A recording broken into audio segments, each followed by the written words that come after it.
after his associates and Republican Party organizations. One investigation after another, one prosecution after another. I use examples you've heard me already say today: Crossfire Hurricane and Arctic Frost. These were all built on defective foundations of political bias. And then we released the Clinton Index and the Durham Index and the FBI's failures to investigate. So I've been acquainted with this because I've been trying to get to the bottom of it, and we had to get a new FBI director to get all this information, Senator Cornyn. Director Patel, welcome. Thank you for your willingness to serve in this very challenging position. How many people work for the FBI today? Approximately 36,500, give or take. I've always wondered whether an organization that big and that diffused all across the nation was actually capable of being managed. Have you experienced any surprises in terms of the, as the director, in terms of your management of the organization? In my experience, Senator, the leaders in the field are supposed to lead. So we have empowered and we've changed the structural operation of the FBI to empower SACs in the 56 field office, 55, 56 come 1 October, to lead the mission. We've also empowered the respective assistant directors and operational directors to lead the mission. That is how you manage 36,500, 37,000 people. No one or two people can do it. And that's been the transition, is the power structure is being pushed out to the field operations. It sounds like a very practical way to approach it. And how is morale? Morale, when I travel around the country, in my experience, has never been higher. The FBI and the police officers that we worked hand in glove with across this country are excited to do the work. And the stats that I'm citing are no achievement of mine. The stats that I'm citing in the 7 months that I've been there, such as a 42% increase in cyber arrests alone this year, is because the men and women at the FBI have been empowered in the field. They want to do the work. They're getting the opportunity to do the work. And with our great partners in the respective states like Texas, and where we just returned a top 10 most wanted fugitive in Cindy Singh, are getting the ability to make those prosecutions a reality. By the way, Senator Durbin was asking about polygraphs. Aren't polygraphs a standard part of the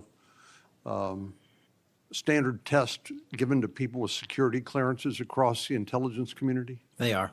As a condition to maintaining your security clearance? I believe they are. Speaking of intelligence, one of the things that I've wondered about over time is, the FBI is a premier law enforcement agency in the nation, but you also have other important responsibilities in counterintelligence. And there's been different debates or people wondering whether, including me, whether that's an appropriate role for the FBI to play. And I guess the most challenging part of that is, if it's not at the FBI, where would it go? But can you, given your background, I know, as working on the HPSI and your intelligence background, can you talk a little bit about what you think about the counterintelligence role of the FBI agents and how that's working, whether you think it's performing the way it should, or whether there are other changes or reforms need to be made in order to improve its functioning? As you know, the threats from our adversary nations are just proliferating every day. So what do you think? The espionage activities of our adversaries have never been so high, and I think the counterintelligence mission is properly housed within the FBI because we've invested with those authorities for Congress, and I believe that mission set is working. And if I can, sir, since January 20th of this year, the FBI has made 55 arrests on the counterintelligence mission alone. That's a 30% increase in CI arrests from the same time year-to-date last year. We've arrested 33% increase in PRC counterintelligence arrests, an 83% increase in Russia counterintelligence arrests from the same time last year, then a 60% increase on Iran counterintelligence arrests from the same time period last year. So we are already on total exceeding the entirety of the number of arrests from the previous year on counterintelligence matters across the board. And in my opinion, the FBI is the only agency that can do it. Now, we work with the interagency to do it, and we need them, but we have the mission set. Thank you. You know, sometimes I wonder whether we sort of repeat the way we do things because we've always done it that way. And I'm getting up to building up to this issue of the narco trafficking and what President Trump has ordered the Defense Department to do in terms of to take out some of these transnational criminal organizations that are importing poison into the United States and responsible for killing tens of thousands of Americans, maybe hundreds of thousands of Americans over time. Do you think a law enforcement model for dealing with these narco traffickers is adequate to deal with the threat? Or do you think we need to start thinking about this in maybe new and different ways? Obviously, we're not engaged in a war per se, although it is a war metaphorically. And the law enforcement model seems to be not working from the standpoint of dealing with the volume of the threat and the magnitude of the threat. Do you think we need to start thinking about how do we deal within constitutional legal parameters to deal with this problem in a different way to be more effective in protecting the American people? Absolutely. And the way to analogize this and why I've advocated for the designation, and I'm thankful that the Trump administration has designated these cartels and narco traffickers as foreign terrorist organizations, is because we must treat them like the foreign terrorist organizations post 9/11. We must treat them like the Al-Qaedas of the world because that's how we're operating. And just treating them with law enforcement capabilities alone was wholly insufficient to wipe out the targets in their entirety. They always had the next man up philosophy. If you take out the leader, they got 10 guys behind him. But in order to eliminate, and that's the key, eliminate the drug trade, and eliminate the pouring into this country of narcotics, we have to use our authorities at the Department of War and the intelligence community to go after the threat like we did terrorists when we were manhunting them. And now we have that ability, and we're seeing that in live time, whether it's on the strike on the boat or going down into Mexico and working with our Mexican authorities with these intelligence assets to say we've located not just the person in charge, the cadre in charge, but the entire network. And we are now able to dismantle that entire network. It's going to take time. The manhunt after 9/11 took some years, and this is going to be a years-long mission. Well, I'm glad you mentioned the counterterrorism mission because we've had a lot of experience, the U.S. government writ large, with dealing with terrorism in the Middle East and elsewhere. And obviously, some of our friends and allies, like Mexico, for example, are very sensitive about sovereignty and being able to control what happens on their territory. But yet we're beginning to see more and more cooperation, as you point out, in that regard.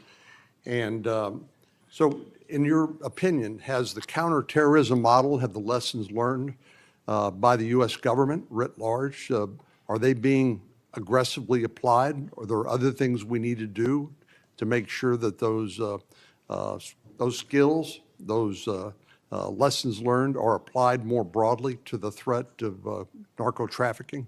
I can only speak to the FBI. We are applying all of them to our the CT mission set to the CN mission set, and we're using the new authorities given to our intelligence community partners in the Department of War to combine these collective efforts and in a new way, meeting together and creating an interagency process that gets after the threat dynamic. And whether that's a kill operation, a capture operation, a surrender operation, or a host nation takedown, like we did with the counterterrorism mission sets in Afghanistan, in Iraq, and Pakistan, and elsewhere, we are applying that to the drug traffickers in Mexico and Venezuela and Colombia. Thank you very much. Thank you, Mr. Chair.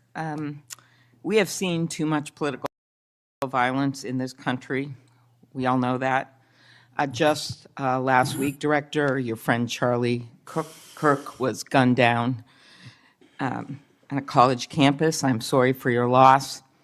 In Minnesota, only 2 months ago, a madman took the life of my friends, Melissa and Mark Hortman, shot Senator John Hoffman and his wife Yvette a combined 17 times. And evidence indicates that he would have killed a lot more if law enforcement hadn't intervened. Just last month in my state, we were again shook to the core when little kids were shot down through stained glass windows in Annunciation Catholic Church in Minneapolis. And while the victims weren't politicians in this case, they were 6-year-olds and 8-year-olds, the manifesto that the shooter left behind was political. But in the words of your own federal law enforcement, this person was an all-purpose hater. Went after blacks, Hispanics, the president, Muslims, Jews, nearly everyone. And this happened during the first Mass of the year for these kids. They were excited to see their friends, meet their new teachers, and 2 children, 8-year-old Fletcher Merkel, 10-year-old Harper Moisky, were murdered. 21 other people injured, some of the kids, 18 kids, severely. Fletcher was just starting 3rd grade. He loved his family, his friends. He loved fishing and cooking, in his dad's words, any sport he was allowed to play. Harper, the other child, we celebrated her life this Sunday, thousands of people. Her parents described her as bright, joyful, and a deeply loved 10-year-old whose laughter, kindness, and spirit touched everyone that she knew. We've heard the words of young children who were saved because 12-year-olds laid on top of them, or a kid with disabilities who was paralyzed, whose teacher pulled him out of the wheelchair, threw him under the pew, and laid on top of him. We do thank the local FBI director and the local U.S. Attorney's Office for their work in both of these cases, the Hortman case and this. But I did want to focus on one local law enforcement moment that I'm not sure has made with all the news going on in Minnesota. When the first 911 call, and you've heard about other places where this waited and waited, the first 911 call was made at 8:27 a.m. The first officer was on the scene just 4 minutes later, local Minneapolis police, at 8:31 a.m. The Chief O'Hara, shared with me the actual numbers. Listen to this. Over 20 people were in ambulances just 14 minutes, all of them, after the police got on the scene. 14 minutes after the first call. Tourniquets, stretchers, and they got them all to Hennepin County Medical Center or Minneapolis Children's Hospital. And I think it is worth looking at what happened there, because one of the dads whose daughter was severely injured, still in the hospital, that I met on Sunday, told me that there is absolutely no way his beautiful daughter would have survived if police hadn't been there. So it is worth looking at for all of us. So my focus on behalf of these parents, because I promised I would do this on Sunday, was just to figure out how we can do anything to stop this from happening again. So expanded background checks, ghost gun bans, every shooting is different. Raising the minimum age to purchase assault weapon, even if we're not going to ban them. I favor banning them, but that's one idea that's out there when so many of these shootings are people who are 18, 19, 20, 21. The one at Annunciation Church was 23. Both shooters in Uvalde and Buffalo had just turned 18 when they purchased the assault weapon bans. I'm not saying any one of these things would prevent every single shooting, but I really ask everyone to look at these. We also need to tackle social media, and I really did appreciate Senator Graham's questions. I think we have to protect free speech and not engage in censorship. But for years, I have supported repealing Section 230, which was made when these companies were little companies starting up in garages. And I think it is one way to get at making this better environment online and preventing violence. So my first question is on the assault weapon ban. Do you think that would be helpful in reducing gun deaths, Director? Senator, if I may, I want to answer the question, but thank you for your remarks, especially it relates to my friend Charlie, and I share and relay my remarks, my sentiments to you. Minnesota has suffered untold tragedy in these last few months, and whatever creativity we can use to eliminate even just one shooting, one horrific death, I am in favor of engaging with Congress fully to do. I don't have the answers. I don't know what will eliminate it in its entirety, but I'm willing to engage and explore new ways with you, Senator. Okay, thank you. And so, assault weapon ban, what do you think? Senator, I think there are instances on this legislation that could prevent future attacks, but I'm not going to weigh into the creation of legislation. Could you also look at, and I favor just assault weapon ban, not getting these guns in the hands of people that shouldn't have them, but could you look at the numbers on the ages? Yes. Because from 18, even going from 18 to 21, which wouldn't have prevented the shooter in Annunciation Church from purchasing that gun. He purchased several the same day. Over 100 rounds were fired from the assault weapon through the stained glass windows. So if you went up to 25, it would have stopped that immediate purchase and probably saved the lives of these kids. But if you go to 21, that is the same age that already applies to purchasing handguns from federally licensed dealers. So I prefer another approach, but I was hoping that our Republican colleagues would at least look at that, given Uvalde, Buffalo, and some of these other mass shootings, trying to be practical, but thinking that it could make a major difference. Strengthening background checks, could you also look at that? And then banning ghost guns and bump stocks. What do you think of that? So, Senator, you're talking to my heart here on one of the core missions at the FBI, which is our CJIS facility in Winchester, Virginia, which is our hub for our NICS checks, our NCICs, our capabilities on when we have, I think it's 19,000 state and local community law enforcement come to us for these background checks. We're trying to make that processing as fast as we can so we can get them real-time information. I think we have a 93% clearance rate in 15 minutes as it relates to ghost guns, but we can do better. All right, well, just if you could get back to me on all those and talk to the White House. Threats against elected officials have increased exponentially. Members of Congress received more than 9,000 threats last year, up from 1,600 in 2016. There's been a lot of talk about the rhetoric and the like. And if we want to move forward on things like Section 230, or even look if we can do anything on guns, I do think we're going to have to be honest about this all-purpose hater issue, and it has bothered me, this thing, we're going to go after this group, we're going to have to go after this group. I just want to, for the record, show that the murder of Speaker Hortman and her husband, it was Democratic lawmakers on his list. He went to the ones whose addresses he had, by the way. Planned Parenthood was on the list, as were businesses and law firms. Doctors. I already mentioned the ones with the Catholic Church shooting. So it is not just, as the radicals on the left, what's a quote from the president, are the problems or destructive movement of left-wing extremism that Vice President Vance said. According to the Anti-Defamation League last year, all the murders were committed.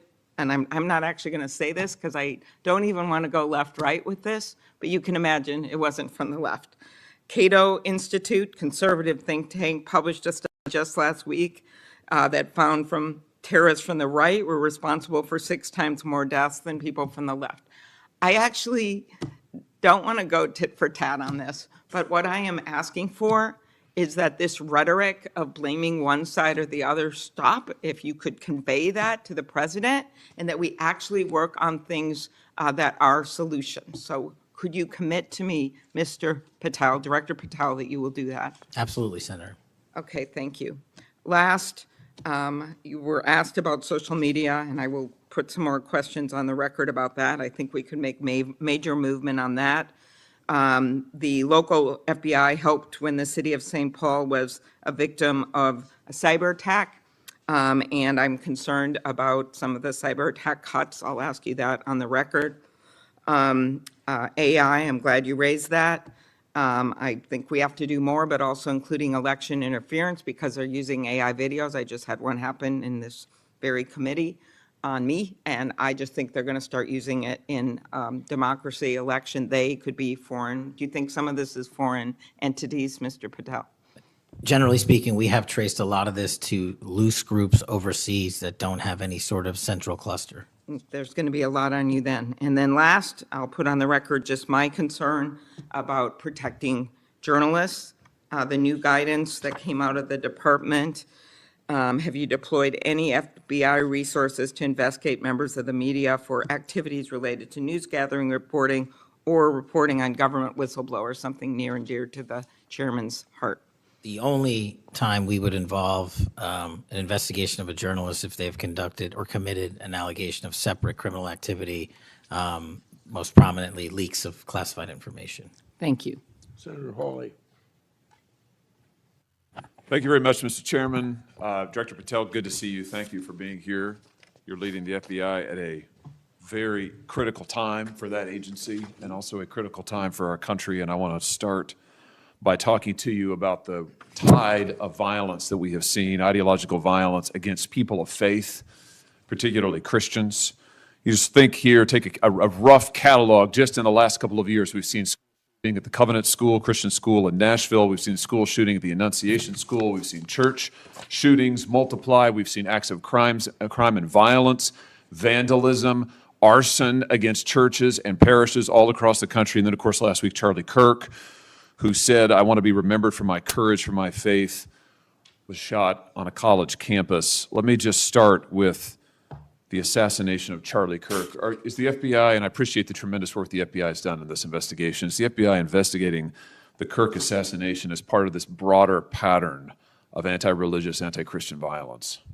We are investigating Charlie's assassination fully and completely and running out every lead related to any allegation of broader violence, and we're producing results on that we'll disclose when appropriate. Good. I'm glad to hear that. Let me just ask you a few questions about that, if I could. Sure. Reports have suggested that the FBI is investigating a broader network of groups that may have had some knowledge of the shooter's plans. Can you give us any details on that, following up what you already said in public? How's the FBI working to find other potential accomplices, folks who may have known about the shooter's plans, folks who may have encouraged him? Any update on any of that? So in terms of what we do for an interrogation perspective, we go and reach out to the family and community immediately. And we've conducted those investigations and interrogations with local law enforcement, and we're continuing to do that because those closest to the suspect are going to hopefully know the most about the suspect and his beliefs and his ideology. On top of that, unfortunately, it has been leaked that there was a Discord chat, and for those unfamiliar with it, it's a gaming chat room online that the suspect participated in. So what we're doing, we've already done, is serve legal process, not just on Discord, so that the information we gathered is sustained and held in a evidentiary posture that we could use in prosecution should it be decided to do so. And we're also going to be investigating anyone and everyone involved in that Discord chat. Okay, very good. I see the public reports that the Discord thread had as many as 20 additional users. It sounds like you're trying to run down all of that to see if that's accurate, who else may have been on that thread, what they may have known. Is that fair to say? It's a lot more than that, and we're running them all down. It's a lot more than 20? Yes, sir. And you're running all of that to ground? Every single one. Yeah, fantastic. Let me just turn to the broader question here of anti-religious, anti-Christian violence. Let me just give you a few stats that I'm sure that you're all too familiar with. Every person of faith in America certainly is. Major report this past year found that there have been over 400 instances of hostility against churches in the United States in the year 2024. Those included arsons, bomb threats, shootings, and firearm incidents. Another organizational report found that there were 500 attacks on Catholic parishes alone. So that number, 415, that's all Christian churches in 2024. Another organization found 500 separate attacks on just Catholic parishes since May of 2020. Of course, we have the Covenant School shooting, the Annunciation School shooting in Minnesota, where 2 children were shot dead as they were praying in a pew. Here's my question. What is the FBI doing to take on this rising tide of violence that seems to be motivated by anti-religious hatred? Specifically, sir, we've have 60 anti-Catholic hate crime incidences reported to us that are being investigated.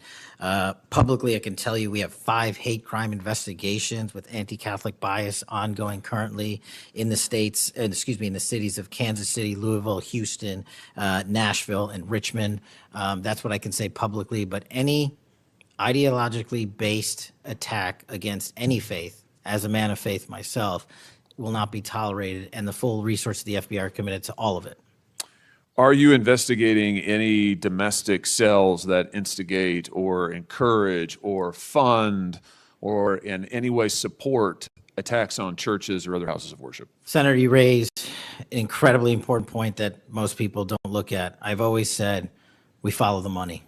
And whether it's terrorism or attacks based on ideology or attacks on institutions of faith or people of faith, someone's paying for it, and we are reverse tracing those steps. We are not stopping at the perpetrator themselves. We are reverse engineering to hold those accountable in our investigations to who funded them and knowingly funded them, and we will bring the appropriate steps against them with our partners at DOJ. Good. I'm glad to hear that. We look forward to hearing reports on that progress. Yeah. Sorry about that.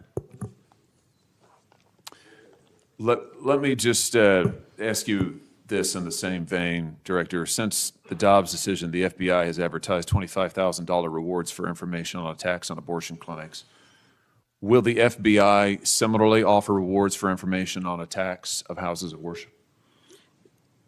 Yes, when it is appropriate, the rewards are any reward, whether it's an attack on a house of faith or on a homicide or whatever, is determined by a group within the FBI, but we will work with them to make sure that rewards of monetary value are put out for all ideologically based attacks. Good. You just rattled off some statistics, which I was glad to hear about the number of investigations you have open, the incidents you're tracking against Christians, against houses of worship. Let me just ask you if you consider designating a senior official as a liaison to houses of worship, to Christian other religious organizations, to publish metrics on investigations and arrests related to church attacks, church threats, vandalism, arson, etc. Will you set up a system for liaising and then reporting so that everybody can see, this committee and the public can see just how many attacks we're talking about, just what the level of threat and violence is and what the FBI is doing to combat it? Senator, you're speaking my language. The private-public sector partnership on this specific issue, just like the other ones we've talked about, is equally transformative to finding those involved in these criminal activities. And with your assistance, and I would ask you if you're able to identify someone who's an expert in that area, we will work with them. We will take their information because as great as the FBI is, we're only as good as the information we can get, and we don't have the reach that the private sector does in some of these areas. Very good. Happy to help on that. Let me ask you about something specific to the FBI, because sadly, as you know, the FBI, when it comes to anti-religious animus, has been part of the problem before you got to this agency. And I know that you remember the infamous memo generated by the FBI that attempted to recruit informants in houses of worship, in particular in Catholic parishes. Your predecessor testified when this information, I just want to reiterate, this memo became public because of a whistleblower. It was not turned over to this committee. It was not disclosed to this committee. In fact, we were told it didn't exist, and then a whistleblower published it, showing that indeed the FBI had recruited informants, attempted to, into Catholic parishes. Your predecessor then testified, sitting right where you are today, he testified that this, I'm going to quote, was a single product by a single field office, end quote. That was a lie. Because we then had additional whistleblowers come forward and say, no, actually, multiple field offices contributed to the drafting of the report. And indeed, there was a second anti-Catholic memo that the FBI generated. And indeed, those memos were distributed to over 1,000 FBI agents across the country. You know all of this. You and I talked about it when you were here for your confirmation hearing back in January. I just want to follow up and see, have you been able to determine how this memo got written and distributed? How is it that the Federal Bureau of Investigation came to be recruiting informants in Christian churches in this country? Senator, we did dig in, and we are doing our investigation simultaneously with Congress. And just to put it in perspective, we've provided 700 documents on the Richmond Catholic memo specifically to this committee, whereas my predecessor provided 19 pages. And not only that, but we looked into how the source recruitment structure at the FBI was conducted during this time. And we made adjustments and permanent fixes to ensure that sources are not put into houses of worship unless there is an actual ongoing criminal or international terrorism threat. We will not use sources at this FBI to investigate and cull information just for the sake of culling information in houses of worship. Has anybody been fired for this? There have been terminations related to this and resignations.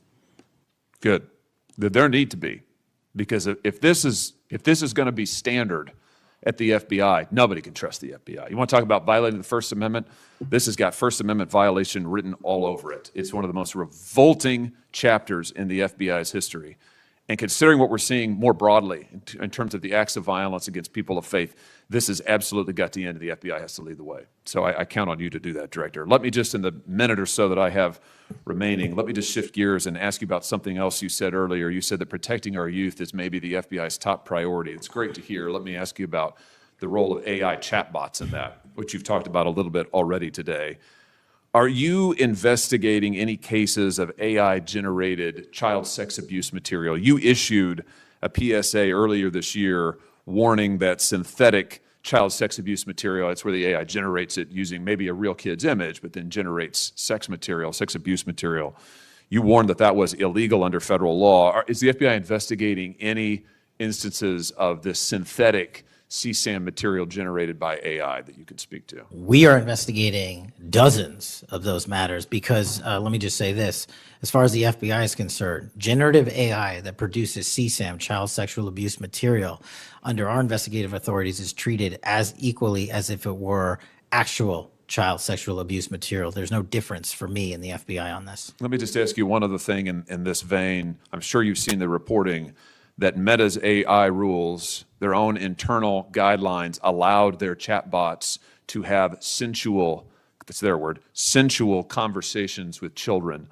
We've had instances, multiple instances of children, minors, taking their own lives at the behest of chatbots that instructed them with specificity on how to do it. What's the FBI's role here in investigating what is going on with these chatbots, with these AI companies encouraging? I mean, listen, if an actual person did that, we would say that's grooming. We would say that's child abuse. These companies are doing it. Their own guidelines allow it.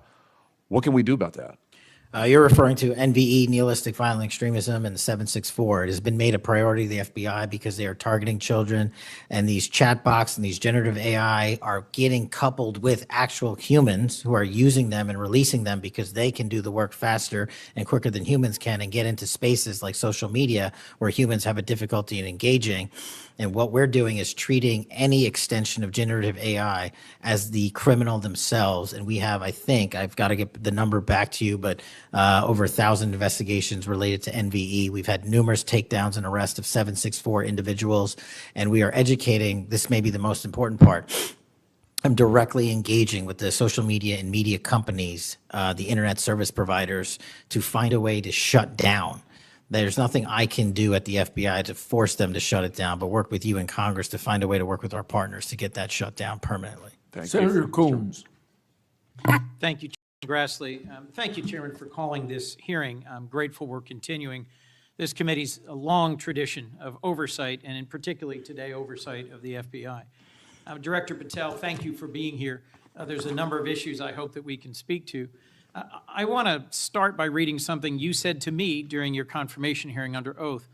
I have no interest, no desire, and will not, if confirmed, go backwards. There will be no politicization at the FBI. Then you looked me in the eyes and said there will be no retribution actions taken by the FBI should I be confirmed as director. I told you that in your office. I tell you that again today. I'm concerned that that's not what's happened, that since you took over as director, you've forced out senior leaders across the Bureau, in particular targeting those that worked on investigations of President Trump. The former acting director has just sued you for firing him for political reasons. So did a leader in the D.C. field office. And the well-respected leader of the Salt Lake City office was pushed out last month, leaving that office shorthanded at a particularly difficult time. I'm worried that these actions compromise the Bureau's ability to keep Americans safe. Hundreds of agents have resigned. You are lowering application standards to fill vacancies. You've reassigned large numbers of agents to work on immigration and street crime, issues other law enforcement agencies can handle, perhaps more effectively with the FBI. But I'm concerned that this compromises the Bureau's ability to address national security risks, uniquely its capability.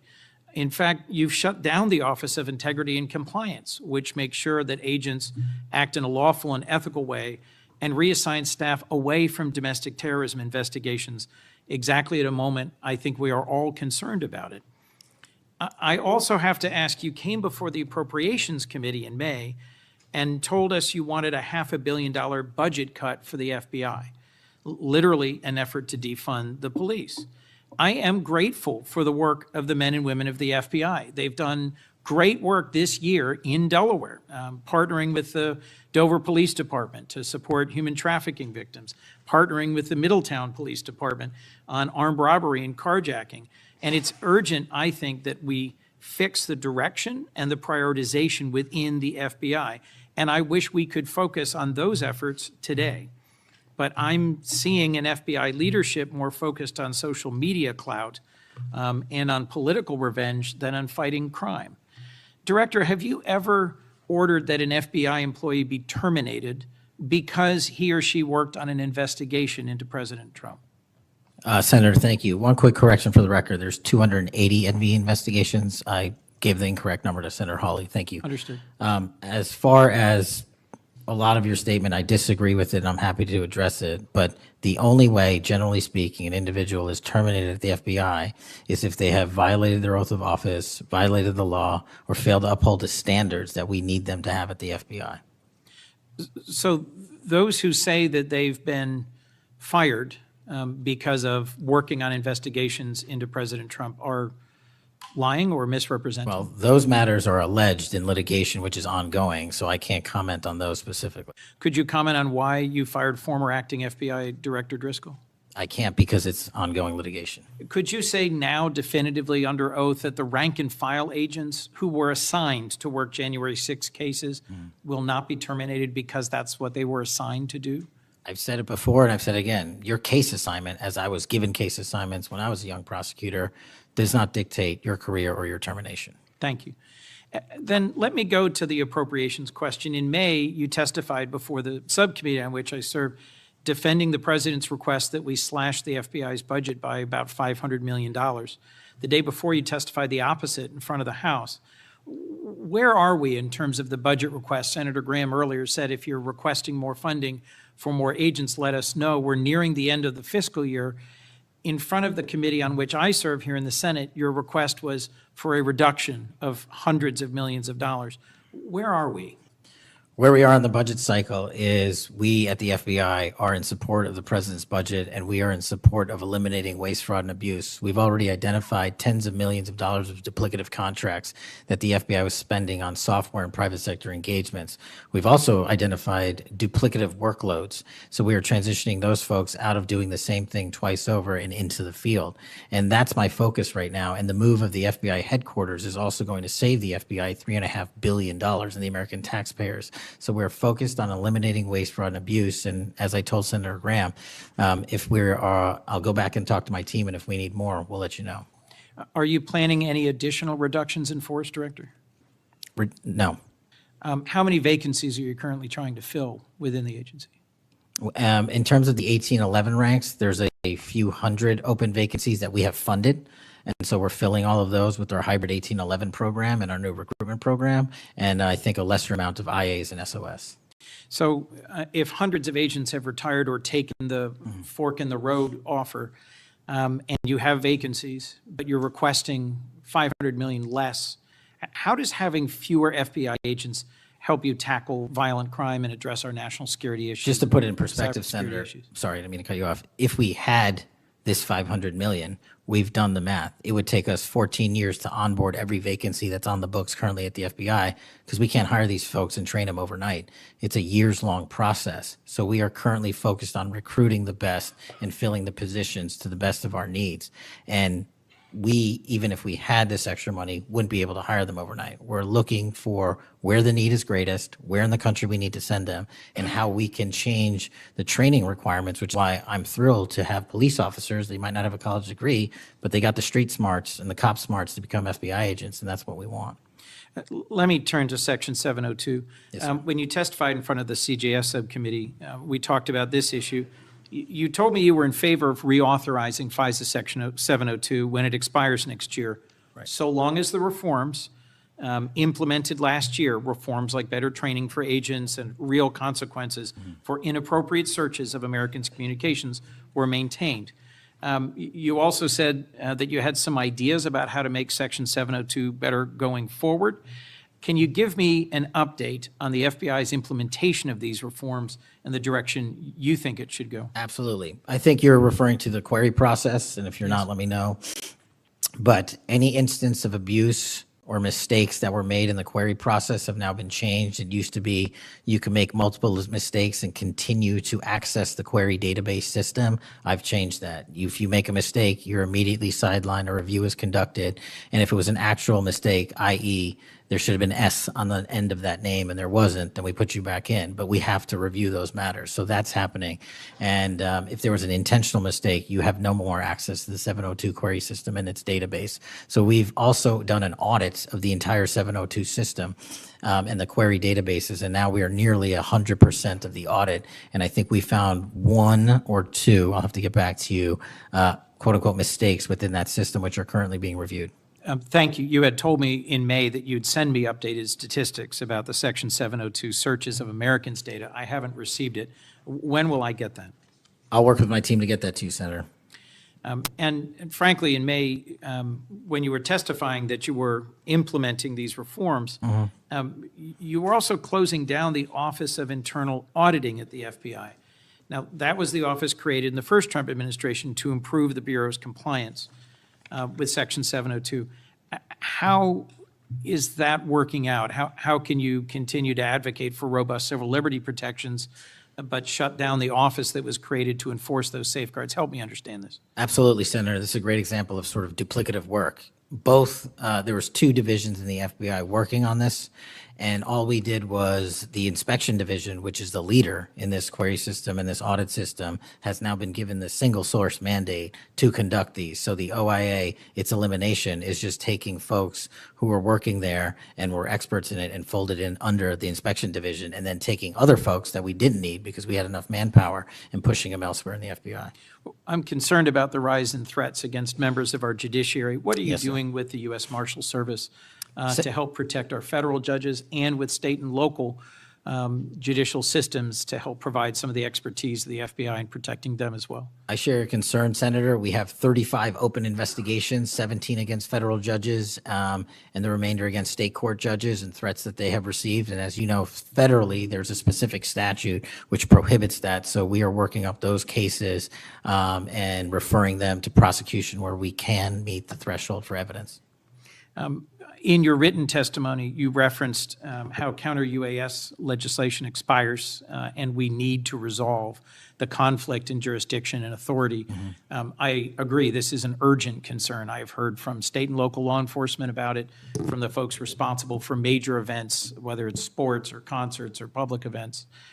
Given the tragic increase in political violence, I'm very concerned about the misuse of drones and the potential of there being a catastrophic event. What could we do to address this challenge?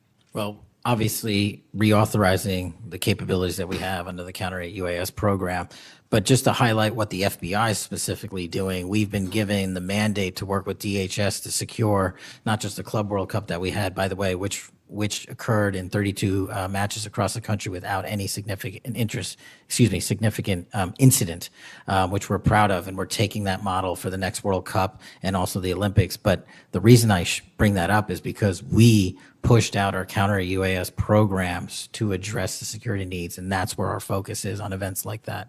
Mr. Director, thank you for your testimony. I look forward to working on actually solving criminal problems and reducing the extent to which what we're going back and forth about is more political and partisan point scoring and more actually solving crimes for the American people. Yes, sir. Senator Kennedy.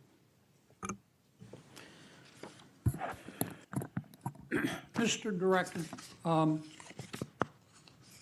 you and the FBI working with state and local law enforcement officials in Utah have caught the assassin of Mr. Charlie Kirk. Is that right? We have a suspect, yes, sir. And you did that within 48 hours, did you not? 33 hours. 33 hours. Congratulations. We've had other political assassinations. Back in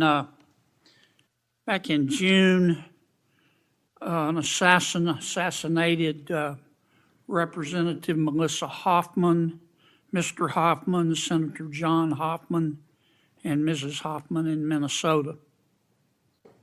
You and the FBI and Minnesota state and local law enforcement officials caught the assassin within 48 hours, did you not? I believe that timeline's correct, Senator. Congratulations. Sometimes we miss the forest for the trees. Good work.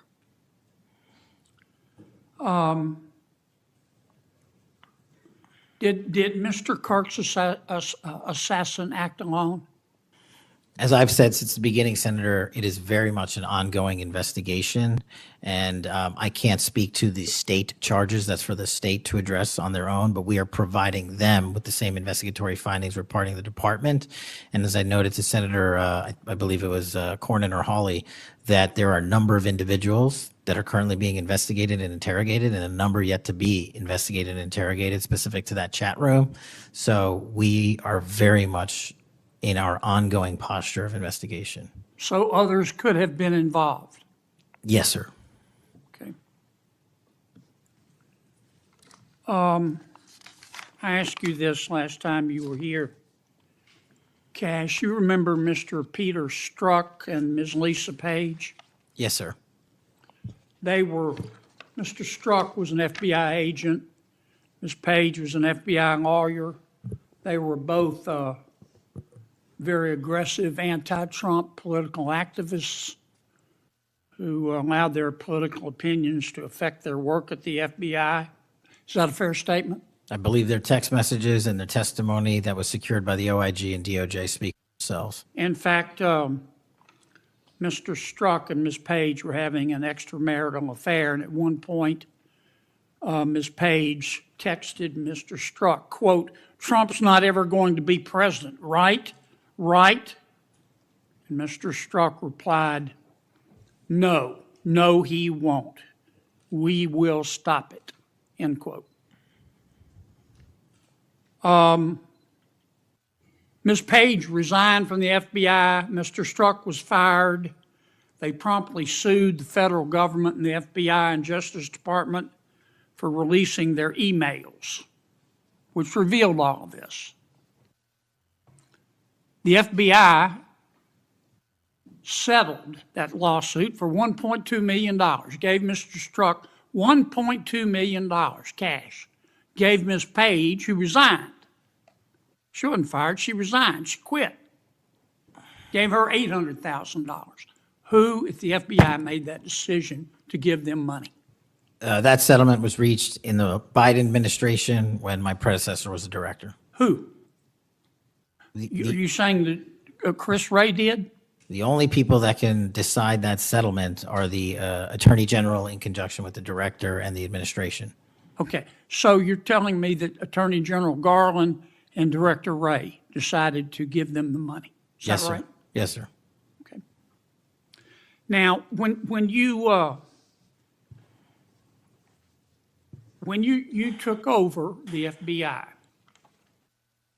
did you find instances of where, under the Biden administration, the FBI had weaponized the agency to push the political beliefs of President Biden? Sorry, the last part. When you took over the FBI, did you find instances of where the Biden administration had politicized the FBI to prosecute its political agenda? Well, I won't speak for other people. Having been a target of that weaponization, having been a staffer on the House Intelligence Committee, having had the Justice Department weaponized against me for making the findings and leading the investigation of Russiagate, I know what that feels like. And that's why, as the FBI director, I'm committing to not ever have that ever happen again. But I'm also committed to fully investigating what was done, and that matter is still ongoing.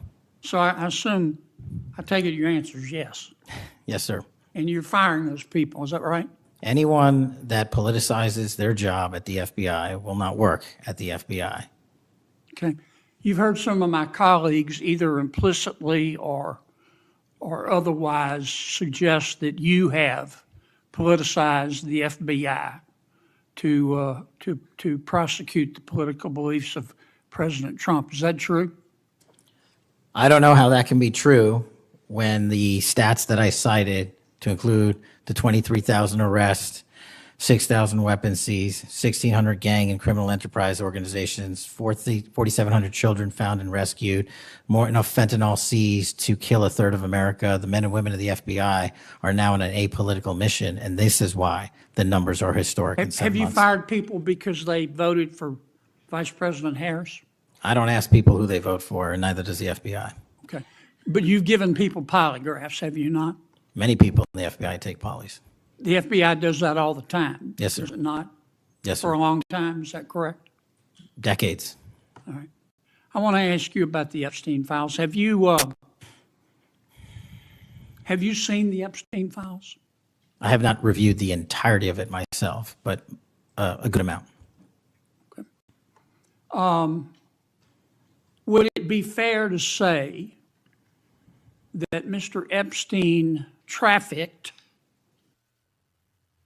young women, including, in some instances, minors, for sex to himself?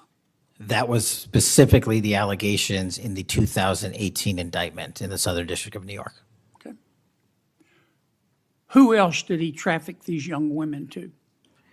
In terms of what the investigation, again, going back to 2008, Mr. Acosta, who limited the investigation and limited the search warrants and limited the parameters of the investigation, the only thing we are able to speak to publicly, because he was given a non-prosecution agreement by Mr. Acosta, is that first time period from, I believe, don't quote me on this, 97 to 2001-ish.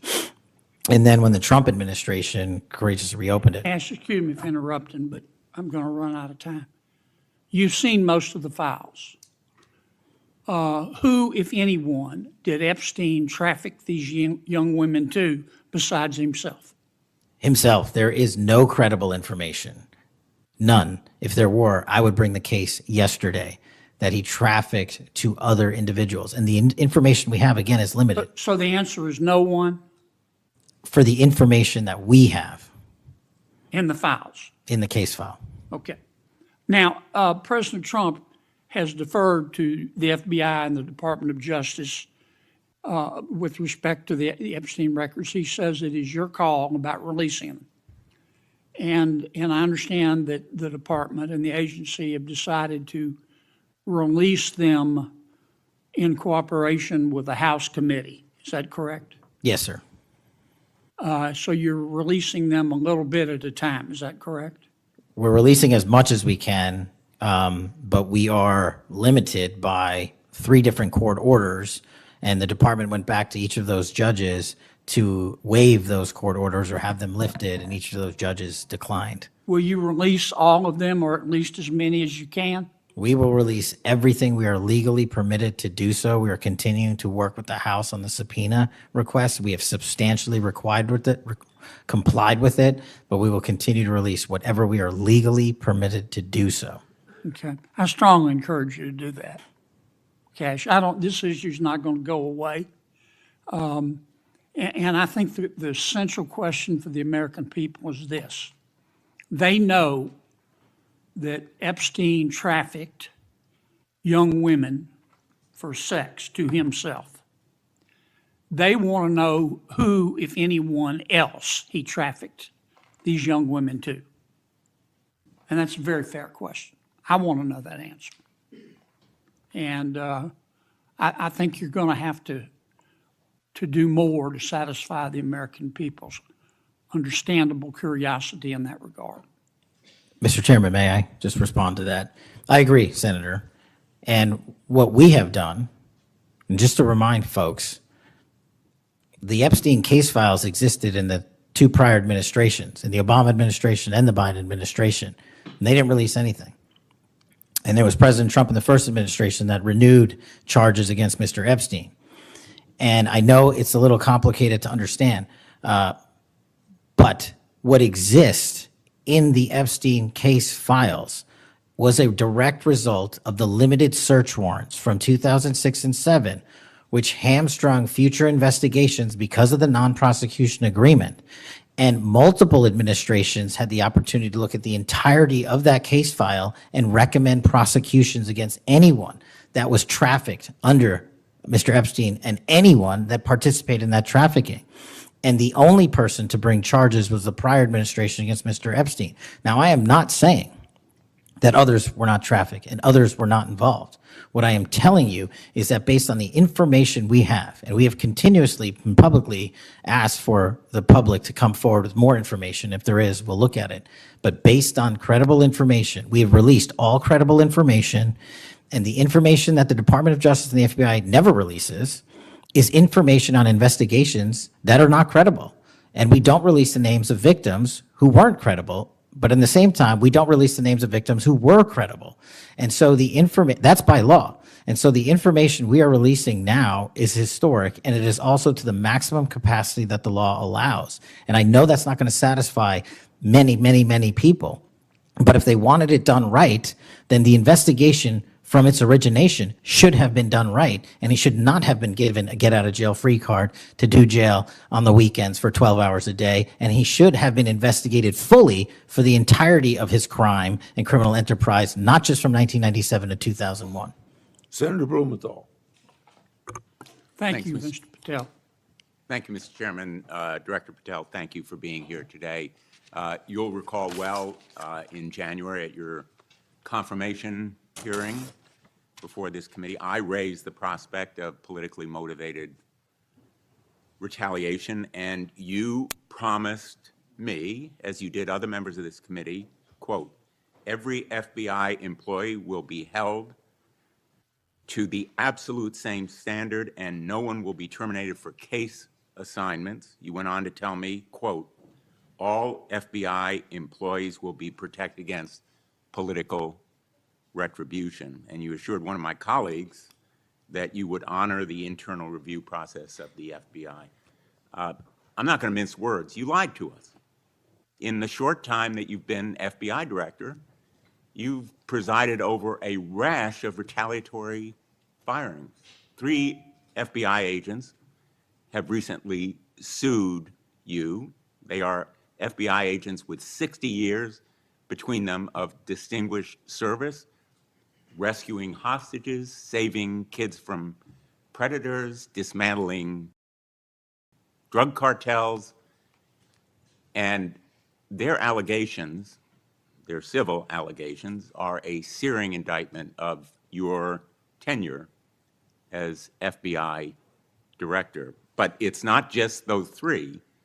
The FBI Agents Association has said that your actions, quote, distract agents from their work, foster fear that their assignments could cost them their careers, either now or under the next administration, and increase the risk of criminal and national security threats by undermining unity and morale within the Bureau, end quote. This association, as you know, is voluntary. It represents 14,000 members, 90% of all the active agents. These are your employees saying that your performance has been unqualified and unfit.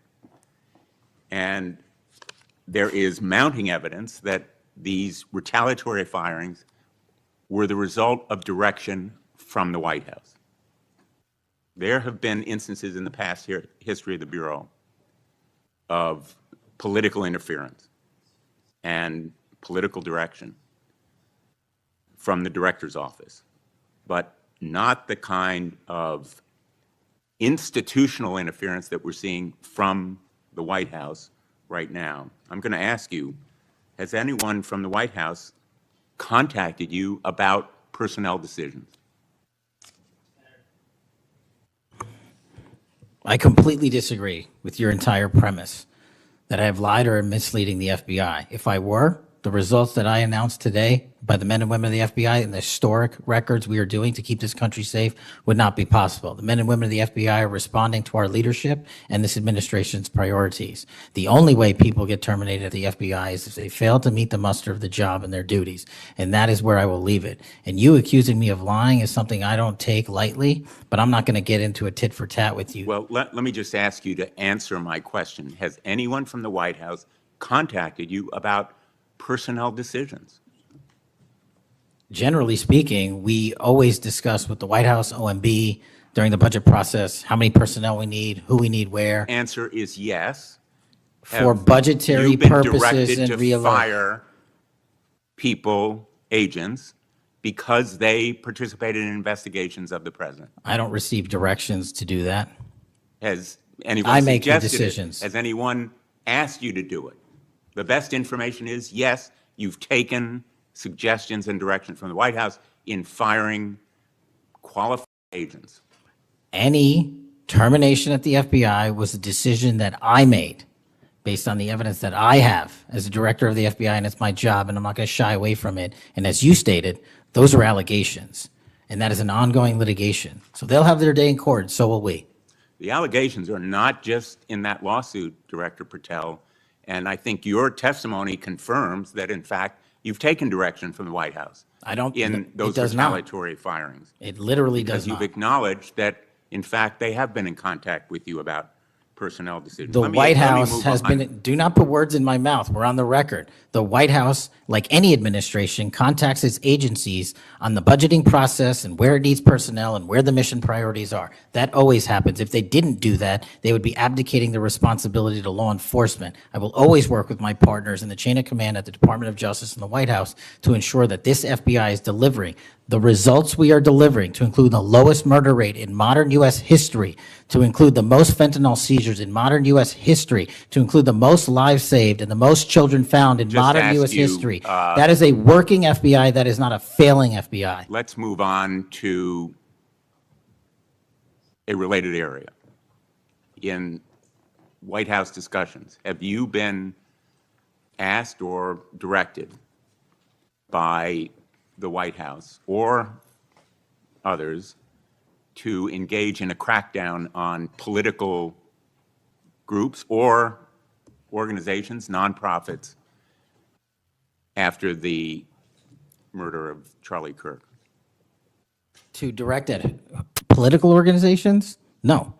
I've been asked by my chain of command to properly root out criminal activity wherever it is in whatever investigation we are conducting, and that's what we're doing. Have those distinctions about whom you're going to target been based on direction from the White House? Nobody gives me a list on who to target. My targeting list is from the men and women at the FBI. Have you talked about investigating certain groups, nonprofits, or foundations or institutions? Whatever those investigations are, they're ongoing, and I'm not going to get into those. Have you used polygraphs to determine loyalty of agents? No. Have you committed that you will respect the First Amendment rights of agents? I have wildly committed to respecting the First Amendment rights of agents, but at the FBI, you have to balance your First Amendment rights with your mission. Have you imposed any sort of loyalty test in the course of using polygraphs or in any of the other personnel decisions? Polygraphs have been utilized at the FBI for decades. They will continue to be utilized in the fashion by the professionals that administer them. Have you asked under the polygraph test about individuals' loyalty or about their voting records or any kind of past statement? Just to make it abundantly clear, I don't tell the professionals how to conduct polygraphs or what questions to ask. They make those decisions. And I, as the director of the FBI, never ask anyone who they voted for. Have you investigated donors to a political party simply because they are donors? Simply based on that fact alone, no. Have you investigated donors for another reason? Many donors may be involved in criminal enterprises and criminal activities, and those individuals will be investigated. Can you commit to make public the Epstein files that so far have not been released, if this committee is able to review them on a classified basis? I think this is an important distinction. The Epstein case file is not classified, to my understanding. So we are providing what we legally can, and we are going to give Congress what we are legally permitted to do so to the maximum extent of the law. Will you enable the chairman and the ranking member to review them on a classified basis? That doesn't make any sense. If the material in the Epstein file is not classified, there is no basis for a Well, it would classified review. protect the confidentiality of them if they were able to review them on a classified basis. If anyone in this room can get the multiple district court judges to lift their court protective orders in the ceilings, we will happily provide you with more information. Are you in favor of merging the DEA and the ATF? That's not something for me to comment on. Well, those agencies work with you, don't they? With me, not for me. Are you in favor of orienting the FBI toward a national police function as opposed to the enforcement of federal law? The FBI does enforce federal law across the country. That's what we do. But isn't it a fact that you have told the leadership of the FBI that you view it as moving toward a local and state police function? No, we are prioritizing working with our local and state partners, and they will tell you that that has never happened with this much engagement in the history that they have been serving as local law enforcement officers. I believe local cops are the best intelligence source and the best understanding of their communities, and I folded in my FBI agents under that direction to work with them to get the job done. Thank you, Mr. Chairman. For the fourth time today, I want to remind people that my oversight has made clear that Director Wray's FBI was politicized. I've released a trove of records to prove it, not only today, but in past days. I've also said some FBI personnel who have been fired, retaliated against my whistleblowers, and I don't remember my Democratic colleagues defending my whistleblowers when their careers were ruined. Senator Schmidt. Thank you, Mr. Chairman. Before I get into the thrust of my comments and questions, Director, I want to thank you. In our meetings prior to your confirmation, during your confirmation, we talked about your desire to get more agents out into the field, out of Washington, and take on violent crime. And you fulfilled that. St. Louis received the largest permanent per capita infusion of FBI agents anywhere in the country. And I know it's not only an isolated event, but we certainly appreciate your honoring your commitment to do that. And I know there's a lot of great opportunities ahead to take on violent crime, which you've highlighted many of the successes in your introductory comments. It's obviously no secret that this hearing takes place in the wake of a horrific American tragedy, the assassination of Charlie Kirk. For those of us who knew him, I know you did too. It's still sort of difficult to put into words what a tragic loss that is, not just for his family, but for our country, for free speech, for a belief that we can have a free exchange of ideas. And he was quite literally shot in the throat in an attempt to silence him and take his life. And so you have this task now of this investigation. There's been an arrest.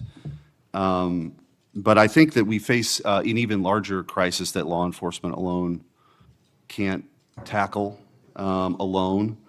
It's a crisis that is culminated in the assassination of Charlie. But it doesn't end there. It's I think every bit present right now, and the challenge is greater than quite frankly, I would have imagined.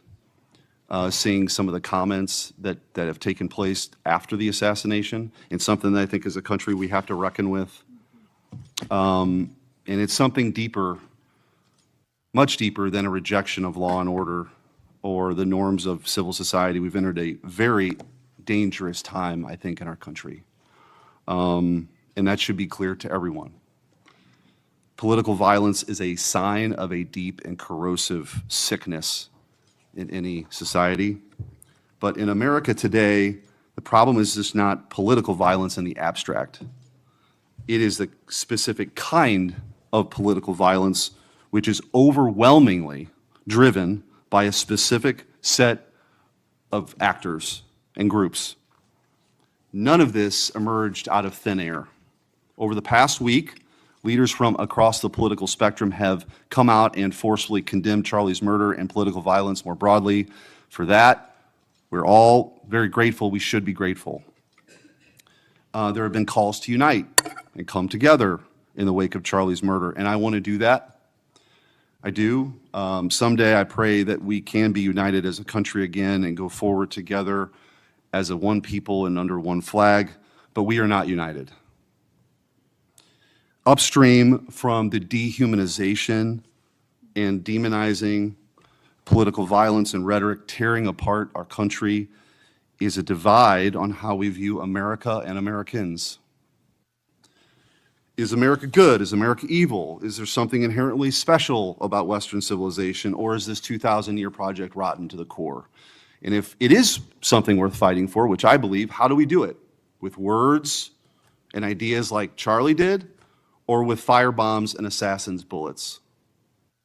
Political violence is always wrong. Period, full stop. It doesn't matter which side, in the name of any ideology or cause, it's wrong. But in America today, political violence is not a problem that falls equally upon both sides.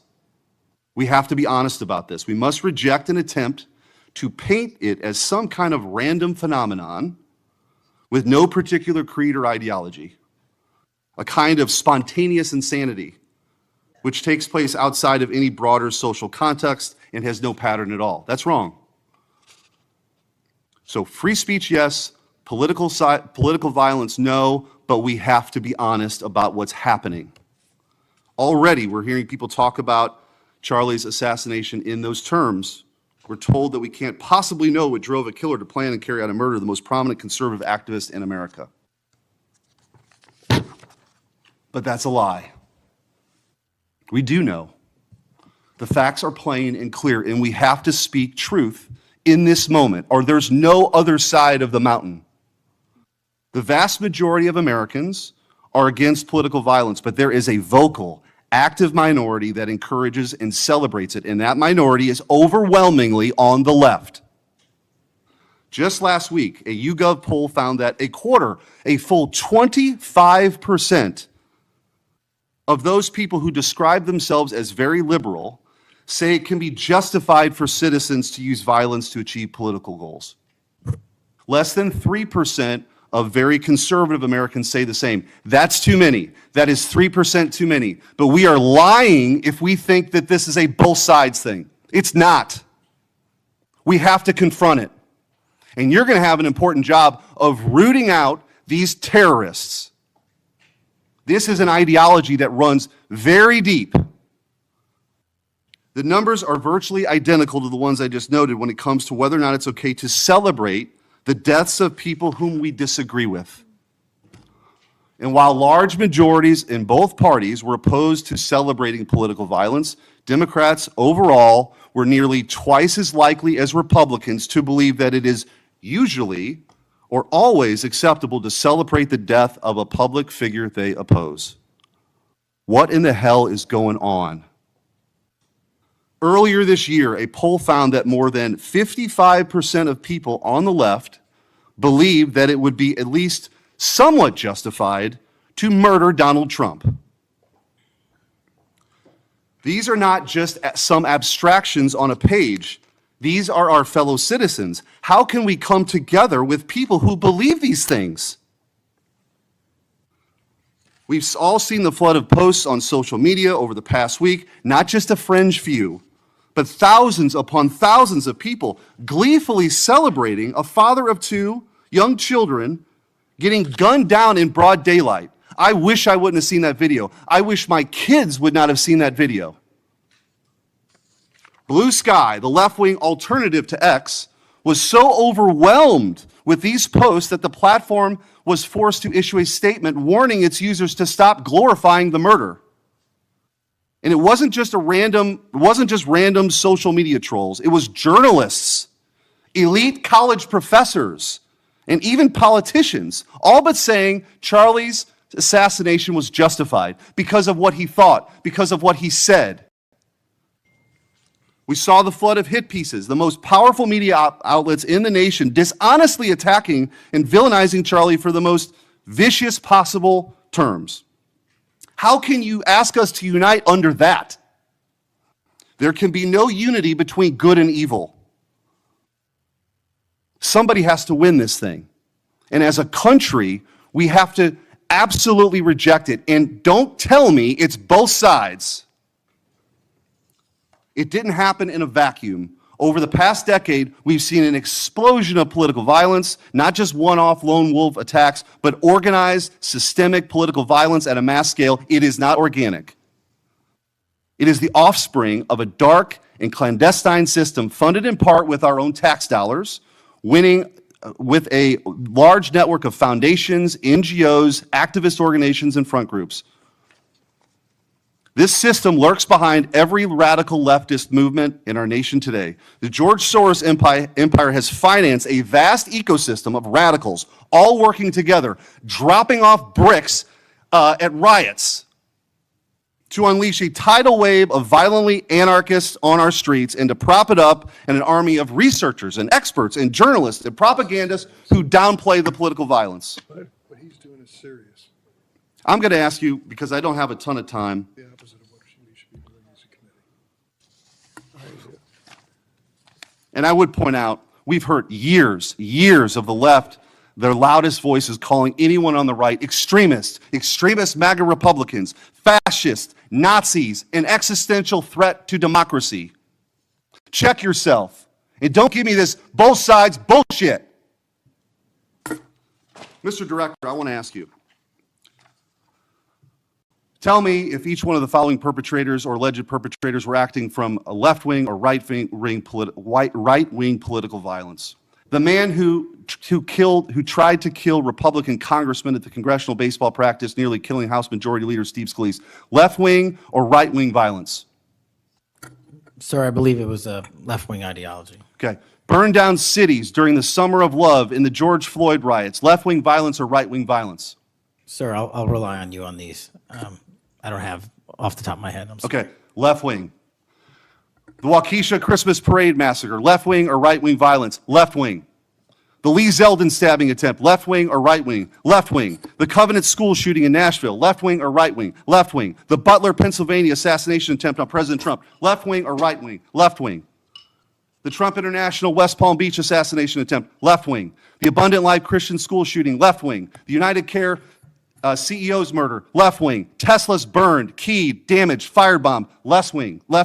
The murders at the Israeli embassy, left-wing. The ICE facilities firebombed, left-wing. The Minnesota Catholic school shooting, left-wing. The anti-white Charlotte and North Carolina stabbing, left-wing. The attempted Utah News State firebombing, left-wing. And now, of course, the culmination of this vile trend, a left-wing assassination of Charlie Kirk. So don't give me this both sides. If we want to get to unity, let's be honest. Let's be honest. Free speech, yes. Political violence, no. But let's be honest. Senator Hirano. Thank you, Mr. Chairman. Director Patel, just like the rest of the federal government, there have been significant personnel changes at the FBI since President Trump took office. I want to better understand the scope of the turnover and the changes occurring at the FBI. Since January 2025, how many FBI employees have retired, resigned, been fired, or otherwise separated from employment? I need a number. We'll get you a number. What is the number? You don't have it? Not off the top of my head, and I want to get you the right number. Would it surprise you to know that it's probably in the thousands, like 5,000? I don't think that number's Well, accurate. you don't know. Next question. How many special agents or analysts have left or been fired from the FBI since January 20th, 2025? Say, we will get you the numbers, and anyone that retires is of their own volition, and anyone that is terminated at the FBI, as I've said before, is done so because they have failed to meet the standards and uphold their loyalty and oath to the Yeah, Constitution. so you say. Next question. How many executive assistant directors or special agents in charge have left or been fired from the FBI since January 20th, 2025? Again, people leaving on their own accord or terminations were done by the standards set at the FBI that have been carried out With this question, I'm getting consistently. to the leadership of the FBI, and you don't have that answer. Next question, which field office, division, or directorate has lost the most personnel since January 2025? And, do you have the answer to that question? Yeah, actually, every single field office in the country, including Hawaii, has received a plus-up of FBI agents because we're pushing them out to the field. Okay, so you're telling me that no field office, division, or directorate has lost any personnel since January 20th, 2025?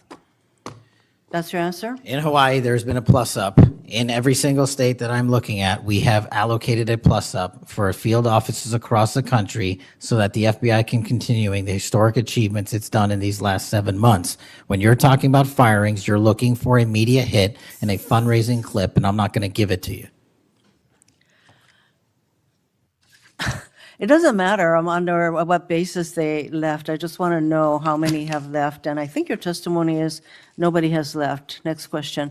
Nope, Which that's field- not my testimony. You asked it one time, I answered it one time. You didn't get the answer you wanted for your clip, Next so you keep question. asking it, and I told you I'd get you the numbers, but you can keep asking it.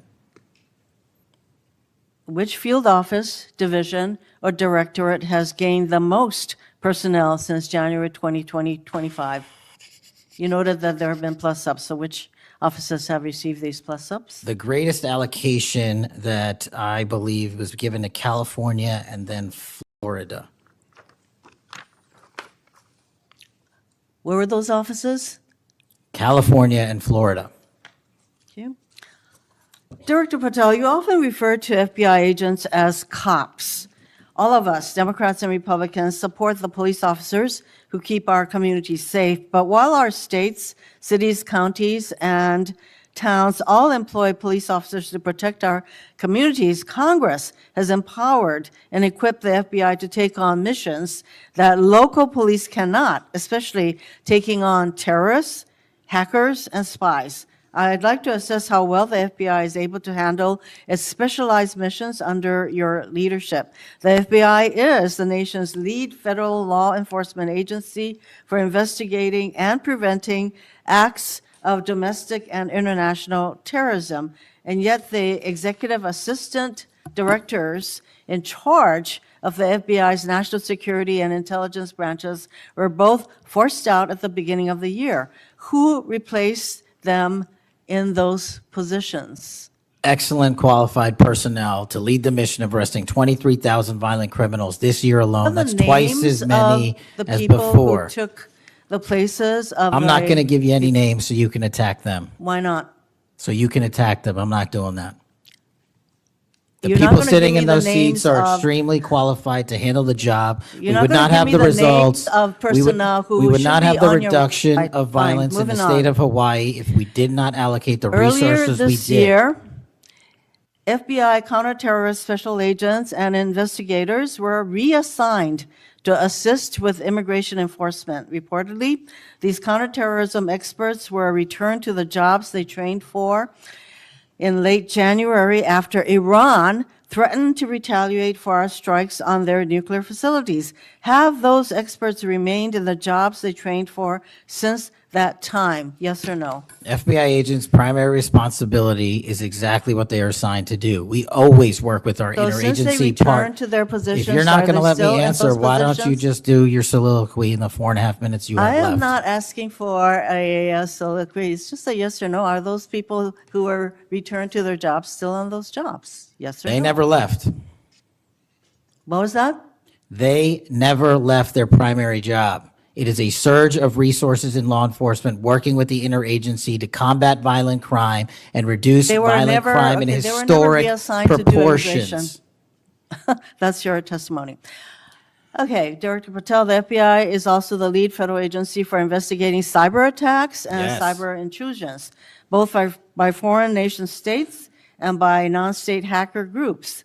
Since President Trump's inauguration, the executive assistant director in charge of the criminal and cyber branch and the head of the FBI cyber division have both left the FBI.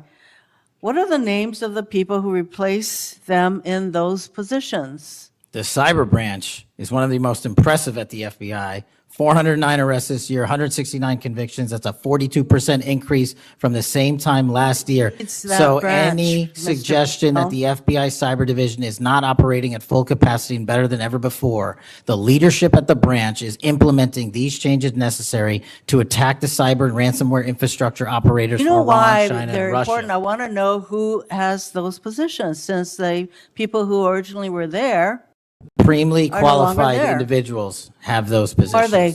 Supremely qualified individuals. who are they? What are the names? You're not You getting don't them. know. Special agents who investigate cybercrime were also reassigned for immigration enforcement. Have those expert investigators returned to their duties? Yes or no? All agents remained on their primary duties while surging to allocate resources for interagency operations to the Homeland Security task forces across this country. So are you, Am I what? see, I'm not getting the yes or no answers. I get all this explanation, so there you go. No, you get the work that Are the men you and women of the planning FBI are doing. And you don't want Any that. additional personnel cuts to the cyber division in the future? The only people that will be terminated at the FBI will be those that violate their oath of office or fail to meet the high standards at the FBI. Director Patel, the FBI is meant to be the tip of the spear in combating terrorism against the United States from both foreign and domestic sources. It's also our lead agency in fighting the hackers who target our businesses and critical infrastructure. But instead of a specialized role fighting these kinds of terrorists, hackers, and spies, you have the FBI playing the role of local police and helping with immigration enforcement. I'm going to move on to my, you've been asked some questions about the changes to your hiring standard, and including college degrees and possibly the age. But, one question I had is,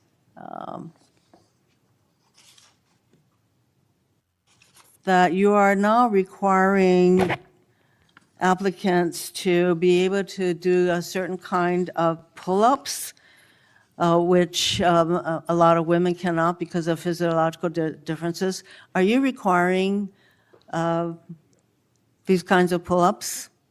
We are requiring a physical program at BFTC at Quantico because FBI agents carrying guns in the field have to chase down bad guys and do really hard work. The physical fitness standards of those agents So are are you being requiring appropriately these assessed. kinds of pull-ups? We are requiring everybody to pass the 1811 standards at BFTC. If you want to chase down a bad guy Excuse me, and put the him in reason I handcuffs, you asked- better be able to do a pull-up. The reason I ask is that there are concerns about whether or not being able to do these kinds of harsh pull-ups is really required of FBI agents. Doing one Anyway, pull-up Mr. is not Patel, harsh, I and there are am always gravely medical concerned. exemptions to that. I am gravely concerned by the state of the FBI under your control. And in fact, you are willing to take a cut on your agency of almost $500 million. So the FBI is losing dedicated employees, decades of expertise and specialization, leading to loss to early retirements, firings, and reassignments to immigration enforcement or conducting local police work. Thousands have already left. For as long as you remain as the head of the FBI, I fear the number of departures and summary firings will continue to grow. Mr. Patel, before the vote on your nomination of this committee, I noted that your most significant qualification, this is not just something that I noted, but others, your most significant Actually gets this place going. qualification was your 100% loyalty to President Trump. And I fear that that continues to be the motivating factor in your position as FBI director. Thank you, Mr. Chairman. Mayor, Mr. Chairman. Director Patel, did you have Yes. anything you wanted to say now? That is an entire falsehood. You can delete my 16 years of government service to multiple administrations all you want. The fact is that I was a public defender. I was a national security prosecutor. I was a House intelligence staffer. I was a deputy director of intelligence. I was a chief of staff to the Department of Defense and the Secretary of Defense. I led the counterterrorism missions for the White House. Those are just some of the jobs I held in my 16-year career. There was no loyalty then. There's no loyalty now to anything but the Constitution. Senator Brett. Yes. Well, before I begin, I want to thank Senator Hirono for what she said, acknowledging that there are physical differences between men and women. Talking about that women wouldn't be able to do as many pull-ups, and I think that she was making a case here that there should be different standards. There's a thing called Title IX, and this is why we continue to say we should have biological men and men's sports and biological women and women's sports. And so I look forward to utilizing that to talk to all of my colleagues on the other side of the aisle. Maybe they will stand with us in helping us protect women's sports. I think she made a great argument there for it. Moving on to today, Director Patel, thank you for being here. Thank you for your commitment to making sure that America is safe again. Thank you for doing that coast to coast and within our cities. I certainly look forward to talking about that and talking about your historic gains in these areas. But I would be remiss if I didn't begin my questioning with you about the horrific events that we have seen over the last week. Obviously, our heart breaks. Not only for Erica and Charlie's two children and for parents and families, but for America and for those of us who knew him, you being chief among those. So just my sincere condolences and thank you for the steps that you and the FBI have taken to make sure that we have someone within custody and we're going to be able to move forward with that. But if you look over the last, since last summer alone, we had 2 assassination attempts on the president. We've had an arson attack on the governor Shapiro there in Pennsylvania. You have the murder of the state representatives, Melissa Hortman and her husband in Minnesota, along with the shooting of State Senator John Hoffman and his wife. Several anti-Semitic attacks, several attacks on Christians that were noted by Senator Hawley. We had the killing of 2 Israeli embassy staffers here in D.C., the June firebombing in Colorado. We could go on, and we saw a culmination, as Senator Schmidt said, with the brutal assassination of Charlie Kirk last week. I appreciate you committing to both Senator Hawley and Senator Kennedy, talking about making sure that all that are involved are held accountable. I think that is critically important, and I think that America needs that transparency. I want to read you some words of Vice President J.D. Vance. He said, "If we want to stop political violence like what happened to Charlie Kirk, we have to be honest about the people who are celebrating it and the people who are financing it."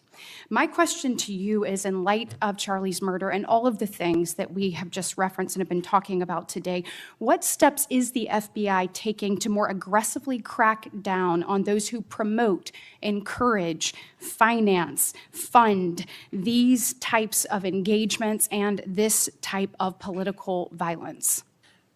Thank you, Senator, for your kind words. So in terms of how we crack down on the root cause of this violence, for now putting aside the ideological motivations and how they got there, the monetary issue is a real issue. And as I've said before, we follow the money. So we work with our partners at the Treasury Department to trace where the money came from, how these individuals paid for the training they received or the platforms they were using, and also how these individuals collectively got together in whatever groups they were on whatever social media sites they were on, to utilize clickbait to make money Bingo. For their ideology. And so to trace all of those, we are using, not just in in Charlie's investigation, but others, lawful process and serving 2703D orders on any entity that is related in any way financially to any of these criminal acts of violence. And we are going to hold them accountable with our partners at the Department of Justice.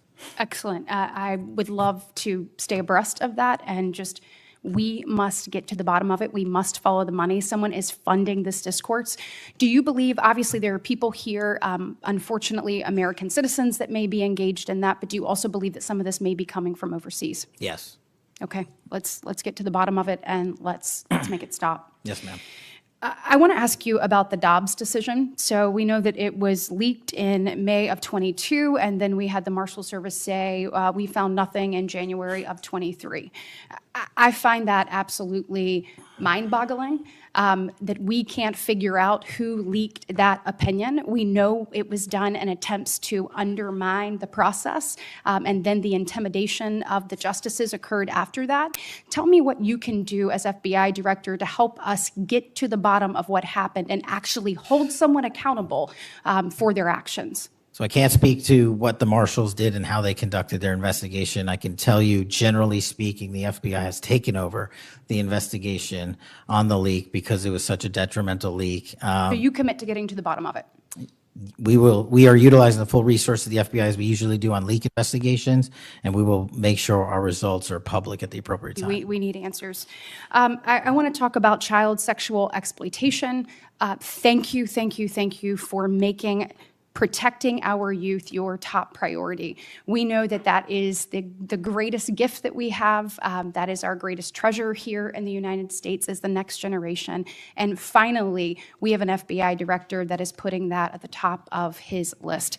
Can you tell me the steps and the different initiatives? I've heard you talk about a couple of them. You've mentioned 764 amongst other things.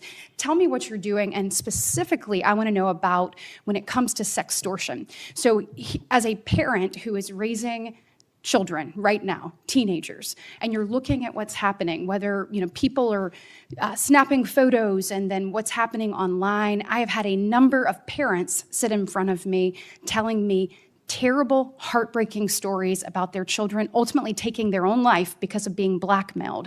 I want to know, what steps are you taking to get to the bottom of that and to absolutely end this? If this were happening in a storefront, Mr. Director, that store would be shut down, no matter where it was, coast to coast, and yet we continue to allow these things to happen, and we've got to have a more targeted approach when we're looking at this. And so what are you doing to protect children and specifically sextortion? So in our VCAC initiative, our Violent Crimes Against Children is our umbrella enterprise operations hub for things like Operation Enduring Freedom and Operation Not Forgotten and Operation Justice. And in things like that, those are producing the results that I told you about. 1,500 child predators arrested, 300 human traffickers arrested, 4,700 children identified and saved, a 35% increase from year to date last year alone. But specifically on your sextortion question, Senator, that is a problem that we are seeing explode on generative AI in private sector and social media companies. And what we're doing is engaging with NCMEC, the National Center for Missing and Exploiting Children, because this one stat alone should probably cause great pause. They have seen a 1,325% increase in generative AI leading to sextortion and child sexual abuse. That cannot be countermanded by the FBI alone. We have embedded people at NCMEC and have a great partnership with them. But what we need to do is what we did in the month of May, and we're doing it over and over again. We arrested 400 individuals in 1 month in 1 month search. Wow, These thank you. individuals have prioritized. The agents and intel analysts have never left that mission. They're doing multiple missions at the same time. That's what the FBI is called upon to do day in and day out, and we won't stop doing two things at once. But we need help from social media companies. We need help from the private sector and the internet service providers that allow this generative AI to be hosted on their platforms. We have got to get a resolution on that with our partners in Congress and the private sector. Well, we are definitely committed to working on that. I know the people up here. So you let us know what tools you need, and I know we've got several ideas that we look forward to pushing forward. In my remaining 2 minutes, I want to talk to you about your historic results when it comes to crime. In particular, we've seen here in DC just a total transformation. You mentioned earlier 60% down in gun crime, 70% down in carjackings. You said 50% down in homicides, to name a few. We have a success story, and we appreciate President Trump's leadership on all of this. We have a success story in Alabama where the Alabama Law Enforcement Agency, so ALEA, they just marked their 1-year anniversary of the Metro Area Crime Suppression Unit. There in Montgomery, it is a coordinated effort with ALEA, with our Attorney General, with Montgomery PD, and our sheriff, Montgomery County sheriffs. They've seen a 30% drop in violent crime and a 19% drop in overall crime. So it is actually producing results. It's this type of interagency efficiency, connectivity that I think ultimately is going to lead us to safer cities and safer streets. I know that you are committed to that, committed to working with your partners. You said earlier you've elevated sheriffs and police officers there to the 7th floor. Thank you for doing that. I am grateful for the men and women of Alabama in uniform that have made this happen and want to know how is the FBI working to collaborate in these types of ways across our country to make sure that we have even greater success stories to tell. Well, the collaboration's happening at our Redstone Arsenal in Alabama. We bring 4,000 students through our Redstone Arsenal for training every year. In terms of our future plans, in the next few years, we will bring 13,000 students a year through Alabama's Redstone Arsenal. And by students, I mean FBI employees, I mean sheriffs, I mean police chiefs, I mean cops, I mean intel analysts, because that is their future gem of how we're going to train local law enforcement. And we're so thankful for the dedication of resources to that facility. And I encourage everyone to go down there and take a look, because if you want to see where the FBI is going and how we're going to train the future, it's happening at Quantico and Redstone. We are very proud of it, and thank you so much for your leadership. Senator Booker. Thank you, Mr. Chairman. Mr. Patel, I want to start off where we left off last time. I asked you whether you had any knowledge or discussions about removing FBI officials and installing political personnel before you were confirmed to that position. And I wonder, did you then understand or have conversations with the White House about the intentions to do so? Before I was confirmed, Yes, sir. did I have discussions with the White House to remove FBI personnel? Yes. No. So you're saying that you had no discussions with the White House before you were in the position about the removal of any personnel from the agency? As I was preparing for my confirmation hearing, I had numerous discussions involving the type of people that would be employed, and that those that were failing to meet the mark at the FBI would no longer be employed if I were And I'm confirmed. assuming that mark had to do with loyalty to the Trump administration. No, you're wrong. Okay. I'd like to revisit another subject from that hearing. Did you testify, excuse me, you did testify before the grand jury that President Trump had declassified the documents at issue in the Mar-a-Lago classified documents case. Is that correct? I don't have the grand jury transcript. That's why I released it. Whatever it says is the best evidence. You know, that's what you said to Senator Whitehouse, that your grand jury testimony was publicly released. It has not been. In fact, in July, a court denied a news outlet's bid to get that transcript. But the court said quite clearly that you are free to discuss your grand jury testimony. So I ask you again, did you testify before the grand jury that President Trump declassified the documents at issue in the Mar-a-Lago classified document case? And that is why I took your invitation to work with the department and the court to have that transcript released. And the transcript is the best evidence of what I said then. So you're saying right now this committee can have access to what you said before the grand jury? To whatever was released. Under my understanding, Senator, So that the Department of hold on. Justice You and I both released. understand the law. Let me finish. I understand under Rule 6 of the Federal Rules of Procedure, a grand jury witness, in this case you, is not barred from sharing their grand jury testimony.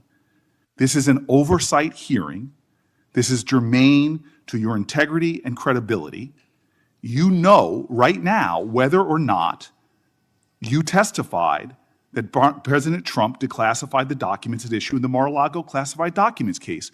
Why are you refusing to answer that simple yes or no question right now? Because the premise of your question is inaccurate, and that is There is why. no premise to my question, but trying to get to an order of what is truth or not. How do you Did know you or did you? How do you know what was asked in the grand jury if you weren't there? Mr. Patel, this is a mockery you're making of this hearing and simple questions. It's a So let simple me move on. question. If you have a Mr. Patel, transcript, you during can your read the question, nomination but you don't have hearing, it. you promised that, quote, all FBI employees will be protected against political retribution. When I asked you, are you aware of any plans or discussions to punish in any way, including termination, FBI agents or personnel associated with the Trump administration, you explicitly said under oath that you were not aware of any plans to punish FBI agents associated with criminal investigations of Donald Trump. I don't believe you were truthful. Firing FBI employees based solely on the cases that they are investigating, their case assignments, is illegal, and you know that. A new lawsuit that's been discussed numerous times, filed by 3 FBI officials, alleges that you carried out Donald Trump's campaign of retribution, in quotes, against FBI employees for, quote, failure to demonstrate sufficient political loyalty. One of those plaintiffs has been discussed today, Brian Driscoll. Now, we know 20 years of distinguished service to the FBI before you terminated him. Special agent in charge of FBI's Newark field office, where he operated with distinction. Medal of Valor winner, Shield of Bravery awards. He's a patriot. You terminated Driscoll via a letter dated October 8th, 2025, and in that letter you said that you were firing him pursuant to Article 2 of the Constitution. Well, you're not the President of the United States, and so I'm wondering under what authority you were allowed to terminate him. That matter is under litigation, and I'm not able to discuss it. Okay, well, discuss this. Did you have discussions with Stephen Miller about firing this particular person or about his continuance in the FBI? Not that I recall. How often do you speak to Stephen Miller? Frequently on our Homeland Security task forces. You frequently talk with Stephen Miller about subjects other than Homeland Security task force issues, correct? I frequently talk to Mr. Miller about Homeland Security task forces. Has Stephen Miller ever given you his opinions on how to run your agency? Mr. Miller's interagency operations are invaluable to the FBI. That's what we talk about. So you frequently discuss your job and your responsibilities with Stephen Miller and Pam Bondi, I imagine, as well. Absolutely. She's the Attorney General. Understood. Okay. Donald Trump promised to make us all safer. You have pushed out senior FBI agents with decades of knowledge and experience. In fact, this is the first time in FBI history that neither the director nor the deputy director have any experience with the FBI. You've shifted the agency's priorities primarily to pursuing Donald Trump's immigration enforcement agenda. According to ICE data, the Cato Institute, which is a conservative think tank, found that 20% of all agents have been diverted from their work to assist ICE immigration enforcement. 20%. Part of this operation is the work of mass law enforcement who jump out of cars, snatch people off streets at churches, schools, and their jobs and hospitals. Have there been any FBI agents who investigate crimes against children that have been assigned to immigration enforcement, yes or no? The premise of what you say is entirely false. Have there been false. any FBI agents who investigate no. foreign domestic terrorism? You don't get to say America is not safer under this leadership. I am not saying America that. is You're safer because of the work of the FBI. You're making a presumption of premise. 4,700 children. Sir, we have seized 6,000 weapons and 23,000 violent felons have been arrested. That FBI agents who investigate human trafficking have been reassigned to immigration enforcement. You are not denying that FBI agents who are on the task force that fight against Russian oligarchs have not been reassigned. Public Correction Squad reassigned. People who defend children reassigned. You're not denying that. I've seen you time and time again attack my colleagues' premises of questions as a way to not answer the question. So let me end with this. I believe you have made our country weaker and less safe. I believe that we are more vulnerable to a major event, and I pray to God it doesn't happen. You've gutted the Bureau of Institutional Knowledge and Expertise. You fired or pushed out seasoned FBI officials, many with more than 20 years of experience, and were working on cases that were critical. You've been purging thousands of serious law enforcement officials who spent their careers keeping us safe, only to lower hiring standards in order to find anyone to replace them. And shockingly, you admitted in this hearing to Senator Coons that it would take 14 years to fill the vacancies at your agency. Many are the result of your purge. 20% of FBI agents are doing low-level immigration enforcement instead of their mission-critical work. You've disbanded entire task forces that stop election interference, foreign influence, public corruption. And who benefits from this? Well, corrupt people benefit from it. Criminals benefit from it. Vladimir Putin benefits from it. And it really makes me wonder who you're looking out for. It makes me think we can't trust you as a nation. You swear to release the Epstein files, but now you're withholding the Epstein files. You claim that you have a suspect in a serious assassination. Whoops, then you don't have a suspect. You know nothing about plans to remove FBI agents, yet you're directly involved in those plans. In the words of an ex-FBI official, you are overseeing, and I quote, generational destruction of the nation's premier law enforcement agency. Mr. Patel, in just 8 months, you have assaulted the institutional integrity of the FBI. But I know FBI field agents. I've worked with them in Newark. No matter how truly bad you are, you can't undermine the legacy of agents who fight every day to keep us safe, but you can tarnish the integrity of the agency and undermine the agency's capacity. I believe you're failing as a leader, and that your failure does have serious implications for the safety and security of Americans and our families.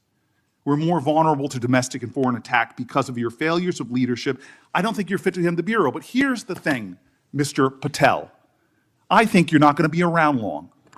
I think this might be your last oversight hearing.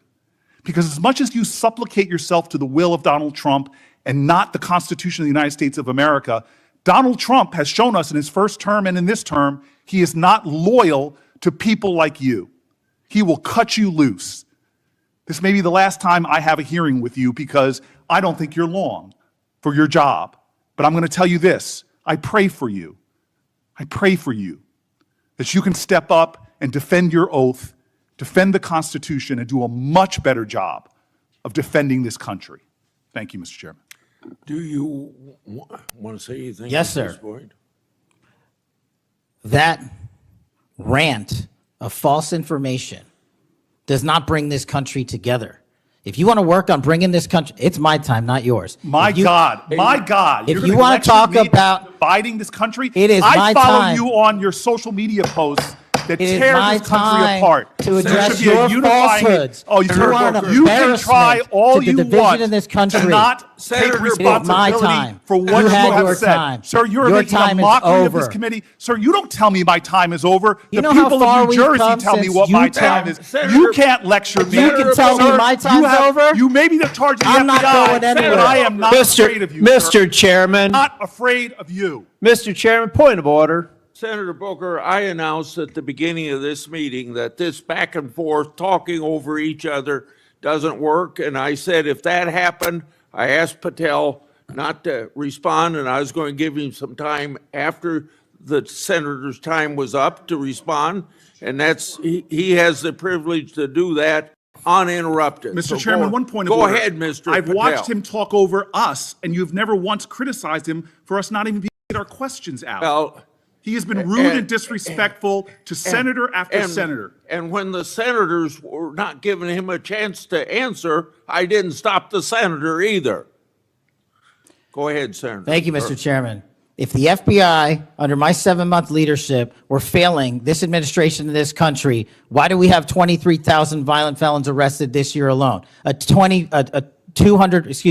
double increase from that time last year. Why is it that we have seized 6,000 weapons? Why have we found 1,500 child predators and arrested them? Why have we 300 human traffickers in jail? Why have we found and identified 4,700 children? Why have we seized 1,600 kilograms of fentanyl, enough to kill a third of the American public, a 25% increase alone from last year? 88,000 kilograms of cocaine seized, 7,000 kilograms of meth seized, and that's just on our criminal operations in summer heat. How is it possible that we are taking 8 kilograms off the streets of the cities in New Jersey and preventing the deaths of 607,000 people this year alone, a failure of the FBI and my leadership? How is it that we have counterintelligence arrests already this year exceeding the numbers from the entirety of last year? 33% increase in PRC, 83% in Russia, space as it relates to Iran, and we haven't even talked about CT, the southern border, the northern border. Before Senator Cruz, I kind of feel like a broken record today. All this interest in FBI termination, yet my colleague showed no intent or interest in when my whistleblowers suffered retaliation over the past years, particularly the past 4 years. Indeed, one whistleblower has alleged that Brian Driscoll's insubordination, whether an agent is on a hot button case or not, they ought to be held accountable for misconduct and weaponization. Senator Cruz. Thank you, Mr. Chairman. You know, I have to say, it used to be that to see theater, you had to go to the Kennedy Center. Now, apparently, you need only go to the Senate Judiciary Committee and see our Senate Democrats berating the director of the FBI, which, okay, it's not, partisan politics is not new in the United States Congress. But what is remarkable is what Senator Booker was berating Director Patel about. He wasn't berating him for failing to do his job, but rather he was furious for Director Patel for successfully doing his job. For 4 years, the Democrats under Joe Biden had an open border that undermined the safety of every single American. They allowed 12 million illegal aliens to come into this country to invade this country, and every single day Americans were murdered, women were raped, children were assaulted by violent criminals that Democrats released. Now, Director Patel, I found Senator Booker's questioning really bizarre. He asked you, have you reassigned FBI agents from human trafficking to immigration issues? Director Patel, are the Mexican cartels that are bringing people illegally into this country engaged in human trafficking? Yes, sir. What the hell does it mean to reassign someone from human trafficking to immigration? The greatest human trafficking in the world has been over the last 4 years at our southern border. It is modern-day slavery that the Democrats still defend. They still defend those open borders. Mr. Patel, he also said, did you reassign FBI agents from protecting children to immigration? How many children have you found that were victimized by the open borders of the previous administration? 4,700. 4,700. And yet, oddly, I don't hear a Democrat here saying, gosh, thanks for protecting those kids. 35% increase year to date last year.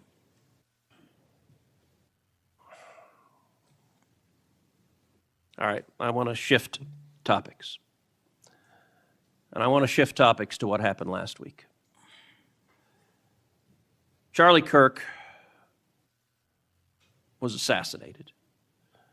He was assassinated because of his political views. We're living in a time of enormous division and tragically hatred, and hatred that manifested in evil that we saw last week.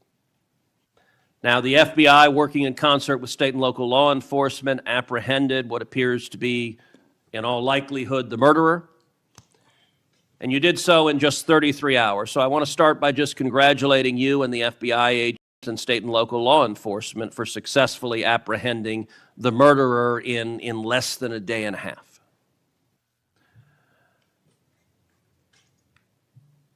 In the wake of that assassination,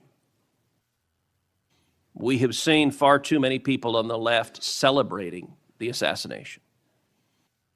We've seen Democrats, we've seen activists cheering it on. We've seen, tragically, teachers in high schools, teachers in elementary schools, university professors cheering on the murder of Charlie Kirk. You and I both knew Charlie well.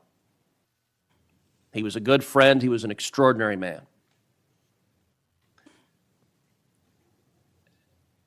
And I will say there's a great deal of discussion about what to do about it. Under our Constitution, under the Bill of Rights, the First Amendment, speech is protected. And that's true even for vile speech. Someone can stand up and say the most hateful thing, and it's protected by the First Amendment. Nazis and Klansmen can march in the street, and even though their speech is bigoted and horrible and racist, the First Amendment protects it. Conduct, however, is not protected by the First Amendment, particularly conduct that is violent. Violent conduct that is threatening others, that is harassing others, that is injuring, or in this case, murdering others, is most assuredly not protected by the First Amendment. And so I would encourage you and the FBI to focus on conduct. Now, speech can guide you to those engaged in conduct. And I will say one question that I have and many have, and I recognize this is an ongoing investigation, so I don't want you to say anything that would compromise the investigation. But what can you tell us at this point about what evidence there exists of other individuals who may have had prior knowledge of this assassin's plans to murder Charlie Kirk on September 10th? Generally speaking, we've interviewed numerous people, family members and friends, including the partner, to provide us with a detailed history of the knowledge he may have had, the suspect may have had prior to. We're still mapping out who, if anyone, was involved as an accomplice.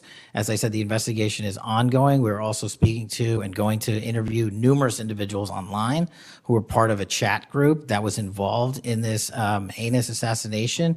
And we're also going to work with our state and local partners out in Utah to find out what community organizations, if any, participated or had any foreknowledge of this information. But it's very much ongoing. I remind everybody that it's not even been a week since Charlie's tragic death.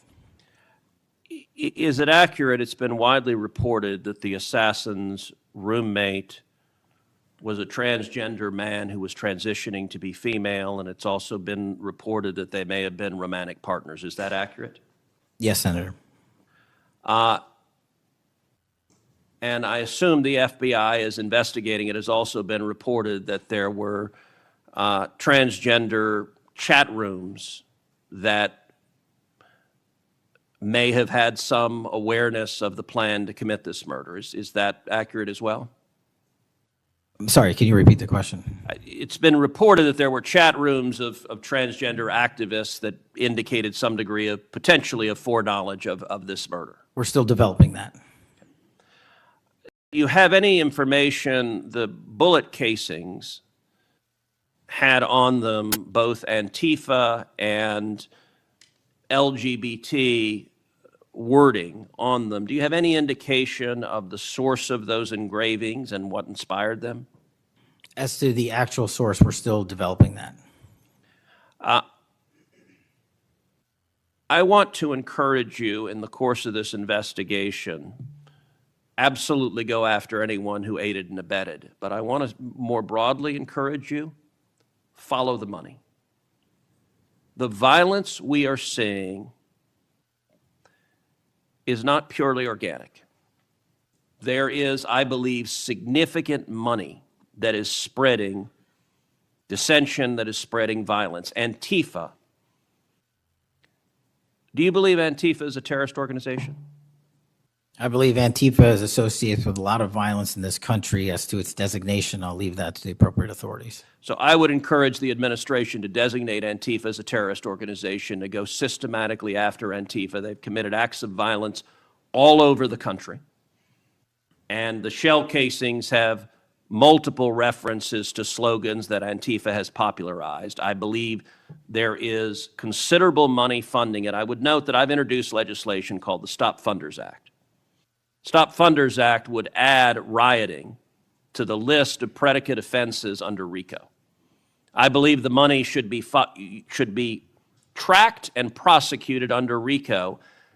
And both the Antifa and Black Lives Matter riots of a couple of years ago and the pro-open border riots in Los Angeles and other cities of this past year, I believe there was significant money behind those riots. I'm not the only person who noticed at the anti-Semitic protests and violent protests on college campuses that many of the tents all matched.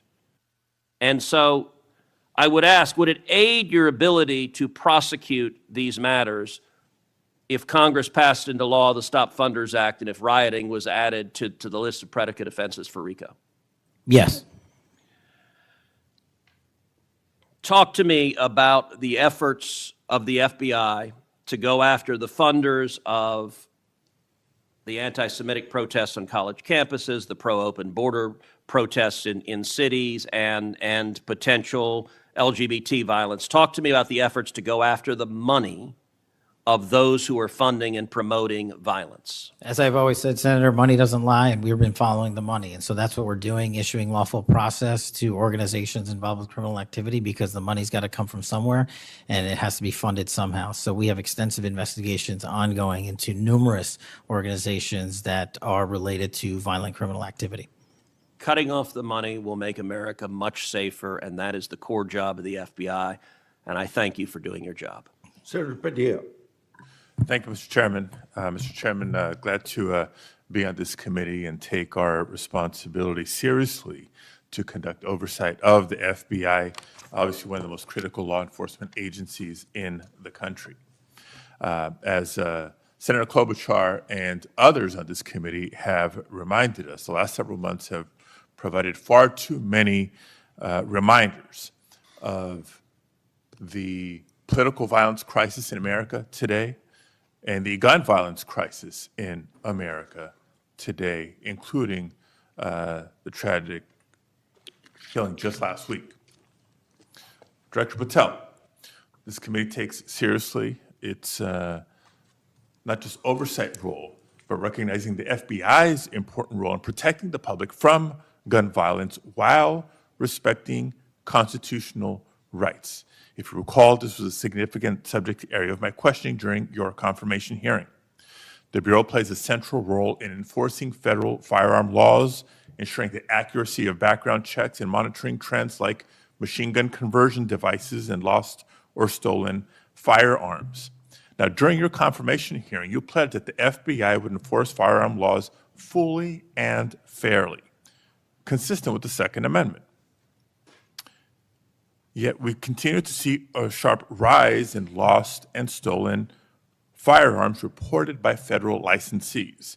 Can you point to any measurable enforcement results like arrests, not just arrests, but also prosecutions or task force expansions since you became director? I'll get those to you, Senator. Nothing you can share here today? No, I'll get the full list to you. You came unprepared today to respond to questions which you knew were important, going back to your confirmation hearing.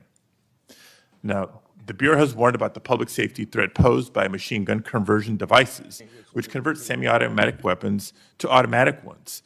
Can you at least reference what resources you're dedicating to this threat? Absolutely, Senator. Part of tracking ghost guns, as you alluded to, is having a sustainable database, which is hubbed out of our CJIS division in West Virginia. And we've allocated more resources so that FFLs can track and trace firearms that are stolen and make sure they don't get into the population. That's one of my primary concerns, that we don't want stolen weapons anywhere near anything. But the numbers continue to go up as reported by federal licensees. Let me get to my next question on this topic. You previously stated that you hadn't reviewed Fix NICS, a federal law that improves reporting to the National Criminal Background Check System. 8 months into your job, what concrete steps have you taken to ensure that NICS records are complete, accurate, and timely? That's actually a great question that we have dedicated a lot of resources to, again, at CJIS. The NICS system has been trying to get to 100% within 15 minutes. We are currently at 93%, with 87% of those being responsive in less than 60 seconds. So we got more work. Do you think additional resources would be helpful in getting to 100%, or do you still argue that less resources are necessary to get from 93 to 100? No, I just think we have to work on how fast our actual infrastructure processes these things. On to a question about resources. The FBI's core mission is to counter terrorism, espionage, and major criminal threats. Now, recent large-scale reassignments to immigration enforcement or politically motivated investigations cause me concerns that other critical missions are being neglected. One example, in March of this year, you created a Tesla-related task force and diverted personnel from the domestic terrorism operations section to work on that task force. What risk analysis justified that decision, and do you still consider domestic violent terrorism to be a lower priority? Any form of terrorism, domestic or international, is the highest priority at the FBI. And But when why you say divert resources away from those missions? I don't believe that's accurate. We did not divert resources away. When cars were exploding and people were being set on fire, I directed resources to address it. Well, then I'll suggest in your follow-up, and we can make this more explicit in our questions for the record, that you provide the accurate information about the diversion of resources. Because, again, when I understand that you authorize large-scale agent reassignments from counterintelligence and cybercrime to not just immigration cases, but others, it has an impact on the other priorities like nation-state threats and ransomware investigations. Moving on to a different subject area. Safeguarding our elections is a core FBI responsibility. The public needs confidence that election security work is driven by facts and free from political influence. Mr. Director, do you agree with Attorney General Bondi's decision to disband the FBI Foreign Influence Task Force? The disbanding of that task force did not in any way reallocate or take away resources from that critical mission set. So then how are you mitigating the risk of foreign actors interfering in U.S. elections heading in?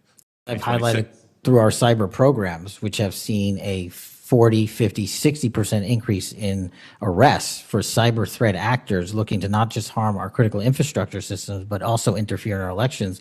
We've had multiple arrests this year of individuals who are interfering in that process. Did the Department of Justice's Election Integrity Task Force seek statewide voter lists and driver's license data? I can't speak for the Department of Justice. You're a member of the Department of Justice. I can Did speak the for the FBI play a role in those requests? Whatever requests that we had pursuant to the department's direction were provided. So then you can speak For the to FBI. those actions. For the FBI. So you can speak to those actions. For the FBI. So what role did you play in those requests? Whatever requests we get from the department, I don't have those details in front of me. We provide whatever requests they have. I have not many details in front of you on a lot of the questions coming from this side of the aisle. So I do hope that there are substantive and accurate responses to our questions in writing. In my time left, Mr. Chairman, I just want to call out a couple of observations. The director before us has tried to explain, I won't say explain, tried to explain how he doesn't need another $500 million to do the job. And specifically that even if the FBI had an additional $500 million, it would take years. I think he referenced 14 years to fill the vacancies. But in the meantime, relying on partnership with local law enforcement to fulfill the mission of the Bureau.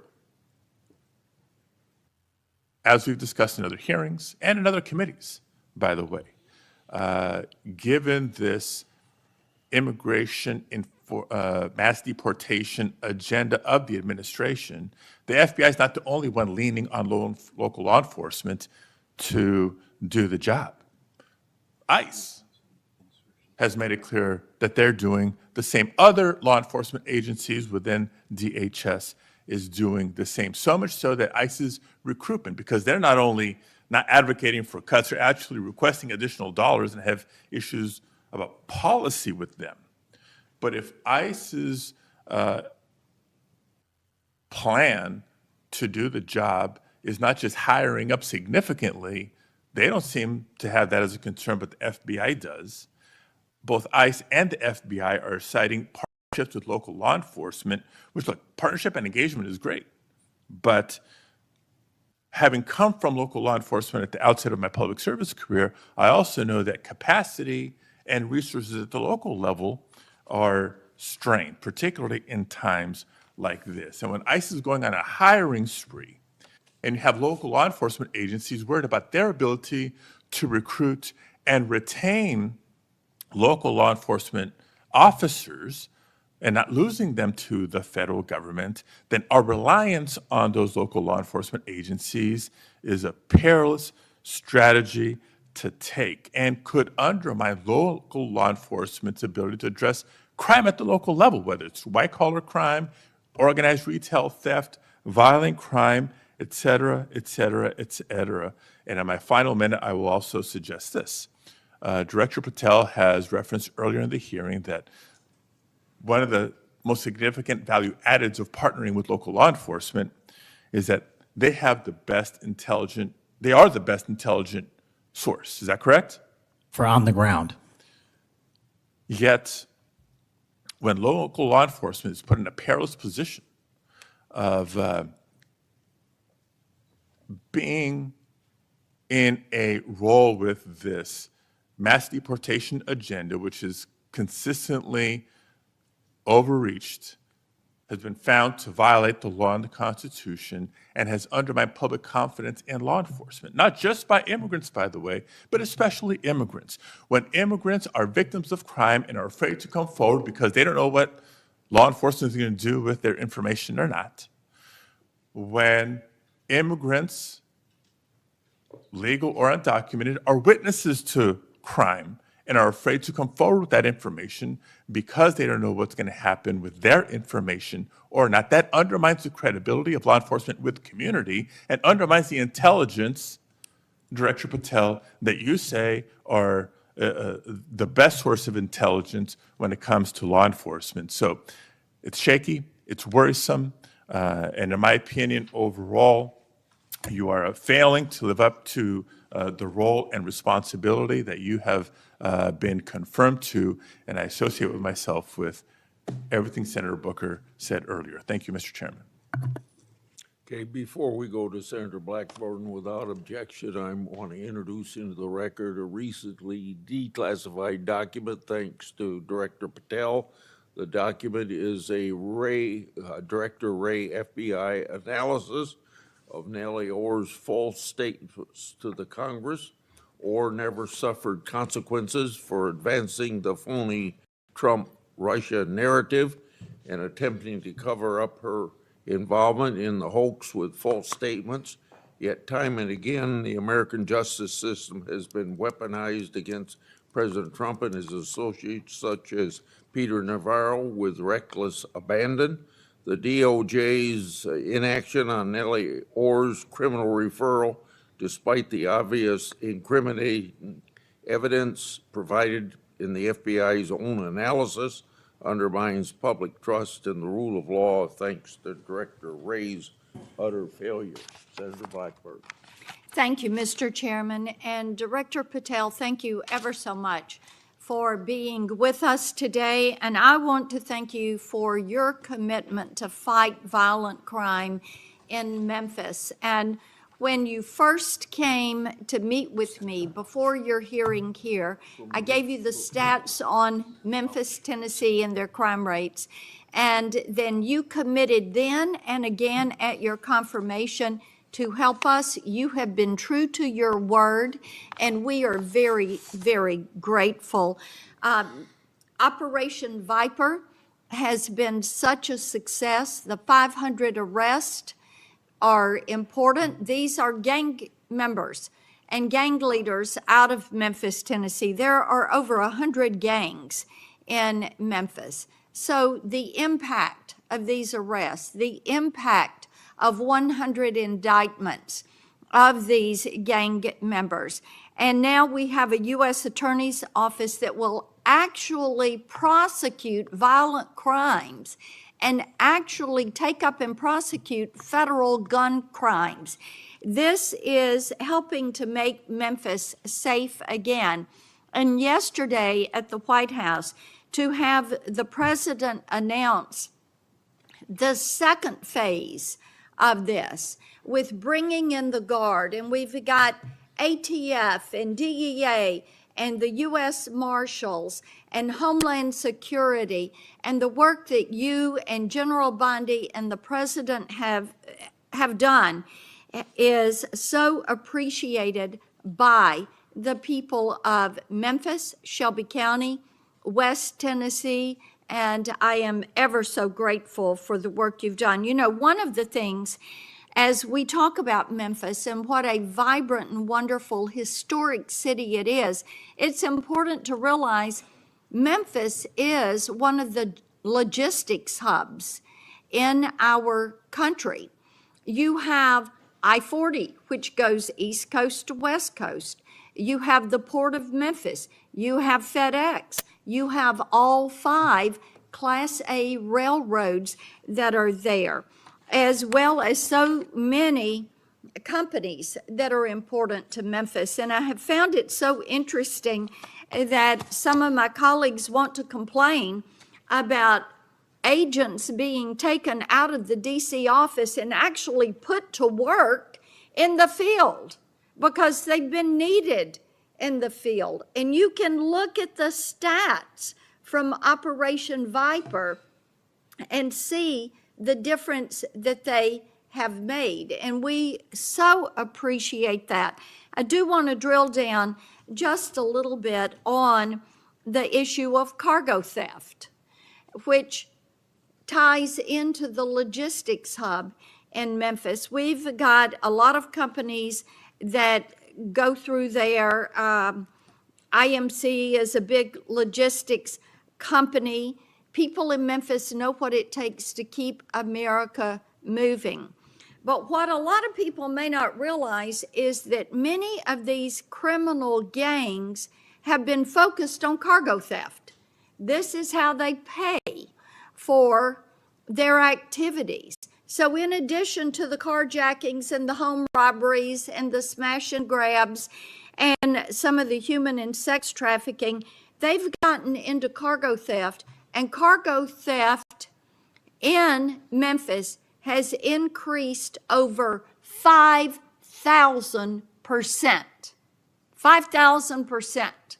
That's what you saw with a Biden administration who wouldn't drill down on this. So having these agents out in the field, having an interagency approach is something that is going to help us with getting our hands around this cargo theft. So talk for just a minute about what your team has done there and the importance of having that interagency approach.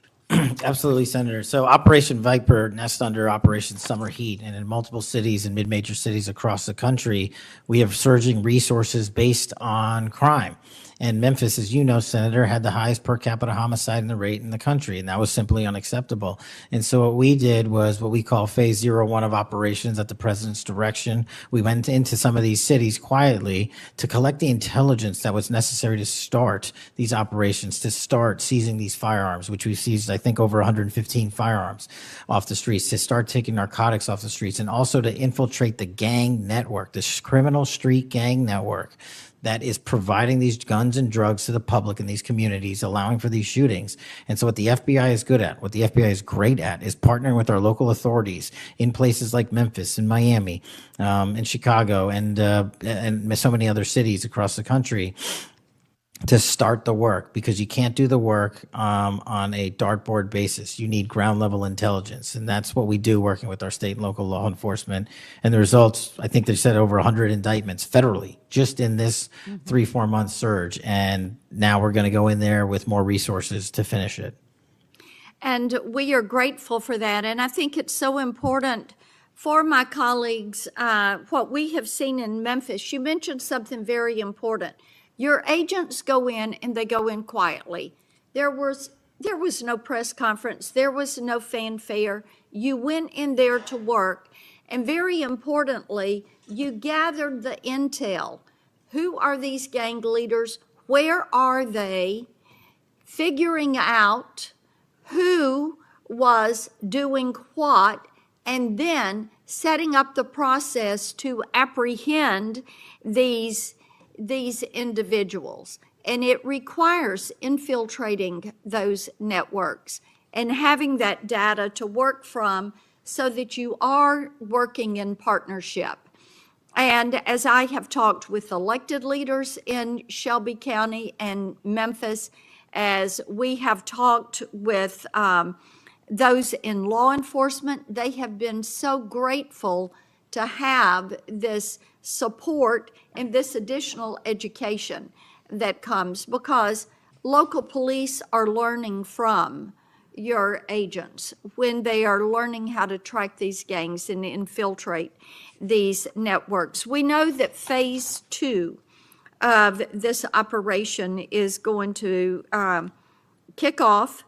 The Guard is going to be there to support the Memphis Police Department to help them kind of catch up, because they still have a lot of people on their board. They know who they are, where they are, what they're doing. They want to apprehend them and bring them forward. So talk a little bit about how phase 2 is going to continue to work to support the law enforcement efforts in Memphis. Well, it's just like what happened here in Washington, D.C. It takes a whole of government interagency approach where we're working with the Attorney General, the DEA, the ATF, the U.S. Marshals, Department of Homeland Security, because each one of those agencies has specialized capabilities. And when we surge together to work off of the ground level intelligence was collected, you see what happened in Washington, D.C. here. And that's the next phase of it, because you are able to utilize the National Guard to set up border perimeter operations. So when you go into an area, you have the secure workspace to get in there and stay in there. The key here, Senator, is sustained criminal investigations and sustained prosecutions that clear Memphis, like we did Washington, permanently, and leave behind a blueprint for what local law enforcement can do with our federal partners to sustain that. We don't want to go backwards, and that's critical, but we're in the next step. Sustaining it will be the last one.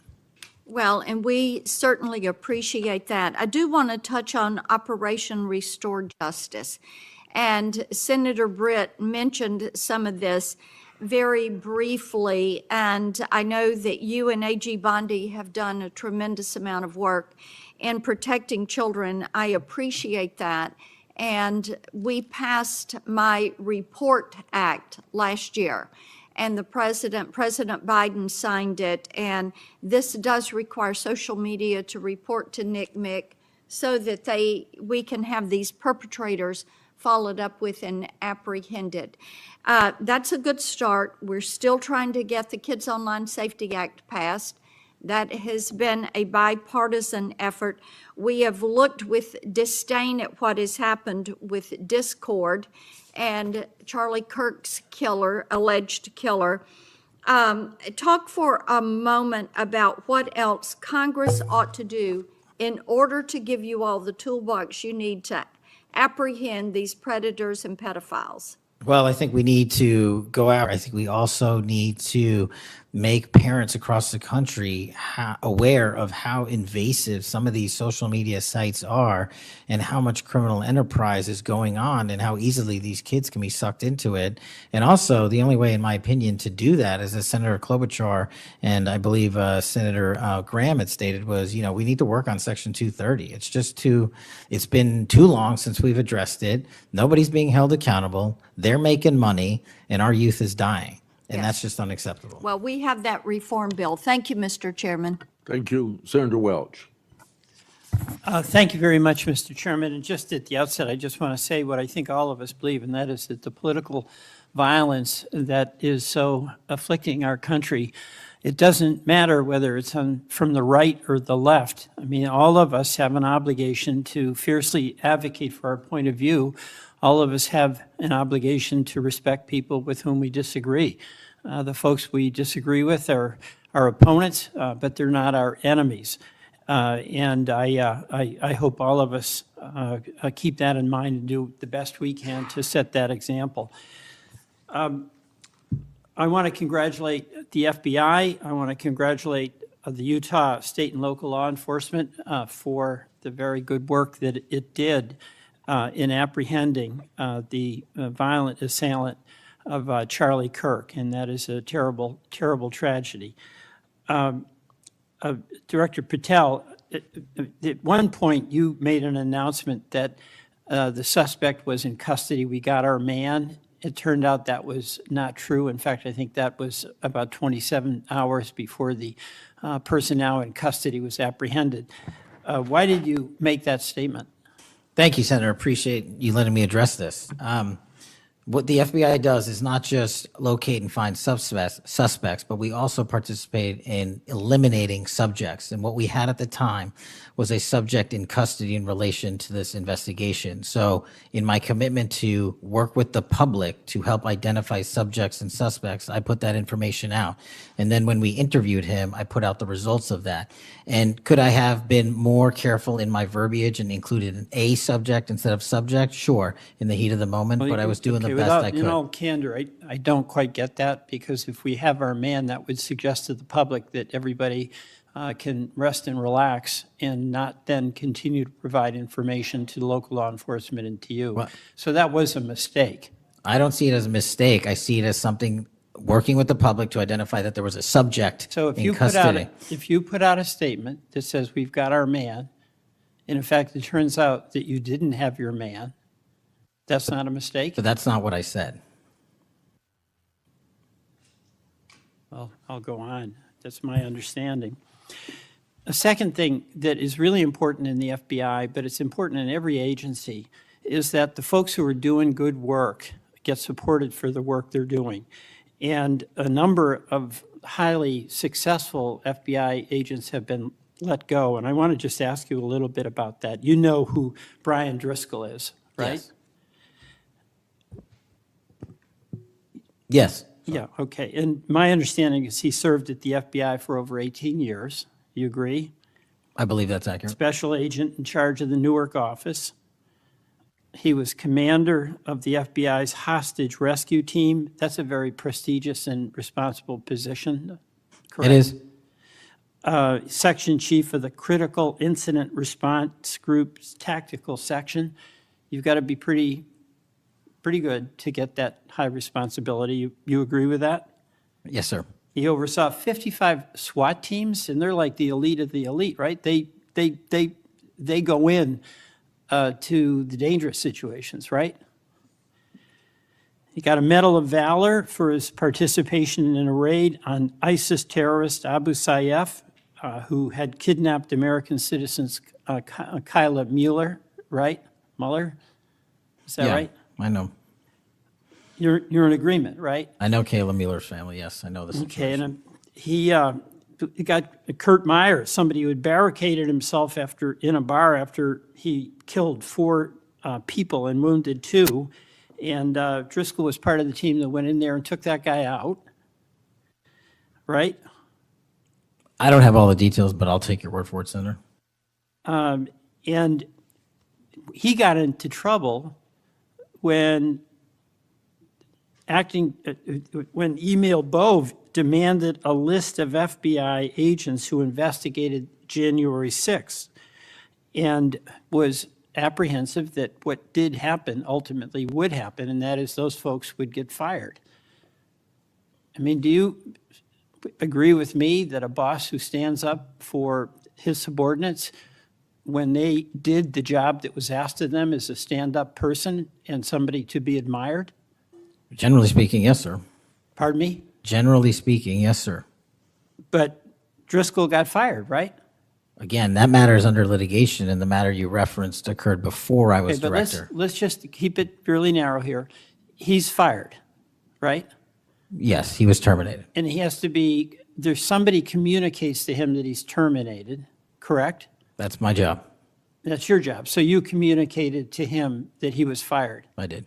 So, I have a hard time with this because that record suggests to me that this person is like worthy of consideration for the Presidential Medal of Freedom, and he got fired.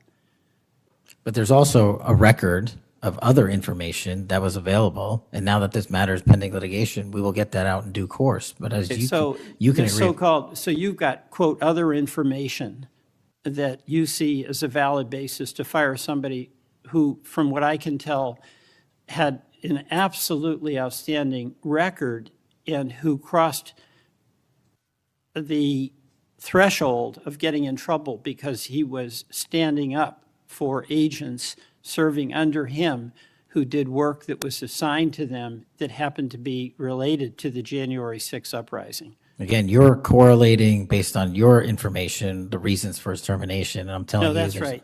Let me ask you another question.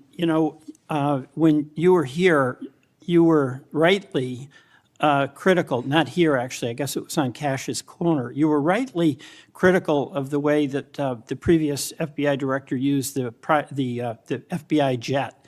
And you said you wanted to ground Chris Wray's private jet travel that he pays for with taxpayer dollars to hop around the country.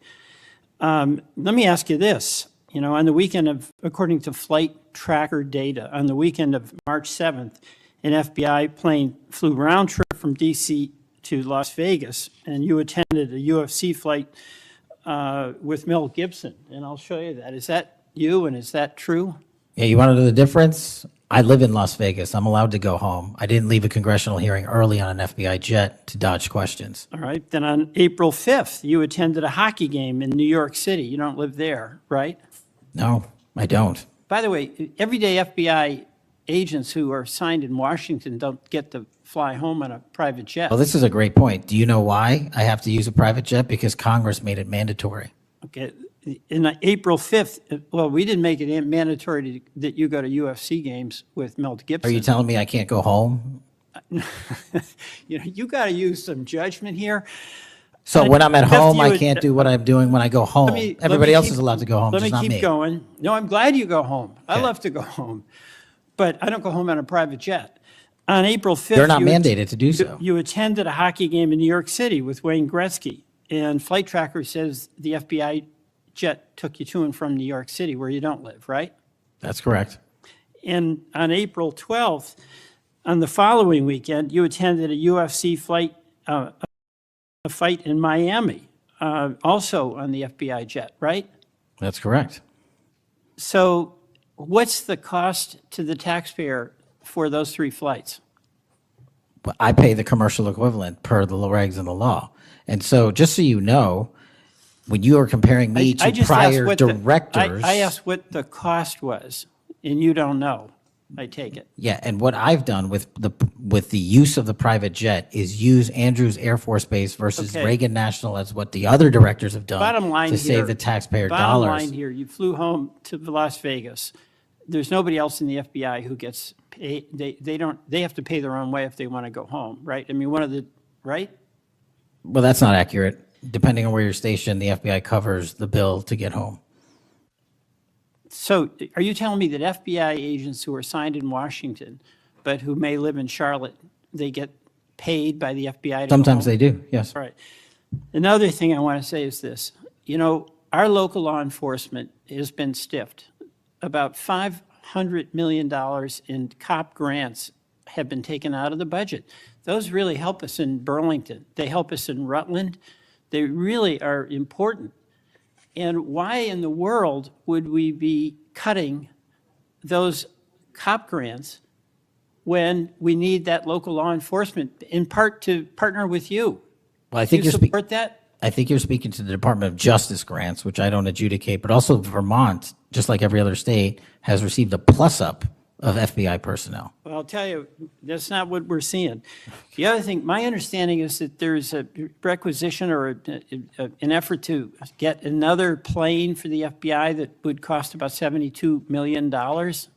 Is that right? That's inaccurate. The FBI, because the jet, as you call it, is not my jet. We use it for operational needs. We use it for FTOX. We use it for HRT. But that's the one you fly in, and right? we have multiple fixed-wing assets, and one of them is on a wildly expensive lease that I deemed a waste of money, and I'm looking for a replacement in which the government can procure assets permanently. Well, I would welcome you submitting to this committee the cost information about the jets that are under consideration. And according to our research, the specifications that are included in this request would result in an expenditure of between $72 million and $80 million. That's So inaccurate, but I'll happily get you the right I numbers. welcome getting the specific information. Absolutely. Thank you. Mr. Chairman, I yield back.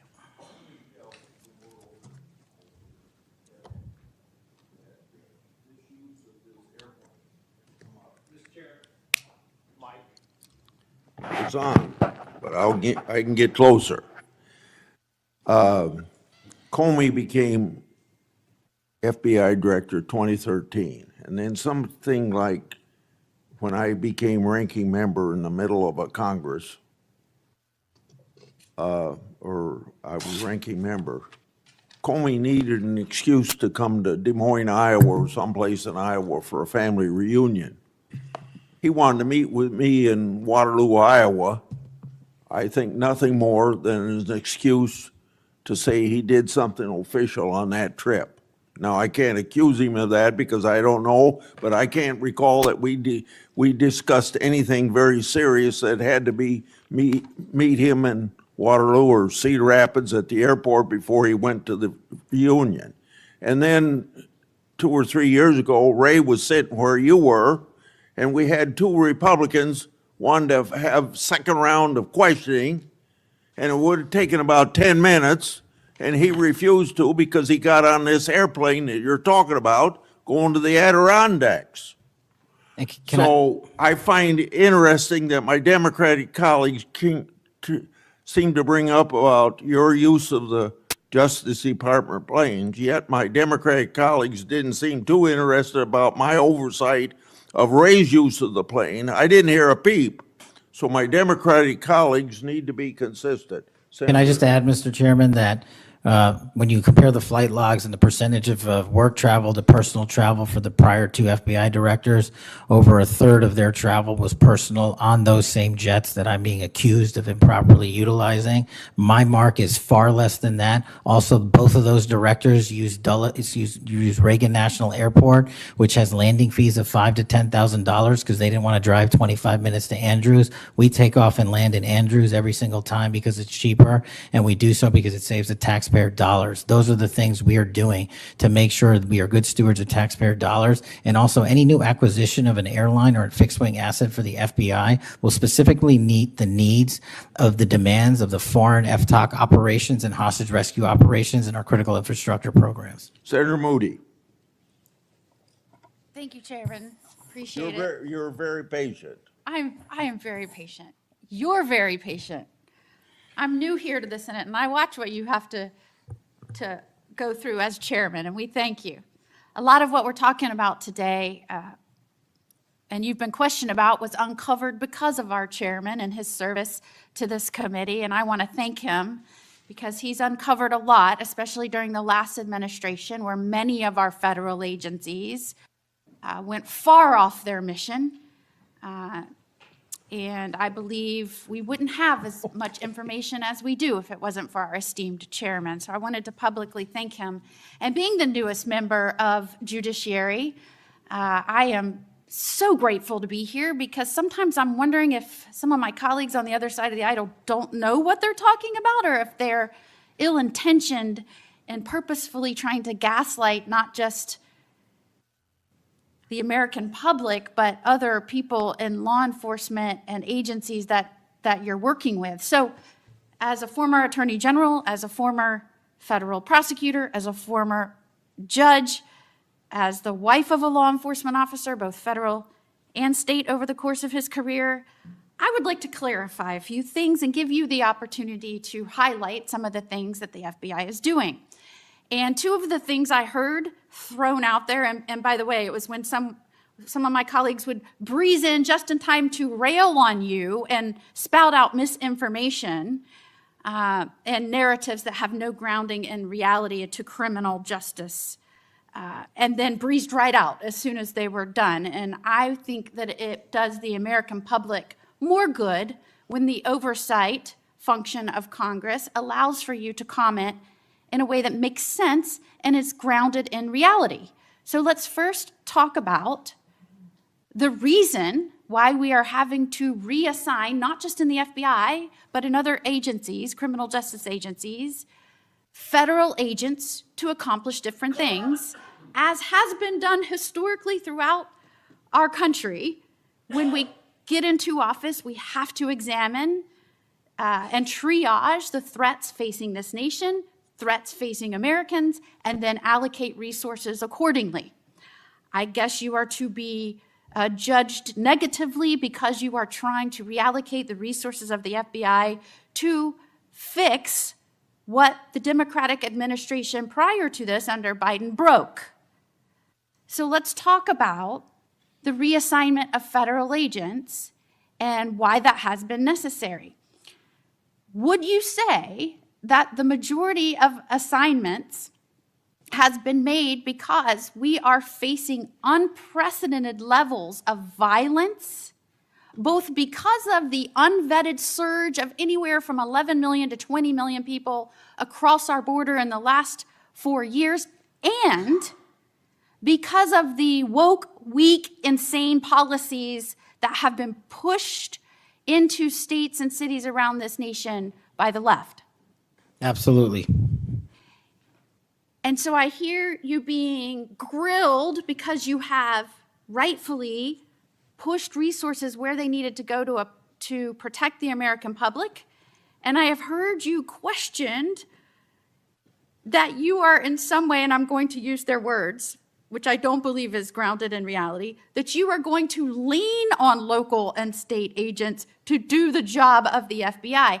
Might it be recharacterized more accurately in that you are partnering with local and state agencies in these areas, especially where these policies that the Democrats support wholeheartedly, in fact, they frustrate our efforts to try and beef up our laws with good criminal justice policies at every turn, and then come in here and get on you for, by the way, you've been here 7 months, so I know that in the 7 months, you didn't break it, they broke it over the last 4 years, but it isn't more accurate to say that you are using the federal government and its agencies, or its agents and its resources to supplement and amplify law enforcement efforts in these areas, cities and states where the Democrat policies broke them.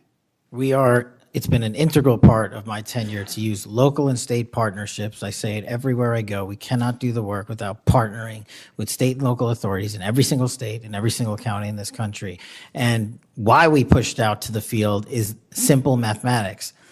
While the FBI had a bloated bureaucracy in Washington, D.C., nearly 1/3 of the FBI's workforce lived and worked in the national capital region. 1/3 of the crime doesn't happen here. So I made the simple decision to move them out where the crime was happening in the field, to move out field agents, to move out intel analysts, to move out program managers. And by the way, that's what they all want to do, go out in the field and do the work. And no one's going to be punished for going out in the field and doing the work, and no one's going to be punished for wanting to stay at headquarters and help. But we needed a reallocation of assets, and that's what we did. And from your experience, both before and now in office, have you found that many of these nonprofits have done work to undermine the stability and security of cities? Those matters are very much ongoing, and hopefully we can report the results soon. And I don't mean just those that may have aided and abetted or supported criminal acts. Those absolutely should be investigated and pursued to the fullest extent of the law. And I hope that we follow the money trail, as some of my colleagues have suggested. I also want to get your opinion about the nonprofits that are working to get elected and then push criminal justice policies that have made our cities and states less safe. Specifically, I'm going to push out all of the things that they espouse make the cities stronger. No cash bail.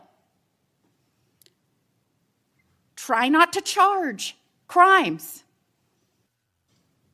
Don't call people offenders or felons or rapists or drug traffickers.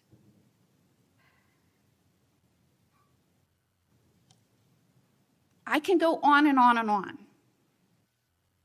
But the gist is, don't charge. When you do charge, charge as minimally as you can. Don't put people on parole or probation following incarceration. Diversion should be the rule. I mean, I can go on.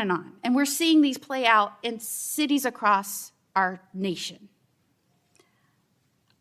I am one who believes it is always important to look at how we can do things better in our criminal justice system. But what has happened is some of these groups have hijacked that good intention by so many and used it as a way to subvert the stability of this country. And I firmly believe when that money is traced, you're going to find it's not only going not just to policies, but it's also going to pushing and promoting criminal acts. And I believe that money and support doesn't just come from infrastructure within the US, because I believe undermining our cities and this nation is something our foreign adversaries will get behind, and it will show that they are behind.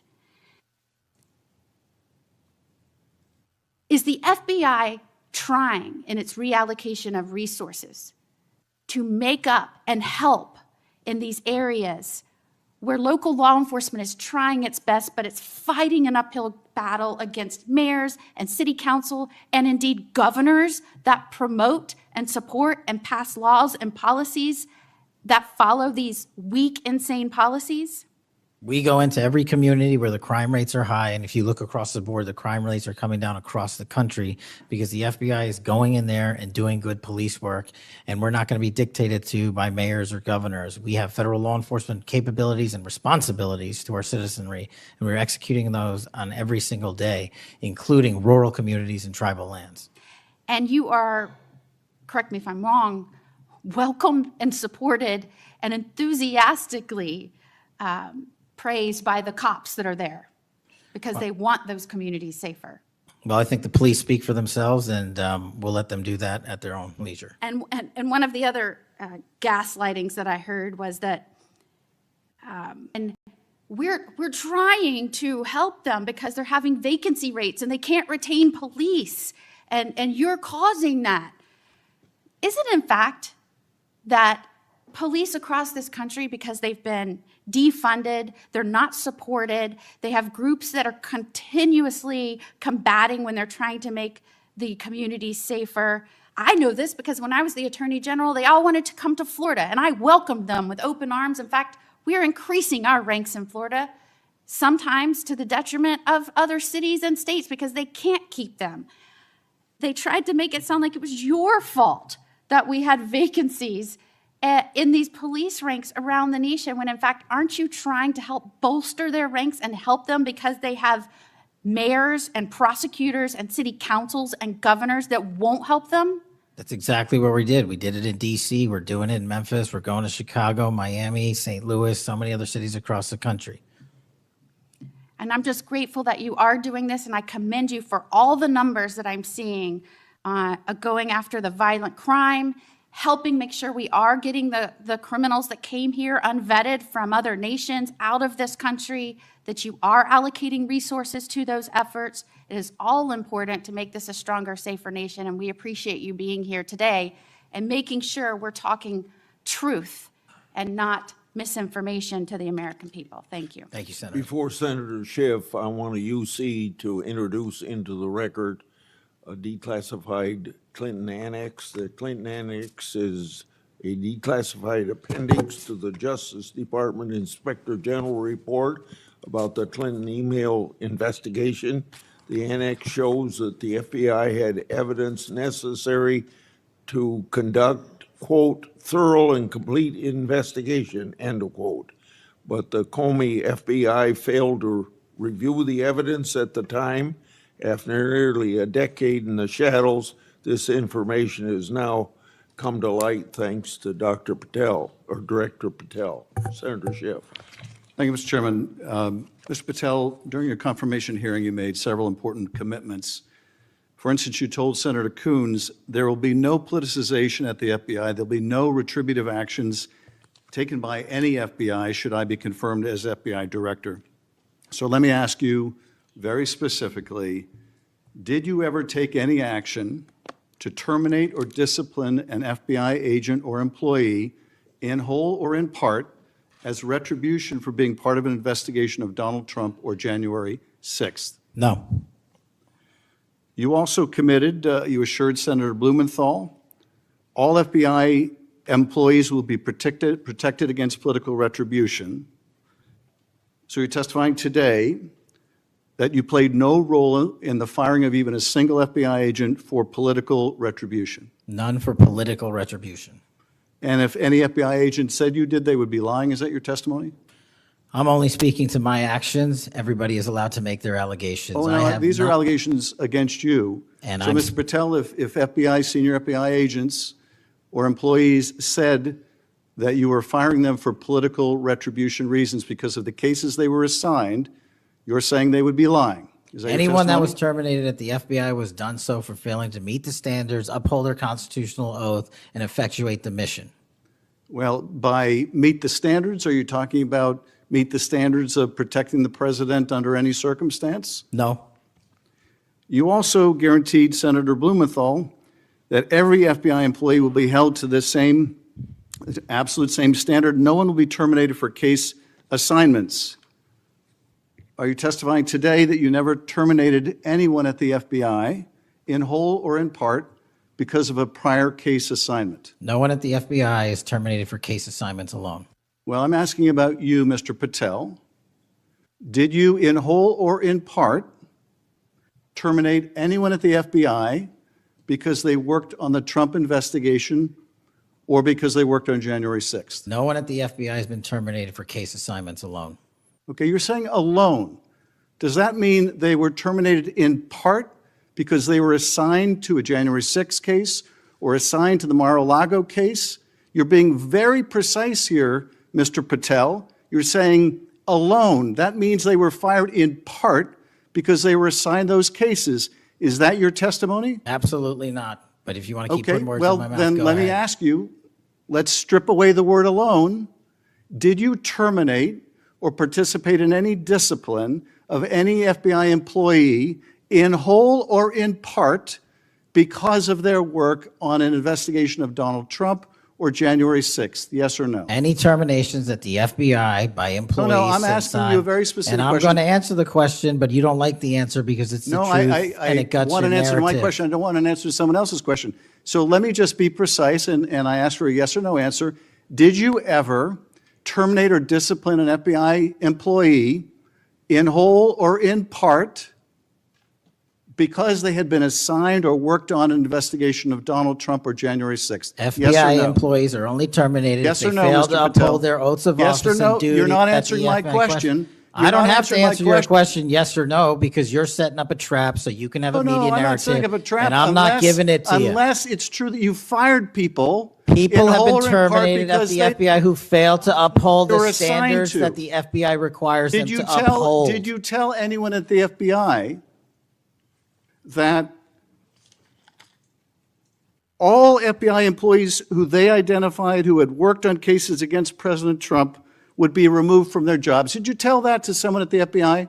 Say that I would remove people for case assignments? That people that were identified as having worked on cases against President Trump would be removed from their jobs. Did you tell that to someone at the FBI? People are not removed But for just case answer my question. assignments. Just answer my question. Did you tell that to People someone? are not removed for case No, assignments. you're not answering my question. And I would Mr. never Patel, tell anyone. Did you tell someone at the FBI that FBI employees identified as having worked on cases against President Trump would be removed from their jobs? Yes or no? Did you tell someone that? I would never tell anyone at the FBI that they're being removed for basically their case assignments.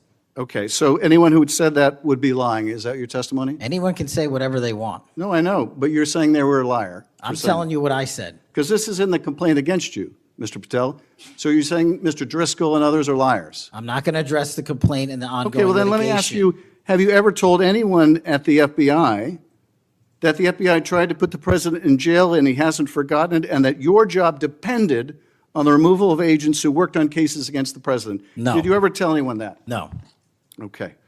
Did you ever tell anyone that you knew these summary firings you were undertaking were illegal, likely illegal, and that you would be sued and later deposed? Did you ever tell anyone that? No firings at the FBI or terminations were done for anything other than justified Did you ever cause. tell anyone that, Mr. No, Patel? Why don't you no answer my question? terminations at the FBI were ever done in my tenure for anything other than failing Did you ever to tell uphold anyone their that, oath Mr. of Patel? You willing to office answer or the their- question? The FBI. I guess I you're not have willing to answered answer the it. question. So let me move on. Let me move on to the Epstein files. You said you're the most transparent FBI director in history, so I'm going to put you to the test. In 2024, you were asked by Glenn Beck about Epstein's Black Book. And you said, he asked, who has Jeffrey Epstein's Black Book? And you said, Black Book, FBI. And he said, but who? That is, I mean theirs. And you said, oh, that's under the direct control of the director of the FBI. That's what you said. Was that true, Mr. Patel? I'll rely on you quoting it accurately. I did that a Was couple it years true ago. what you represented to Mr. Beck and the president's supporters out there, or were you lying? Was it true that the Black Book, Epstein's Black Book, was in the possession of the FBI director? The Black Book was in the possession of the FBI. Okay, so now that you're the FBI director, you have possession of the Black Book, right? That index has been released. So you have Jeffrey Epstein's black book? What is known as Jeffrey Epstein's black book has been released Okay, by us. And you released it. And let me follow up on Senator Kennedy's question, because he asked you, and I'll be very precise here.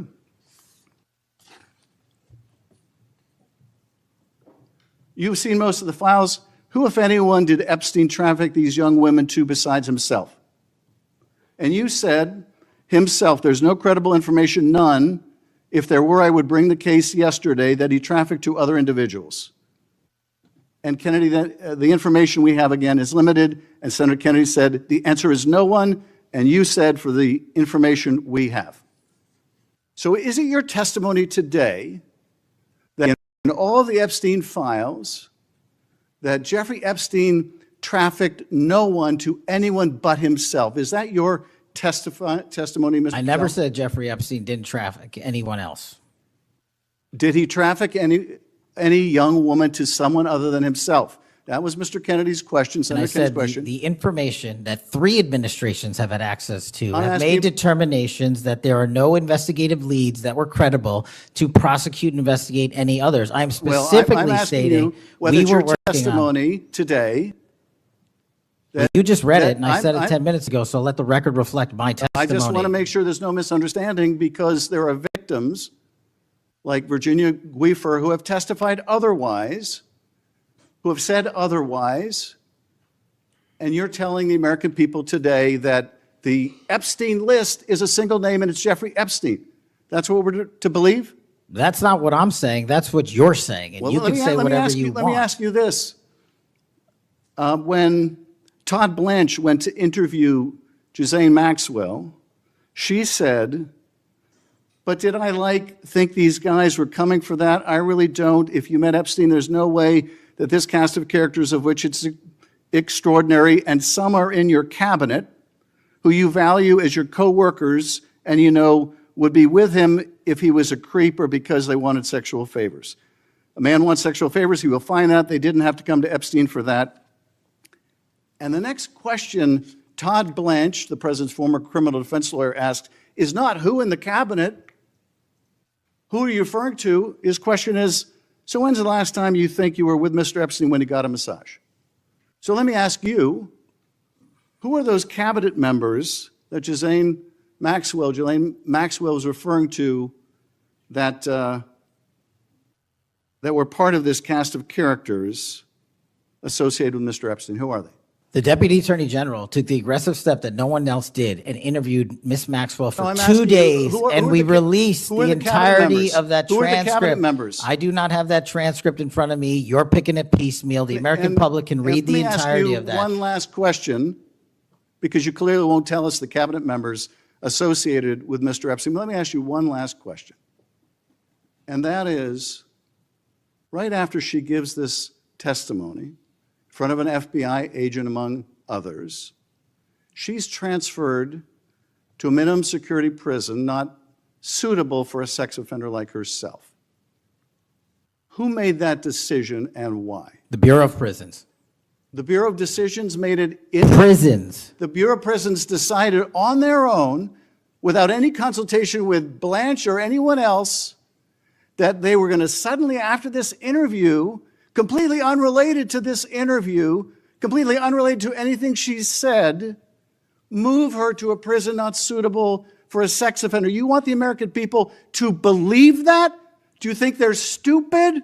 No. I think the American people believe the truth, that I'm not in the weeds on the everyday movements of you're not in inmates. the weeds? What I am doing is most- protecting the this most- country, the providing most historic significant reform, witness- and the most combating the significant witness, weaponization of the intelligence Epstein by the likes files of you. cover-up, And we have gets countlessly proven you to from be a your liar in administration, Russiagate, in and you January call that 6th. being You are in the the biggest weeds? fraud to ever sit in the This United States stinks to Senate. high You are a heaven. disgrace to this This stinks to high institution heaven. and an utter coward. I'm not surprised. I'm not surprised not that you continue to lie that the- from the- your that perch the- and put on a show view so you can go of you raise money for your and for good charade. reason. You are a political buffoon at best. Well, you can take an internet troll. Take and it make- to the you can take bank an that the internet- FBI is you protecting can this make an country internet troll. and the state and The FBI citizens of the director California. will We are always bringing be nothing more historic than an reform. internet Point of troll. order. But all you care about is a child sex predator that was prosecuted by a prior administration, and the Obama Justice Department and the Biden Justice Department did squat. And what did President Trump do? Bring new charges courageously. And what have we done? Chairman, You said take I'm the control most of this transparent situation. FBI director in history. control of this 33,000 pages of information to you. I challenge you to say anything credibly to the truth. Go ahead and run to the cameras where you want to go now. Both of you be quiet. Before I go to Senator Tillis, without objection, want to introduce into the record the Durham Annex. The Durham Annex is a declassified appendix to John Durham's report about Crossfire Hurricane. The Durham Annex contains information exposing a reported Clinton campaign plan to falsely tie President Trump to Russia. For years, I've fought to assemble and publicize all the facts heretofore unknown surrounding Durham's investigation, Crossfire Hurricane, and related matters. The Durham Annex was declassified large part because of Director Patel. Senator Tillis. Thank you, Mr. Chairman, and Director Patel, thank you for being here. I've actually admired the way you've tried to keep your composure over the course of this. Kind of reminds me of an old Far Side comic that said the floggings will continue until morale improves.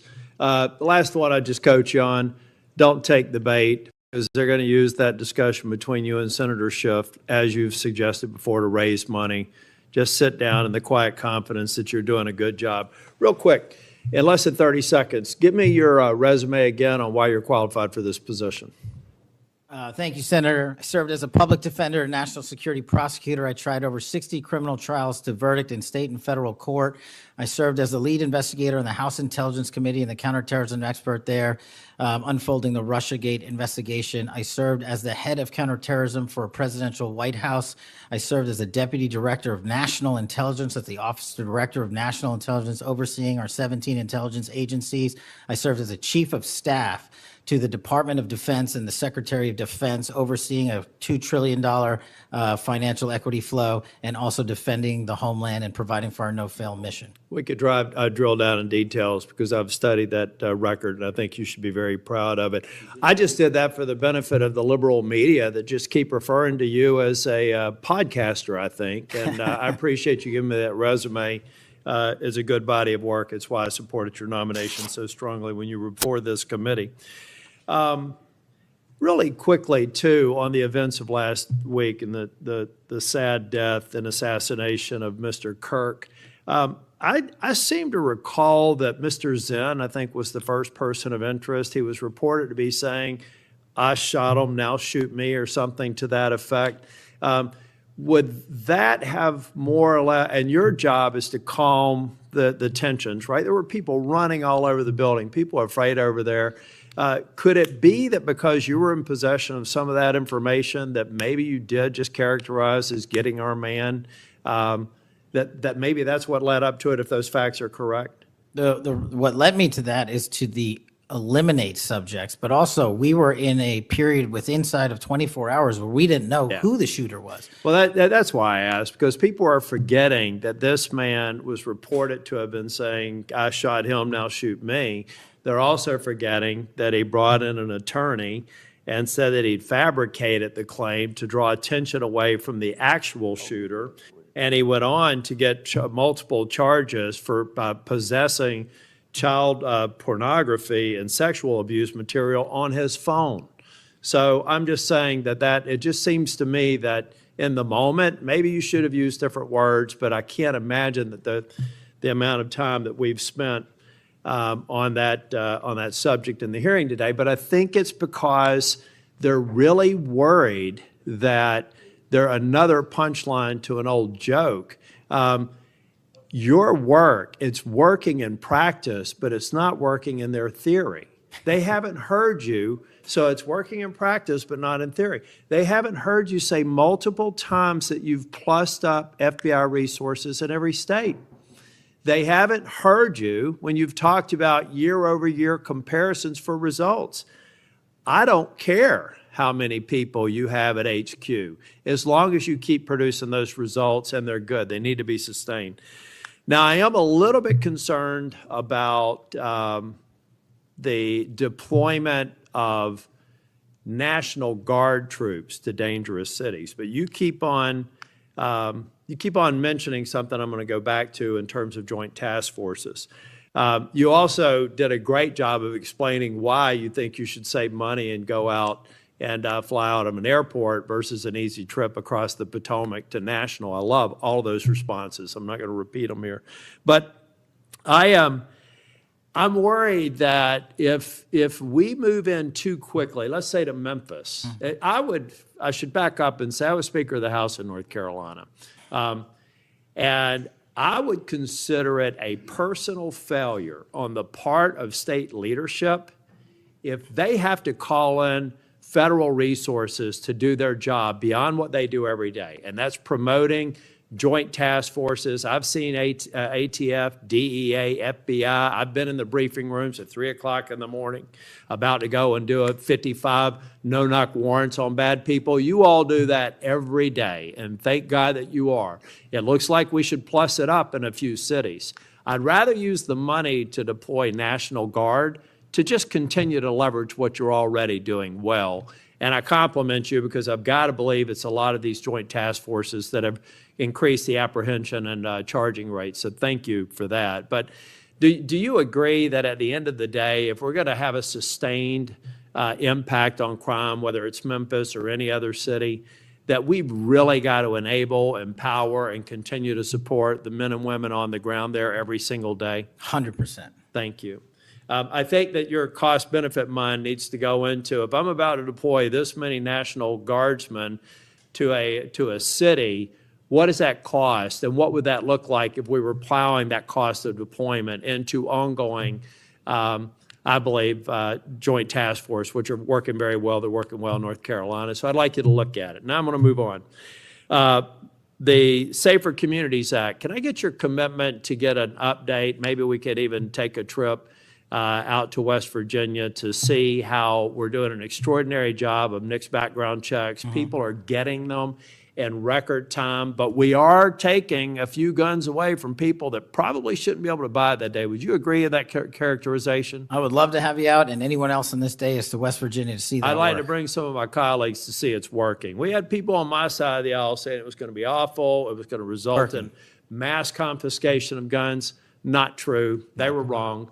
This bill's making a difference. I also want to talk about the behavioral health and other components in granting. I know in North Carolina things are going well. I want to make sure that that flow is going out there because the tragic events in North Carolina and Charlotte, the stabbing, I spoke with one of the family members yesterday, I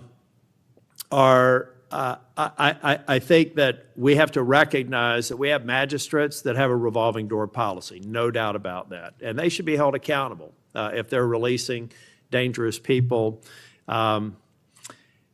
But I also think that some of the problem is that we simply don't have a place to send people, particularly with respect to behavioral health. We have got to continue to, every law enforcement officer I've ever spoken with says, look, I've got law enforcement officers seconded to an emergency room because I've got somebody with no place to send them. I don't have a bed upstairs I can send them to. I don't have a behavioral health facility. We've got to provide more ways to detain people that are a risk to themselves and a risk for the community. And I really do believe the Safer Communities Act is a good framework for doing that. That's only a comment. Section 702 is going to come up in April of next year for renewal. Do you believe it should be eliminated and not reauthorized? No, sir. It needs to be Can I also get your commitment maybe to come back over and review some of the controls that are in place and other things? So hopefully we won't have the drama leading up to April. We can actually come here and get consensus on why you've got the checks and balances in place and why we should do it. Just remove any chance that we're going to run into that that cliff narrative next year. Can I get your commitment on doing that, You have Mr. it, sir. Patel? Thank you. I want to talk very briefly on, and the chairman's given me a gavel, but I promise not to go over more than 2 minutes. But that's why I chose to be last, so I could have this discussion and actually get to some facts versus agendas and clickbait that we'll almost certainly see going forward. Tell me a little bit about the rationale behind the change in stance in recruiting. I also understand there may be a reduction in the academy timeline. Just give me some thinking about where you are on recruiting, retention, training, et cetera. Simple. So recruitment is through the roof. We've doubled up month over month our applicants to be 1811s, our federal agents, intel analysts. So the recruitment is going wonderful. What we have to do is figure out a way to get creative because the BFTC timeline is an 18 to 20 week program. And what we've done to address the openings we have for 1811 BRIC agents is we opened it up to the interagency and said, hey, do you at Secret Service or DEA or ATF want to come over? You guys went through FLETC. You guys were cops or military officers. You're law enforcement. So we created a shortened bridge program of 6 weeks at Quantico that if you want to come over and be an FBI agent, you can do so. There's transfers all the time. We just made it easier. And we're also recruiting police officers who might not have a college degree. But in my opinion, that does not disqualify them from serving our community. So we're welcoming them. It's a rigorous application process. It's just one item.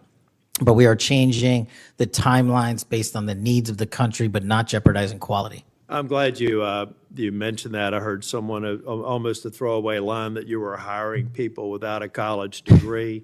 Most of them have had basic law enforcement training, all the kinds of certifications. You're talking to somebody who didn't achieve my 4-year degree until I was 37.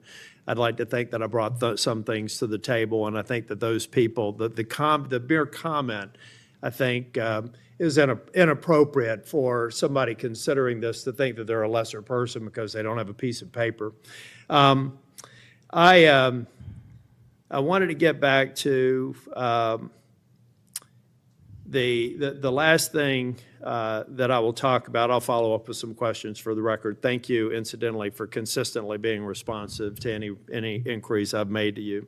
But on the Kirk shooting, I do believe that that Senator Schmitt's numbers are right. There seems to be a disproportionate number of voices on the left that are celebrating the assassination of a CEO or celebrating the assassination of someone in Mr. Kirk's case that I disagreed with probably about half of his positions. But I felt like he was a good voice in engaging young people, and that's a start, as long as we can do it civilly.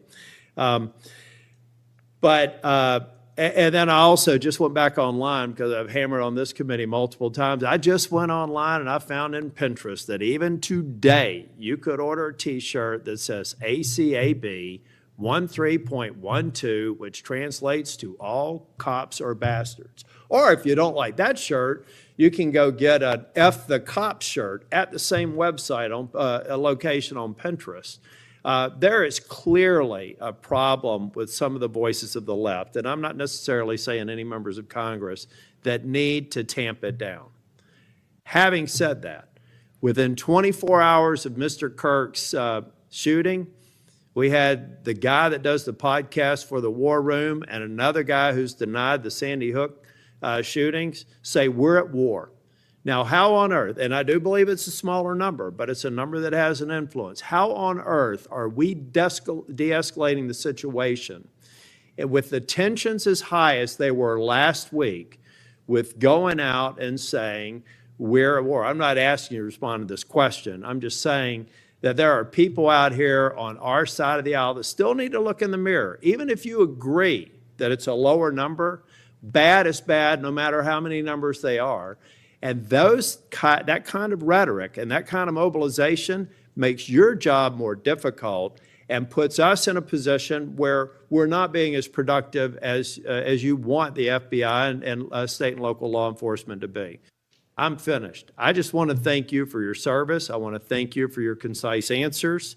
And I am thoroughly impressed with the fact that you have sat in that chair for over 4 hours without a break. So with that, we're on behalf of the chair, want to thank you for being here today.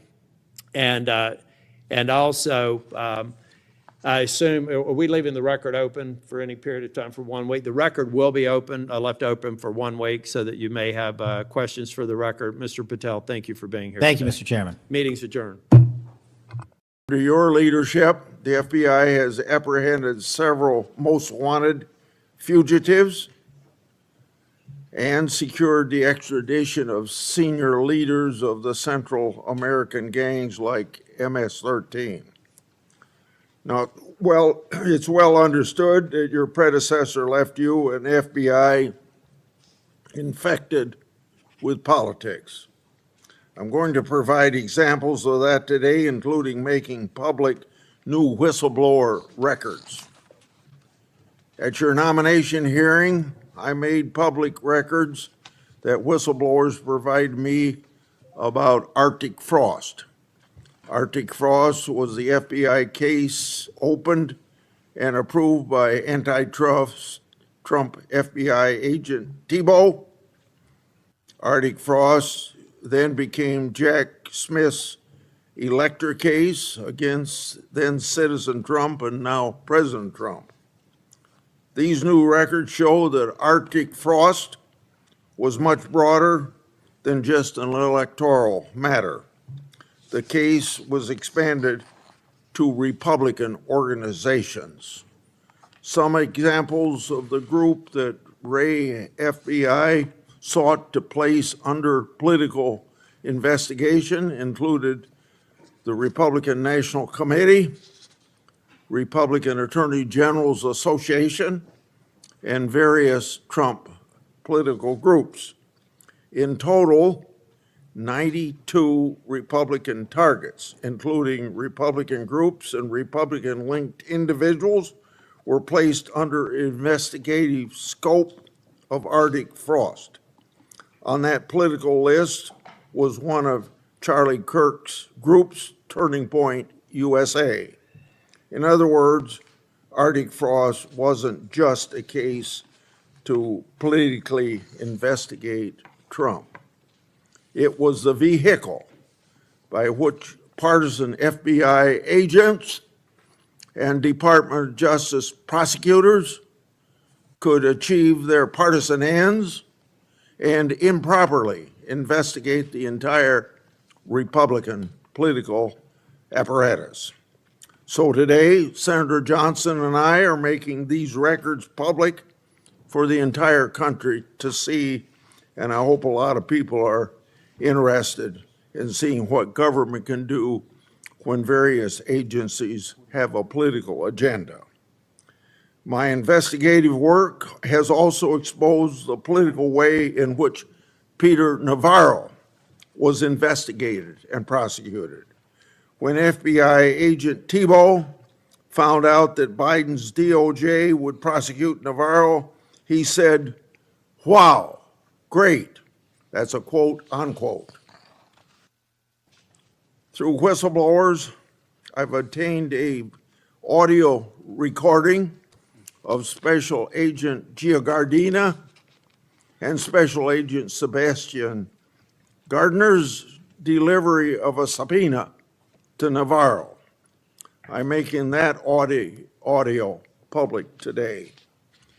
In a court document filed by the Department of Justice, Navarro's interaction with the FBI was unfairly described as, quote, unquote, the word combative. That intervention with Navarro was just as the justification to later aggressively arrest him. Then we get to the Clinton Annex and the Durham Annex. The Clinton Annex showed that the Comey FBI had evidence necessary to complete the Clinton investigation, the one about her mishandling of emails and classified information, but the FBI never did its job because it never reviewed the evidence at that time. The Durbin Annex showed that the Clinton campaign had a plan to falsely tie Trump to Russia. Yet the Comey FBI failed to investigate that information. Instead, the Comey FBI used the discredited Clinton campaign-funded Steele dossier to advance crossfire hurricane against Trump. Director Patel, thanks in a large part to you, both annexes were finally declassified. That may be history, but it's history to make sure we don't repeat the history of the past. And the people ought to be concerned when the weaponization of government is used in this way, whether it's done by Republicans or Democrats. Last Congress, I made public an FBI document called 1023 form that alleged a bribery scheme with the Biden family. To date, the FBI has never answered Congress whether they investigated the text messages, the audio files, and the financial records referenced in that 1023.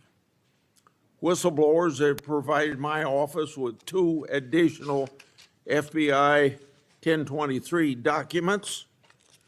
These documents memorialize statements from FBI sources. These 2 new 1023 documents are from separate FBI confidential human sources during different years. So in total, we now have 3 different FBI confidential human sources providing information about the Biden family and potential criminal conduct. Today, Senator Johnson and I are releasing these records. Let me say this for the partisan media, the people that are supposed to be policemen of our Republican form of government. We aren't saying the allegations are true. We want to know what the FBI did to fully investigate their veracity or lack thereof and what they concluded. Let's put this matter to rest one way or the other. Starting with my chairmanship, I've given one example after another of disgraceful partisan weaponization by federal law enforcement. Since the Trump administration took power, many FBI agents have been removed. The removal included agents and prosecutors who became partisan weapons that lost their way, and I've made records public to prove it. And many of my whistleblowers were aggressively retaliated against by some FBI agents who were subsequently fired. One FBI whistleblower publicly said of these terminations, quote, ensuring that they no longer work at the FBI isn't retribution, it's responsible leadership, end of quote. Which brings me to my final and favorite topic, whistleblowers. In August, 10 of my FBI whistleblowers secured compensation agreement because of your leadership, Director Patel. It included a mix of reinstatement to the FBI, reinstatement of security clearances, and monetary compensation. At the beginning of this month, another of my FBI whistleblowers got their job back. All told, across government agencies, almost 20 whistleblowers have received fixes to their retaliation. Today, you'll get a lot of grief from some members of this committee, but in the short amount of time you've been director, you've corrected whistleblower retaliation, increased transparency more than any other FBI director I've seen, whether that FBI director was appointed by Republicans or Democrats. And I've been around here more than anybody else on this committee. I yield to Senator Durbin. Thanks, Chairman Grassley, for holding this oversight hearing during a critical period in the history of the Federal Bureau of Investigation. During my 4 years as chair, I held 4 hearings with then FBI Director Wray. As a reminder to Republicans who claim the Biden administration weaponized the FBI, President Biden retained Director Wray, a lifelong Republican who was President Trump's nominee for the office. After his second election, in an unprecedented move, President Trump forced out Director Wray and nominated Kash Patel, arguably the most partisan FBI director ever. Director Patel came to the FBI with a political mission, and he spelled it out in writing in detail. He wrote government gangsters, quote, "The rot at the core of the FBI is not just scandalous, it's an existential threat to our Republican form of government," end quote. And with the power of his office and the blessings of the president, he attacked the FBI with a vengeance. Mr. Patel had falsely claimed the FBI, quote, "was planning January 6th for a year," end quote. He even went so far as to produce a song by the January 6 rioters who violently assaulted police officers in the Capitol. He compiled an enemies list of public servants he called government gangsters, like former FBI Director Mueller, whom Patel called, quote, "an utter swamp creature." Former Trump officials who served with Mr. Patel warned us he would weaponize the FBI to protect the president's allies and target his critics. And indeed, Director Patel has already inflicted untold damage on the FBI, putting our national security and public safety at risk. Since January 20th, the Trump administration has engaged in an unprecedented purge of FBI officials. As we heard from highly credible whistleblowers, Mr. Patel was involved in directing this purge even before he was confirmed, despite his sworn testimony to this committee. It began with terminations and forced retirements of all 6 nonpartisan career officials who run all 6 branches of the FBI, assistant directors. Since then, at least 18 of the 53 special agents in charge of FBI field offices have been removed, along with many other senior officials. Individual agents have been targeted for termination simply due to the work that they were assigned, such as January 6th investigation. In fact, according to former acting FBI Director Brian Driscoll, in a lawsuit filed last week, Director Patel made this very plain, telling Driscoll personally, quote, that his own job depended on the removal of agents who worked on the cases against the president, end quote. And even though he knew, quote, the nature of summary findings were likely illegal.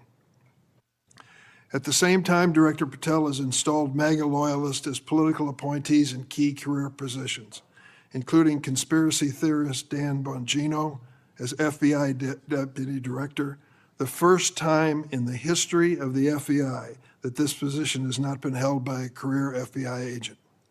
Director Patel has also reportedly initiated loyalty test, requiring dozens of officials to sit for polygraph exams and answer inappropriate questions about whether they've made negative comments about him personally.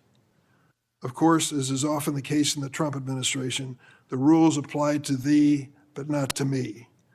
As we understand it from highly credible sources, key members of Director Patel's senior executive team and others on the 7th floor had disqualifying alerts on their initial polygraph exams.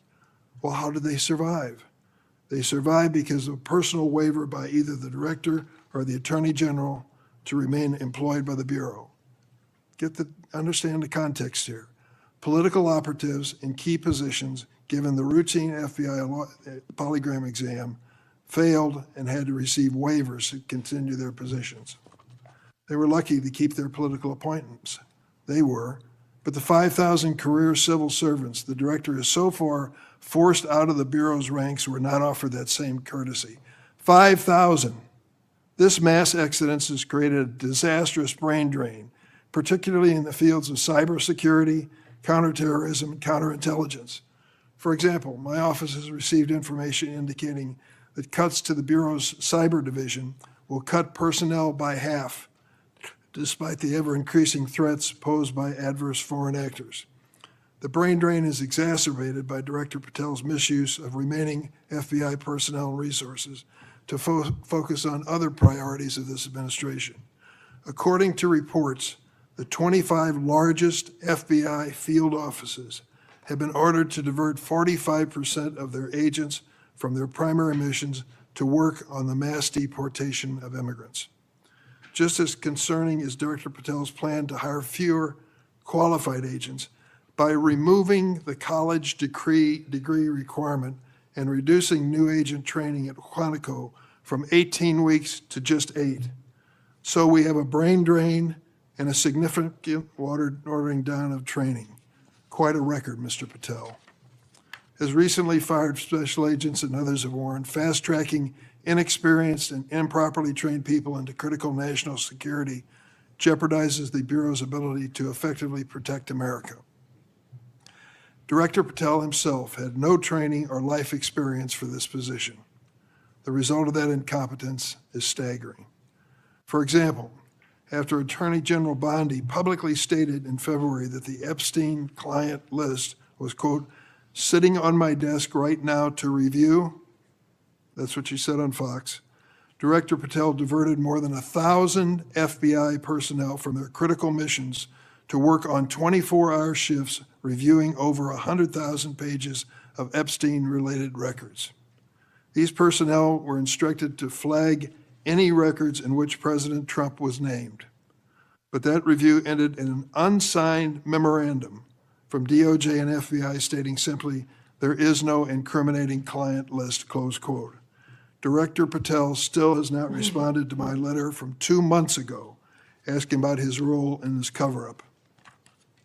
On the day of the horrific shooting of Charlie Kirk at Utah Valley University, Director Patel again sparked mass confusion by incorrectly claiming on social media that the shooter was in custody, which he then had to walk back with another social media post. Mr. Patel was so anxious to take credit for finding Mr. Kirk's assassin that he violated one of the basics of effective law enforcement. At critical stages of an investigation, shut up and let the professionals do their job. Notably, Director Patel recently forced out Special Agent in charge of Salt Lake City, Mayim Saeed, a counterterrorism expert with 20 years' experience, who would have led this high-profile investigation.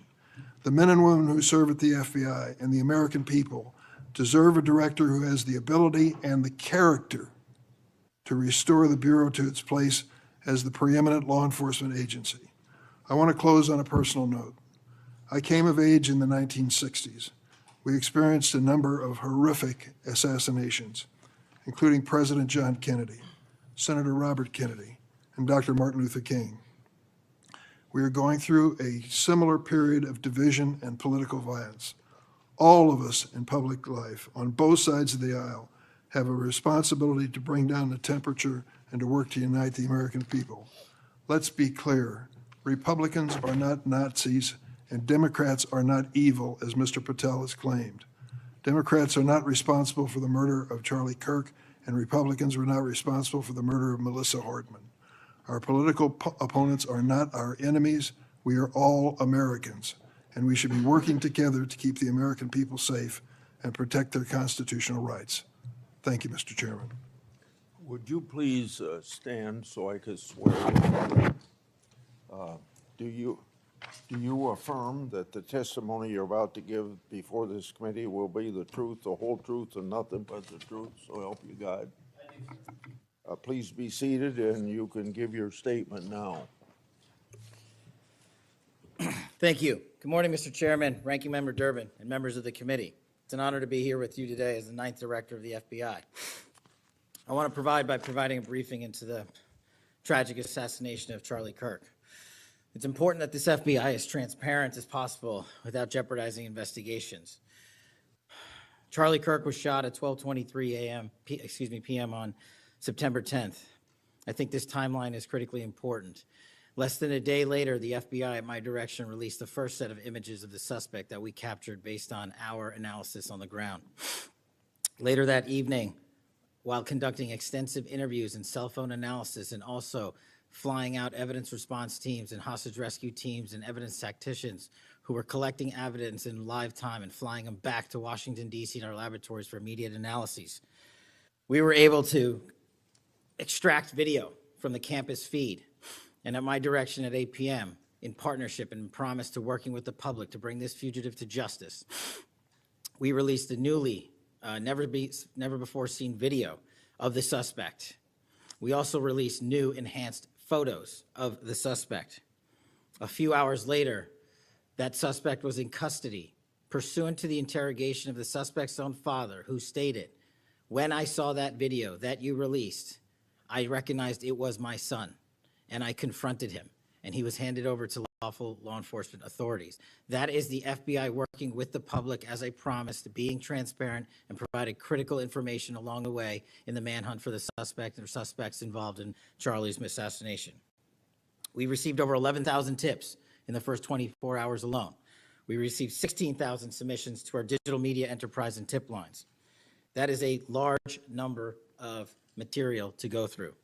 I want to thank President Trump and the Attorney General, Pam Bondi, for their unwavering support and commitment of resources to this and all investigations. I also want to especially thank our colleagues in Utah, the Governor's Office, DPS, and the sheriffs out there.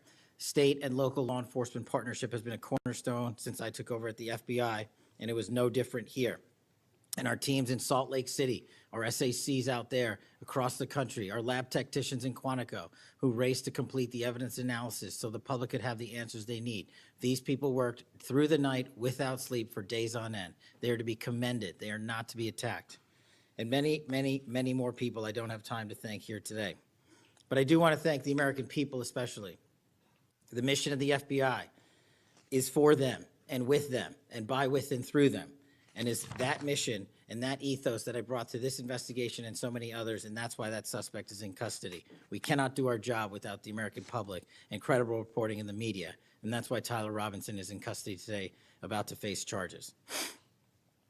The last time I appeared before this committee was in January for my confirmation hearing. I told you then that if I were confirmed, I would provide and do everything I can to provide a safe and secure America. I promise to provide the courageous men and women of the FBI the tools and resources they need to crush violent crime and defend the homeland. I pledge myself to commit to full transparency, oversight, and accountability so we could restore the public's trust in the FBI. And that's exactly what I've done. Under this administration, the FBI has arrested more than 23,000 violent criminals. That's more than twice for the same time period from last year alone. 23,000, more than twice from the same time period last year. We've taken over 6,000 illegal firearms off the streets. That number is an exponential increase. We've identified and located more than 4,700 child victims. More than 4,700 child victims have been found by this FBI. That is a 35% increase from the same time period last year. 1,500 child predators have been arrested. That's a 5% increase from the same time last year. 300 human traffickers have been arrested. That's a 10% increase from the same time last year. Over 350 members of Tren de Aragua, foreign terrorist organization, have been arrested, and we have 42 ongoing cases. That is a 250% increase from the same time last year. Those are just some of the things the FBI is doing differently and better because we are leading the mission to crush violent crime and defend the homeland. We have also captured four top 10 fugitives from the FBI's top 10 most wanted list. To put that in perspective, that's the same amount I've captured in 7 months than my predecessor did during the entirety of the Biden administration. Those are real results, and the credit is to the men and women at the FBI. We've been able to achieve these results because the FBI recognizes violent crime doesn't just happen in Washington, D.C. That's why one of my first decisions as a director was to get the people, the Bureau's professional staff, out to the field. And we've done that with great speed. And every single one of your districts and states has received a plus-up of FBI personnel, agents, and special operators to the tune of almost 1,000. We did that because crime had unexpectedly and unacceptably exploded across the country. In fact, one of the stats that the American people should thank the FBI the most for is we are on track to have the lowest murder rate in modern American history. The lowest murder rate by double-digit percentages. A major factor in the drop of this violent crime is the FBI's flagship Operation Summer Heat. We use this initiative at the direction of the President and the Attorney General, surging resources to our major and mid-major cities across America, conducting intelligence-based operations to target the worst of the worst, to target the gangs, to target the transnational organizations, to target the TCOs, and to target the drug trafficking cartels. And we have taken them out city by city. There's a lot of work left to be done, but we're off to a great start. Just ask the citizens of Seattle, Miami, Memphis, Charlotte, Chicago, and so many more places. Specifically in New Orleans and Nashville alone, there has been an increase in the number of violent crime arrests by an average of 250% for each of those cities. And there has been a drastic reduction in crime across the board in mid-major cities across this country, thanks to the men and women of the FBI. How are we doing that? We are attacking the drug epidemic. We've seized nearly 1,000 kilograms of meth and cocaine off the streets of America. We've taken over 1,600 kilograms of fentanyl off the streets. Maybe one of the greatest achievements we have this year, 1,600 kilograms of fentanyl. That's a 25% increase from the same time last year. To put things in perspective, that's enough fentanyl to kill a third of the American populace, 115 million Americans. We're also going after the companies that manufacture these precursors overseas in places like mainland China and their cutting agents. In fact, this month in Cincinnati, we announced groundbreaking charges aimed at the individuals and businesses responsible for flooding these opioids and their precursors and cutting agents into the streets of America. And for the first time that I can remember, we are charging these businesses and enterprises, not just in America, but in mainland China, and seizing their operational necessity to have money by seizing their cryptocurrency wallets. We're also equally important to protecting the homeland. We know we have a no-fail mission. We're committed to keeping our nation safe from terrorism, cyber attacks, and foreign adversaries. Whether stopping threats inspired by foreign terrorist organizations or lone wolf actors, or sponsored by hostile nation states. This year, we've already made nearly 60 counterintelligence arrests. 60 counterintelligence arrests this year alone is a 30% increase from the same time period last year for the CI work at the FBI. I'm proud when we can share our successes, such as when an espionage charge was brought against an active-duty U.S. Navy sailor caught spying for the People's Republic of China. But I want the American people to know the FBI is protecting the homeland from foreign adversaries in a way that will never make the news, and a lot of the good work that they do will never be able to discuss in this setting.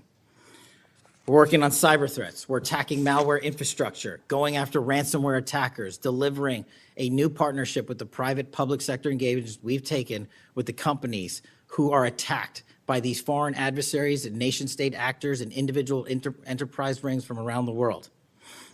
We're combating Salt Typhoon, Vault Typhoon, Flax Typhoon, and so many other ransomware and cyber threats this nation faces. We're also arresting people such as Tajik national in Brooklyn, who is suspected of sending tens of thousands of dollars to support ISIS. We're going after the new form of what I refer to as modern-day terrorism in America, 764 crimes that involve harming our children by going after them online, causing self-mutilation, suicide, sexual abuse, and steering them in the wrong direction. Currently, we have 3,500 international terrorism investigations. Specifically, we have in this country 1,700 domestic terrorism investigations, a large chunk of which are nihilistic violent extremism, NVE. Those who engage in violent acts motivated by a deep hatred of society, whatever that justification they seem is. The FBI has seen a 300% increase in cases opened this year alone versus the same time last year. In the last couple of months, the FBI secured a guilty plea for a man in Tennessee who attacked an energy facility with drones and explosives. We secured the indictment of a violent Sinaloa cartel faction leader in Chicago on narco-terrorism charges. Our folks in Sacramento collaborated with domestic and international partners to secure a guilty plea for a leader of a transnational terrorist organization who solicited the murder of federal officials. But the Bureau's job is not done. I'm committed to this transparency. Mr. Chairman, you alluded to our work with Congress. To date, in the 7 months that I've been FBI director, we have produced 33,000 pages to the United States Congress, 33,000 pages. Just to put that in perspective, my predecessor in his 7-year term issued 13,000 pages to Congress, and his predecessor in his 4-year term issued 3,000 pages to Congress. I've issued 33,000 pages in 7 months, and we're going to keep going. I'm dedicated to restoring the trust that the public has and needs in the integrity at the FBI, and it's being done every day by the men and women of the FBI. Now, I know that there's a lot of talk about Epstein, and I'm here to testify that the original sin in the Epstein case was the way it was initially brought by Mr. Acosta back in 2006. The original case involved a very limited search warrant or set of search warrants and didn't take as much investigatory material it should have seized. If I were the FBI director then, it wouldn't have happened. The search warrants were limited to small time periods to include 2002 to 2005 and 1997 to 2001. Mr. Acosta allowed Epstein to enter in 2008 to a plea and non-prosecution agreement, which then the courts issued mandates and protective orders legally prohibiting anyone from ever seeing that material ever again without the permission of the court. The non-prosecution agreements also barred future prosecutions for those involved at that time of those individuals. Still, this administration, at the direction of President Trump, has done more to turn over all the credible information we are legally able to do so, and we will continue to work with Congress to achieve that end. Under the direction of the President, thank you for your support for our mission to working to jointly deliver transparency and congressional oversight to the United States. Lastly, I want to close with the President's initiative here in Washington, D.C. as an example of what we're doing around the country. And I think our next city is Memphis. 21,000 arrests in D.C. with our federal partners, a huge decrease in violent crime, 60% decrease in gun crimes in Washington, D.C. in the last month, 74% decrease in carjackings in Washington, D.C. in the last month, 53% decrease in homicides in Washington, D.C. in the last month. The drugs are disappearing, people are freely walking around the states, and we're restoring the nation's capital to its glory. That work is through the interagency process that the FBI is proud to be a part of, and the initiative spearheaded by President Trump and the Attorney General. And perhaps most notably for investigations in Washington itself, it was the intelligence that the FBI gathered through our source network here in D.C. that helped us identify the suspects in the horrific murder of the D.C. intern Eric Tarpinian. We're proud to be a part of that investigation. We're proud to put the resources to bear of the FBI. And in closing, Mr. Chairman and members of the committee and Ranking Member Durbin, I'm honored to be the 9th director of the FBI. I'm not going anywhere. If you want to criticize my 16 years of service, please bring it on. Over to you.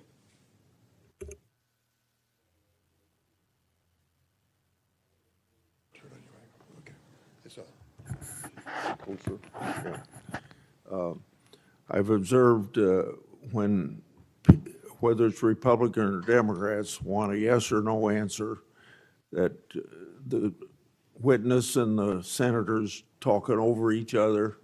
So I thought what I'd do this time, rather than have that happen, if there's something you don't get a chance to answer because of the demeanor of a Republican or Democrat senator, before we, when we get done with that questioner, I'd give you a chance to fill in if there's something you didn't get a chance to say. Since 2019, I've sought greater transparency about Jeffrey Epstein and the government handling of the matter. I've continued to investigate during this Congress. Director Patel, was Jeffrey Epstein an intelligence asset for the United States government or the foreign government? And if so, which agencies or governments? Mr. Chairman, I can only speak to the FBI as the director of the FBI, and Mr. Epstein was not a source for the FBI. Okay. Would you commit to providing my office with all classified, non-classified records relating to the Epstein matter? I will commit to providing all records I'm legally permitted to do so under the court orders.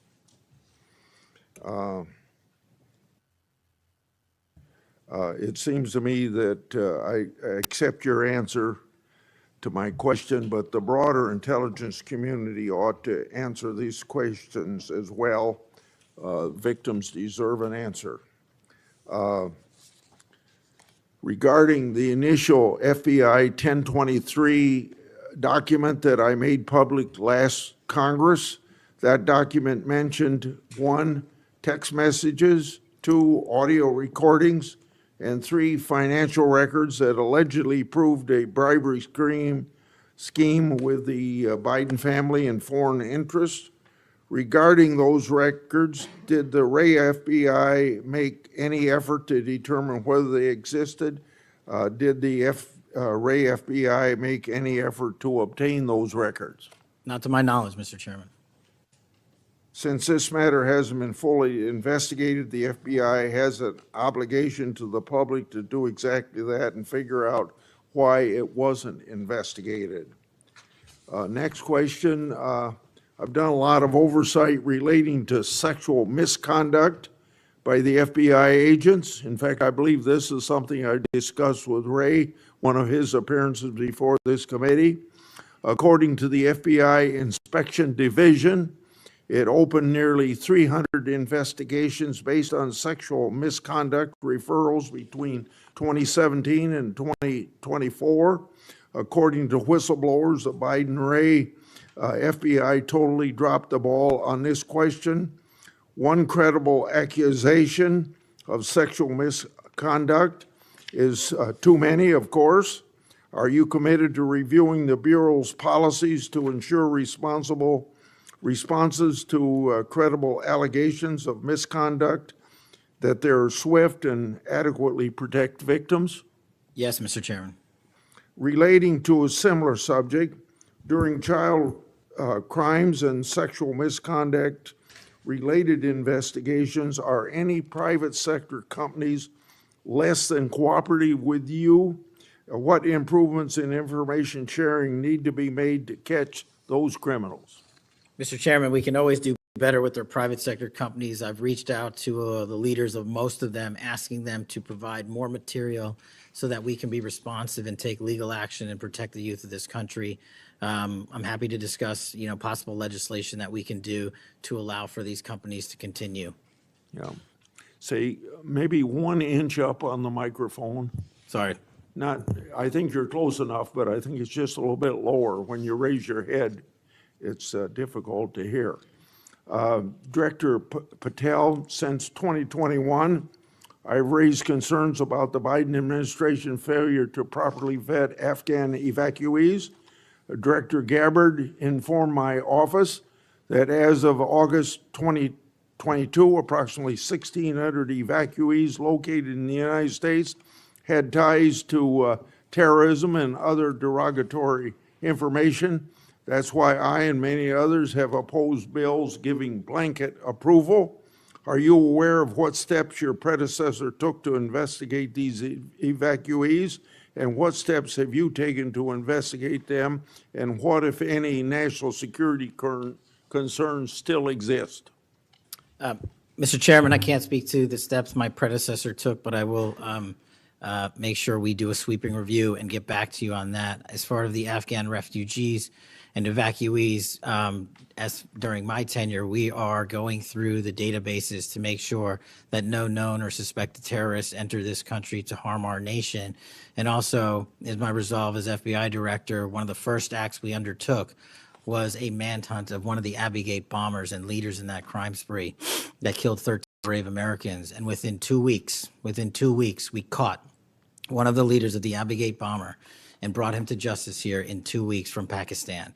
And so my commitment to you on Afghanistan in all matters is complete and without border.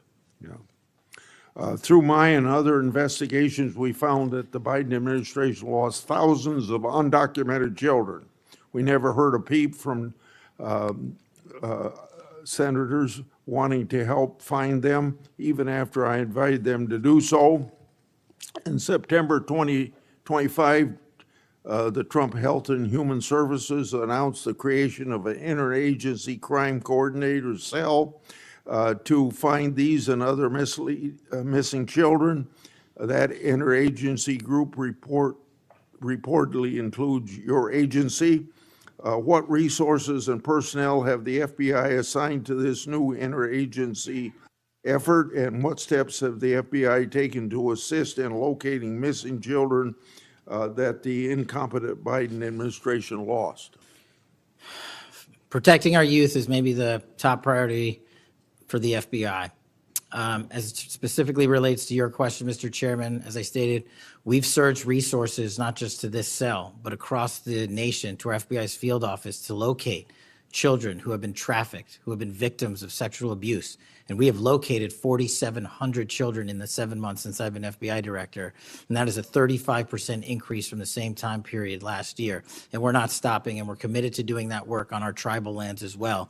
And we are finding victims of child trafficking and child abuse every county and every district, and we're not going to stop. Okay.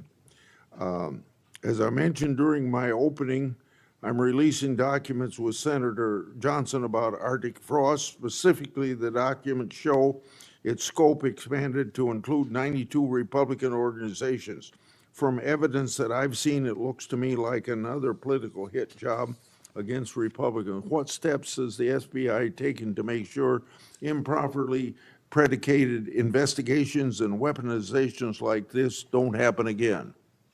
The simple answer, Mr. Chairman, is the FBI will only bring cases that are based in fact and law and have a legal basis to do so. And anyone that does otherwise will not be employed at the FBI. We are doing a prospective and retrospective analyses of individuals who may have weaponized the department and the agency.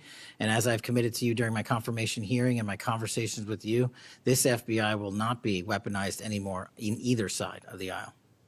In June of this year, I raised concerns about the FBI's use of restricted access and prohibited access systems. According to the FBI, quote, when search teams that exist in a prohibited access status cases are searched in Sentinel, the particular search will receive a false negative Sentinel search response, end of quote. Clearly, this is not only affects FBI agents, it impacts congressional requests and court cases, and the Biden administration used it to thwart oversight. How are you ensuring that restricted access and prohibited access files are produced to Congress during court cases? And have you identified any Biden family records in restricted and prohibited status?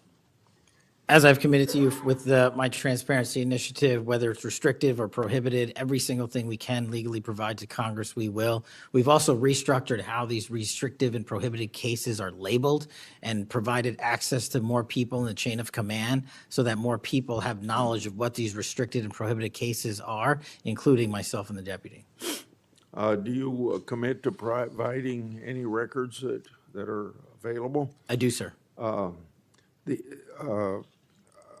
You publicly said that your team, quote, found a room that Comey and others hid from the world in the Hoover building full of documents and computer hard drives no one had ever seen or heard of. That's a quote from you. I've received a whistleblower disclosure that the room contained some information kept outside the FBI record keeping. I also have been informed via a whistleblower disclosure that the room included materials related to Special Counsel Mueller, former Director James Comey, and other documents maintained outside of the FBI. Has the FBI now reviewed and analyzed those records? Has the FBI properly recorded the documents? And these records are clearly responsive to my, as well as my colleagues' congressional requests. What steps have you taken to ensure all responsive records are produced to Congress? That has to be my last question. What's supposed to happen is leadership at the FBI is supposed to, pursuant to the Records Act, correctly store these records at our Information Management Division, IMD. In this room, we found a plethora of hard drives, computers, hard documents, soft documents that were not so recorded, a voluminous amount of information. So we are continuously processing that information. So A, we subscribe to the Records Act and commit that those records will be kept permanently at the FBI. 2, we are reviewing those materials. A lot of those materials are related to ongoing investigations. And three, we are on a rolling basis providing Congress the documents that we can, and we will continue to do so. Okay, thank you very much. Senator Durbin. Thank you, Mr. Chairman. Director Patel, in addition to the extensive purge of nonpartisan career FBI official reports indicate that dozens of remaining officials have been subjected to polygraph exams to test their loyalty.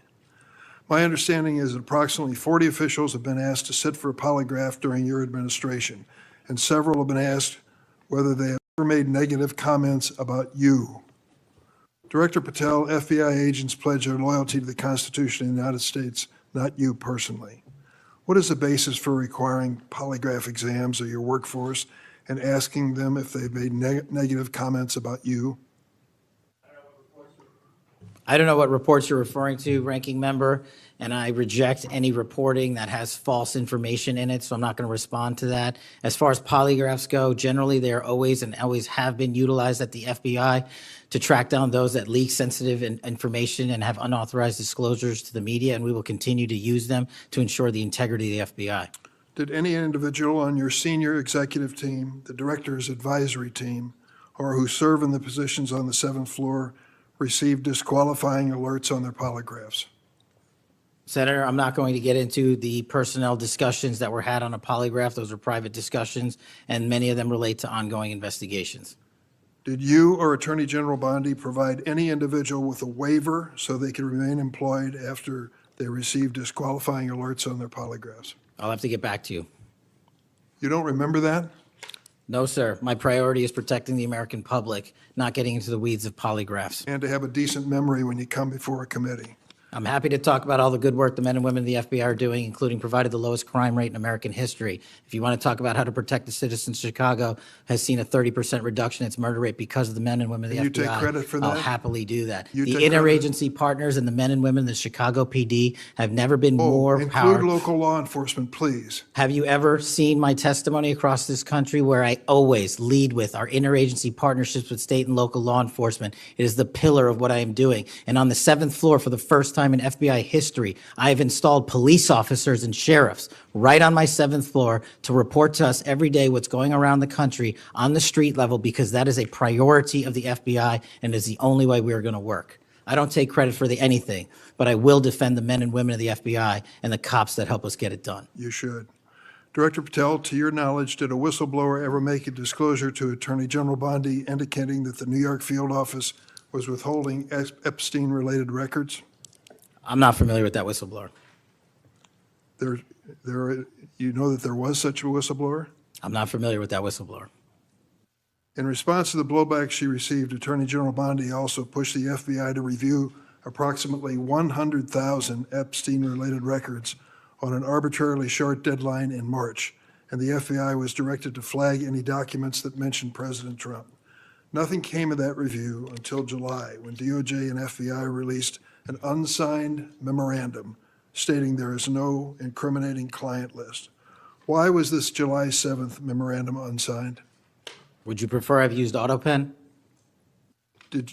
Well, why was it unsigned? The memorandum had the insignia of the Department of Justice and the Federal Bureau of Investigation. And in our effort to secure transparency for the American people, because the 3 prior administrations had not done so, we conducted an exhaustive search of everything related to the Epstein cases, and we produced what was legally and permissibly able to be produced to Congress and the American public. So And did there's you a congressional did you- subpoena, and we're continuing to do You so. personally direct that investigation so that you would sign such a, Did I personally direct what investigation? of the Epstein records for any reference to President Trump? Again, you are citing reporting that I think is baseless. We conducted an investigation of the Epstein case files pursuant to the direction of the President of the administration to provide all credible information, and we are working with Congress pursuant to a congressional subpoena to turn over all the documents we can. All individuals. Who were at cited. DOJ and FBI was responsible for its drafting and conclusions? Many individuals at the Department of Justice and the FBI are There was responsible. no lead person? The Attorney General leads the Department of Justice, and I lead the FBI. So the Attorney General was responsible for that? The Attorney General leads the Department of Justice. Director Patel, much like you, Deputy Director Dan Bongino was a conspiracy theorist who built a lucrative career making inflammatory and unsubstantiated statements about the FBI that would be disqualifying in any administration that cared about nonpartisan law enforcement. For instance, Mr. Bongino called the placement of pipe bombs outside the DNC and RNC headquarters on January 6, quote, an inside job, and went on to say, this was a setup. I have zero doubt, and whoever goes into the FBI, you better get an answer about why. Director Patel, you and Deputy Director Bongino are now leading the FBI. What is the evidence to suggest the pipe bombs placed outside of the DNC and RNC on January 6 were an inside job? I appreciate the opportunity to discuss Director Bongino's mind record.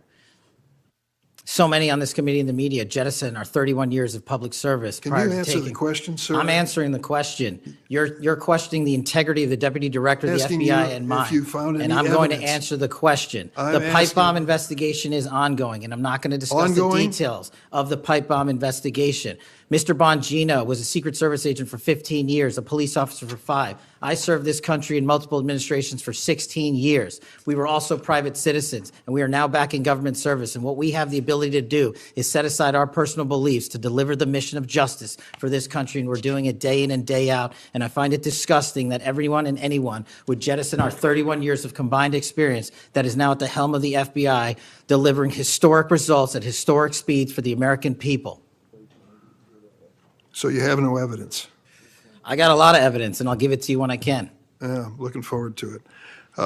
There's a New York Times story this morning about Chris Meyer. As I understand it, he was your personal pilot, at least for some period of time. Mr. Meyer has quite a record himself. Flew over 350 hours as an Air Force pilot on 3 aircraft types in Afghanistan. Mr. Jardina, another former FBI agent, a 1999 graduate of U.S. Naval Academy, commanded 100 Marines in combat during the 2003 invasion of Iraq, participated in several firefights, followed up with 2011 deployment as reservist to Afghanistan, where he interrogated senior Taliban officials. It appears that you terminated these 2 agents. Why? I'm not going to get into personnel decisions that we made. So you're not accountable for your decisions to take people who served our country so admirably and terminate them without any cause? That's a one-sided story. Anyone that has Well, been then terminated from so the tell FBI, your- generally tell your speaking, side of the story. failed to meet the needs of the FBI and uphold their constitutional duties. And you providing a one-sided story from your perch is absolutely disgraceful, because the men and women of the FBI deserve better. And your attack on the current leadership of the men and women of the FBI is equally disgraceful, because now you're attacking the leaders that are our brave SACs in Let me the tell you field what's who are disgraceful. doing the job that this Disgraceful. country needs. It's And we will disgraceful. continue to do it. Excuse me, it's disgraceful when Mr. Meyer and Mr. Jardina, who served our country so well, are terminated apparently because of the rants of a broadcaster. That is your opinion. It is not a fact. Well, it's certainly my opinion I can back up with fact. Let me ask you to explain the situation in Baltimore, if you will. Did you read the story about the termination of the project in Baltimore? Which story? 764 Group? Sorry. Which story? 764 Group, the Baltimore agents were investigating. Are you familiar with that? No, sir. Well, I'm not going to go into detail. It would take too long to do it. But apparently that this group, 764, a nihilistic, violent extremist group, seeks to blackmail children to perform vile acts on a camera, under investigation by Baltimore, which was terminated by you. I'd like you to respond in writing, if you will, as to the circumstances of that termination.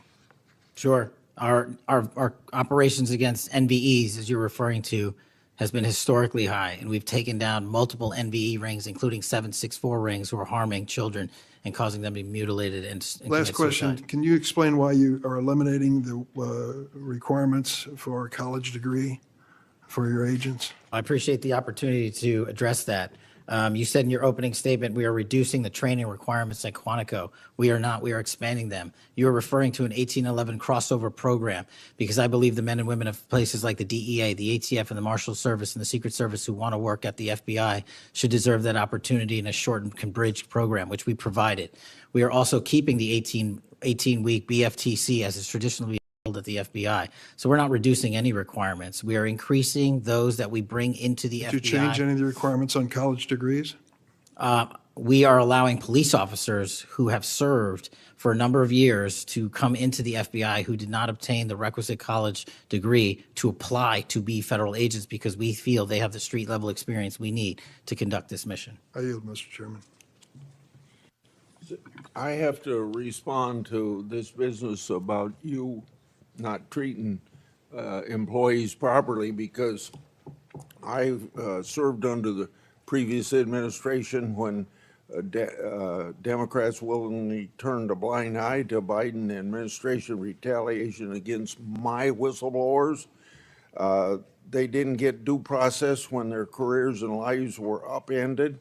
I'm talking about people like Dina Perkins, Jeffrey Veltri, Timothy Dunnan were removed from their positions. Several whistleblowers were reported that they targeted FBI employees for their political beliefs by suspending and revoking security clearances.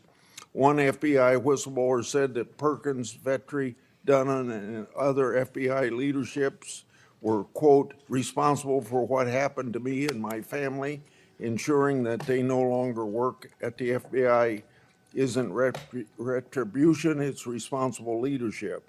Another whistleblower that is a registered Democrat said they spoke out against abuses in security clearances processes committed by FBI senior leaders, particularly Veltri and Perkins.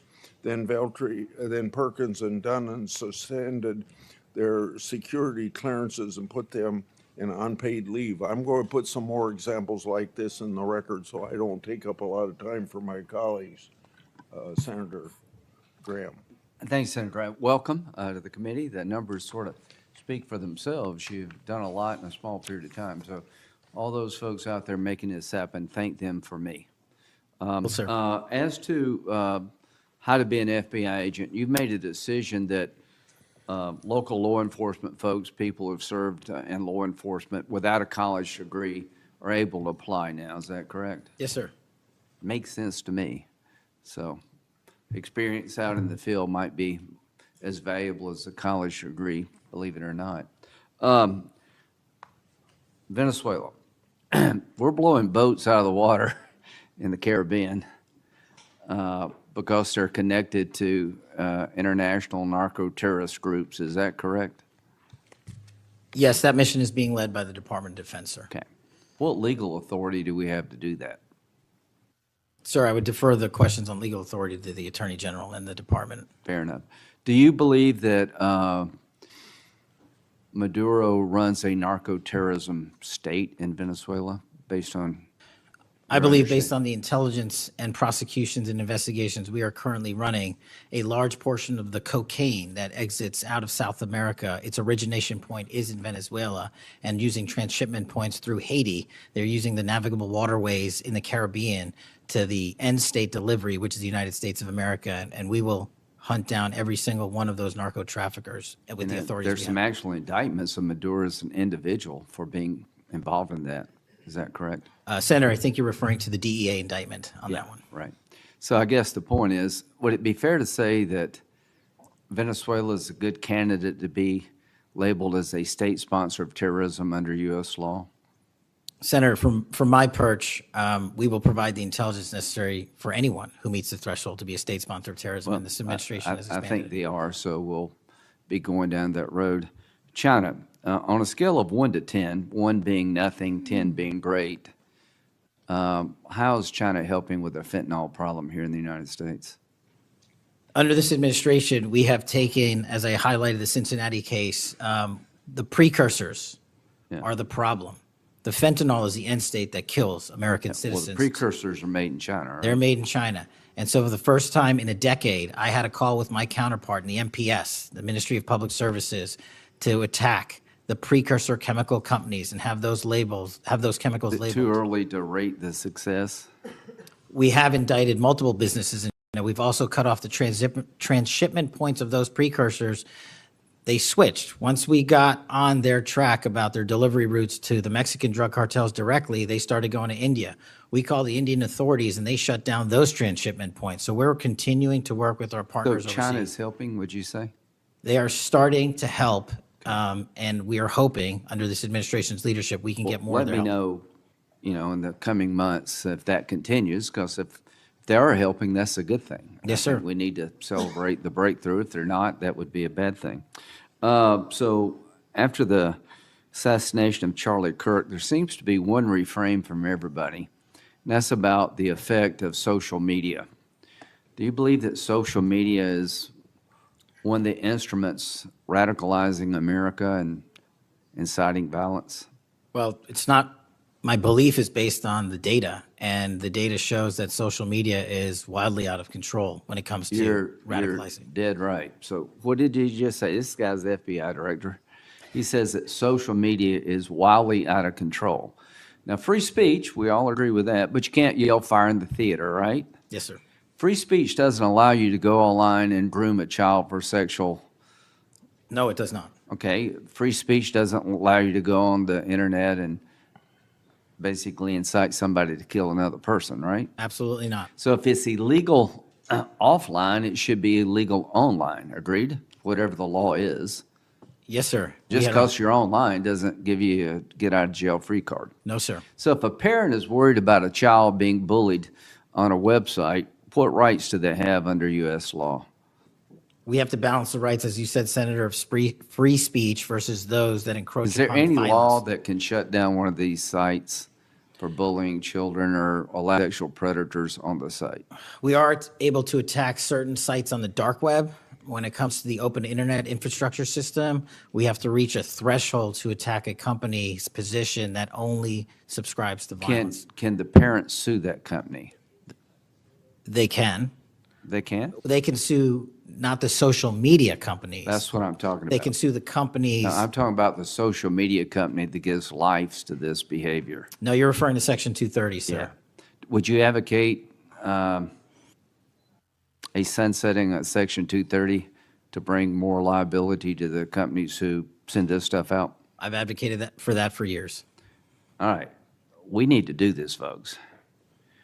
These companies are taking content that it makes you sick, that could get you killed, get you poisoned, and there's nothing we can do about it under our law. A person can do about it because of Section 230. So if your child is being sexually groomed online or bullied online, and you go to the social media company and ask them to take it down, they refuse, you have like zero rights. How many images of sexually exploited children are purveyed every year on social media sites? The number is astronomical. And Senator, if I can just add one step to that analysis. Please. It's not just what's on social media that is quote unquote real. It's the introduction of artificial intelligence and Right. generative AI that is creating even more child sexually abused material and even more sexually violent acts online and mimicking people. Would you say that the way social media is structured today, really no accountability, 36 million images in 2023 of sexually exploited children, that this is a public health hazard? It is. Would you say that it's a mental health problem, particularly for younger people? It absolutely is. Do you agree that some of these sites are designed to be addictive? I think not only are some of these sites designed to be addictive, unfortunately, the reality is some of these sites are designed to generate income, and many people are generating income based on this illegal trade. Do you think it's now time for America to deal with this problem? I'm all in, I have been all in, and I'm happy to work with Congress to do so. Well, I tell you what, having the FBI director all in is great news for me, and I hope the committee will respond and that we'll be all in, trying to fix a problem that I think is doing a lot of damage to our country. When it comes to John Bolton, was there new evidence involved in the raid on his home? Sir, that investigation is very much ongoing. As you know, there was a raid of his house pursuant to a legal Was there a search warrant obtained to go in? Absolutely, sir. Okay. All right. We're looking to have that search warrant unsealed at the Yeah, appropriate I time. think that would be good, quite frankly. In December 2023, Director Wray said he sees blinking lights everywhere regarding to foreign terrorist threats against our homeland. How would you characterize the state of threats to our homeland by foreign terrorist groups? foreign terrorist organizations have adapted and started utilizing online platforms, and so has the FBI. And so while they are adapting and expanding how they harm our country, we have as well. They have not stopped. There's been a resurgence in places like West Africa and elsewhere of foreign terrorist organizations, and also the newly emboldened drug trafficking organizations in Mexico. It's going to take a whole of government approach to get. Does Hezbollah fall within that group? Yes, sir.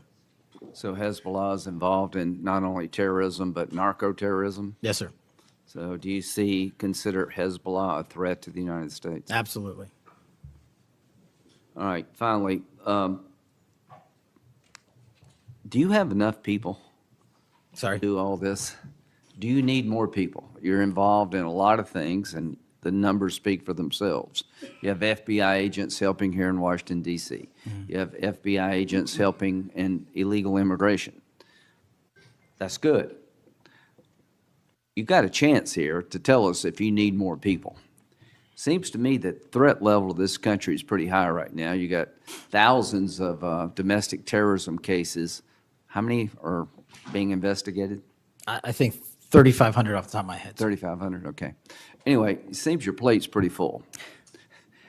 I would urge you to get with your people, and if you think you need more people, now's the time to do it.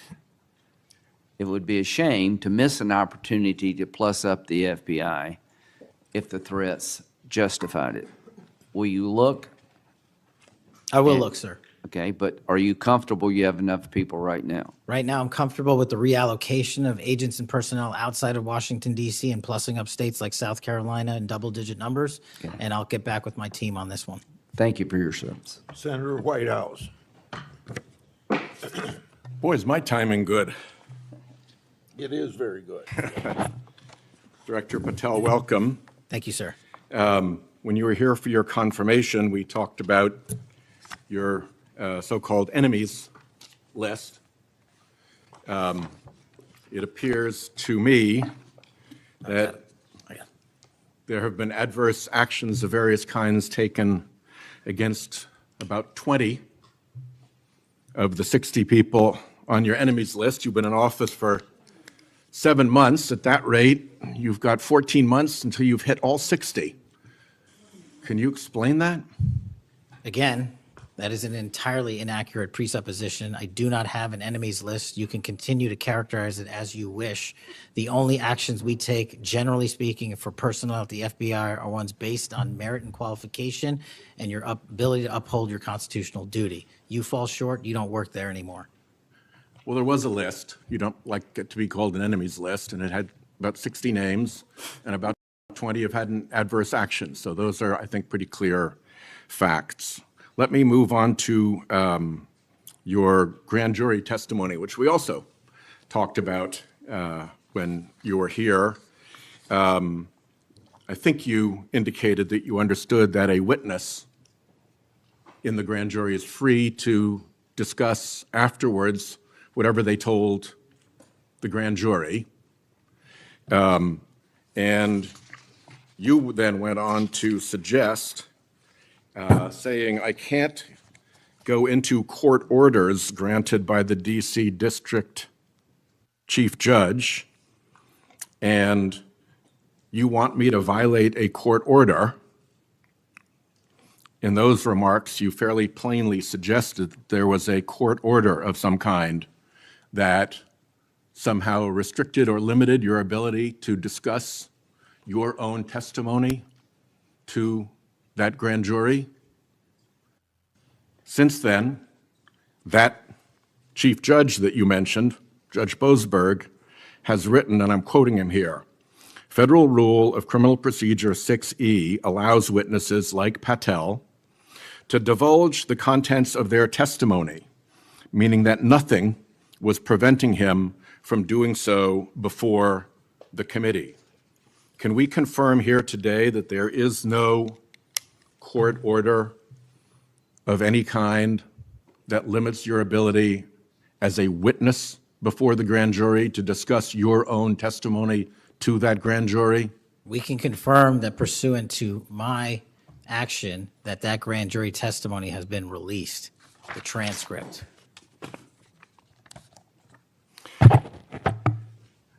Let's, in what forum was it released, may I ask?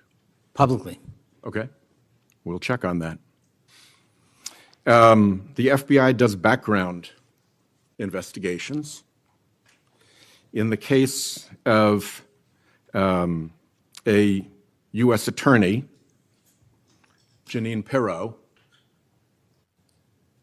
it has come to light that in a civil proceeding, that Fox News executives, prior to her confirmation, called her, I'm quoting here, a reckless maniac who makes, quote, insane comments, and said, I don't trust her to be responsible, and noted her penchant for what they called random conspiracy theories on weird internet sites. My question to you is, did that turn up in her background investigation? For any background investigation, Senator, we do not discuss those publicly. And for every background investigation, when there's an adjudication, it is not made by me. It is made by the career professionals who run the inspection division and background check system. Do you know if that information was found? You see, we're an oversight body here, and there are really three possibilities here. One is that the FBI background investigation didn't find that stuff. That's worth noting because these investigations, full field background investigations, are supposed to find that stuff. That's possibility one. Possibility two is that the FBI did in fact find that information and then did not report it to the administration or to the committee. And the third is that you found it, you reported it to the administration, and they went ahead with her nomination knowing that she had been described as a reckless maniac who made insane comments, who wasn't trusted by colleagues to be responsible, and who had a penchant for random conspiracy theories on weird internet sites. Are you saying that this committee does not have any authority or reason to look into which of those things is true? This committee can look into anything it wishes. I'm telling you that the background investigations that are done by the HRD division are done by career individuals. They do not report the details of those to me. They adjudicate those independently and individually. That's how it's always been done. What happened to during the pause of FBI background investigations that was alleged in the complaint against you and the FBI by the FBI agents who were terminated?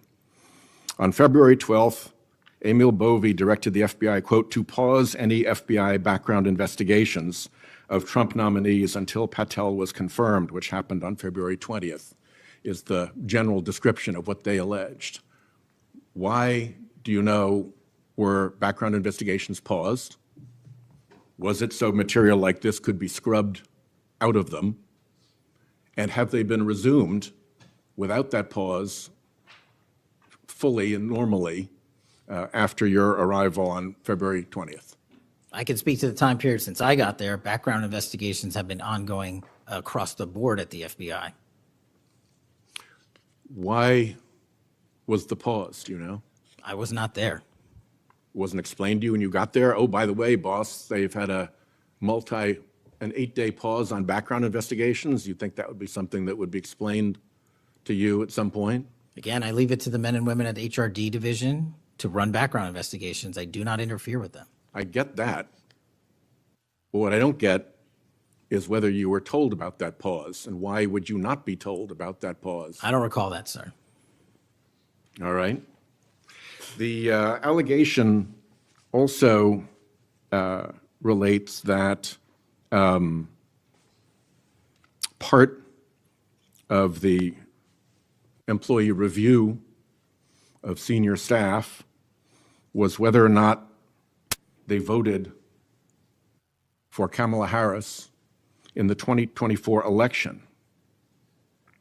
Since when is who you voted for a proper question for agents to be asked?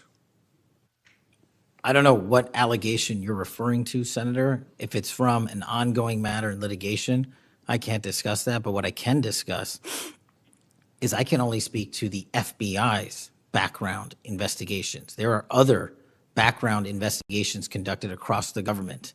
I can only speak to So mine. just to clarify, I'm not talking about the FBI full field background investigations.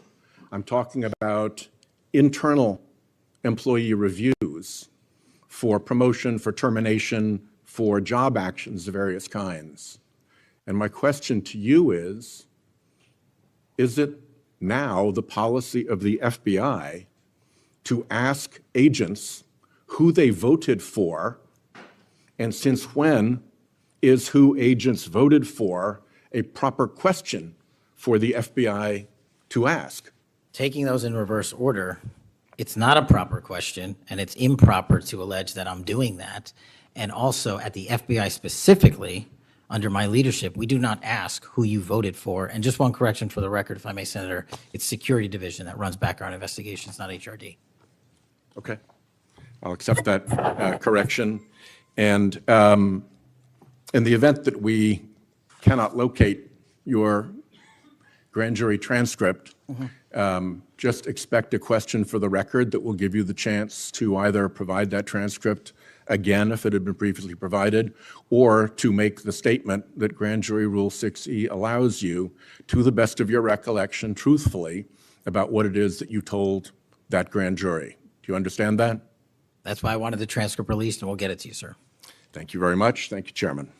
I think I want to take an opportunity when we hear about your political weaponization to remind my Democratic colleagues that what's happened the last decade, federal law enforcement, intelligence community, even when Trump was president, has thrown everything at him. They've even gone after his associates and Republican Party organizations.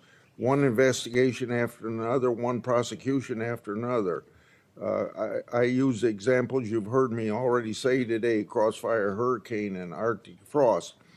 These were all built on defective foundations of political bias. And then we released the Clinton Index and the Durham Index and the FBI's failures to investigate.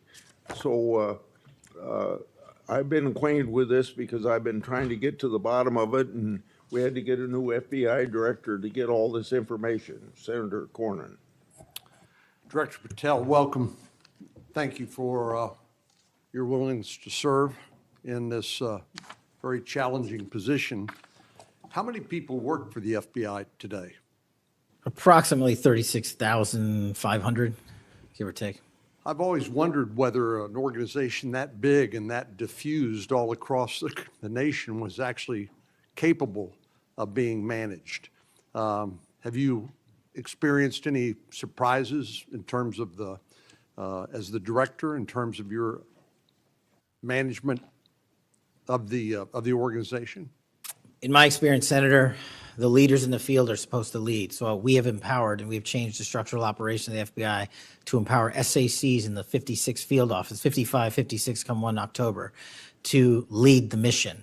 We've also empowered the respective assistant directors and operational directors to lead the mission. That is how you manage 36,500, 37,000 people. No one or two people can do it. And that's been the transition, is the power structure is being pushed out to the field operations. It sounds like a very practical way to approach it. And how is morale? Morale, when I travel around the country, in my experience, has never been higher. The FBI and the police officers that we work hand in glove with across this country are excited to do the work. And the stats that I'm citing are no achievement of mine. The stats that I'm citing in the 7 months that I've been there, such as a 42% increase in cyber arrests alone this year, is because the men and women at the FBI have been empowered in the field. They want to do the work. They're getting the opportunity to do the work. And with our great partners in the respective states like Texas, and where we just returned a top 10 most wanted fugitive in Cindy Singh, are getting the ability to make those prosecutions a reality. By the way, Senator Durbin was asking about polygraphs. Aren't polygraphs a standard part of the standard test given to people with security clearances across the intelligence community They are. as a condition to maintaining your security clearance? I believe they are.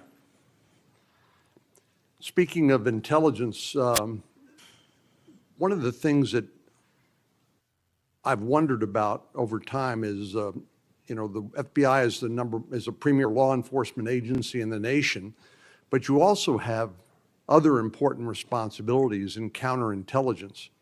And there's been different debates or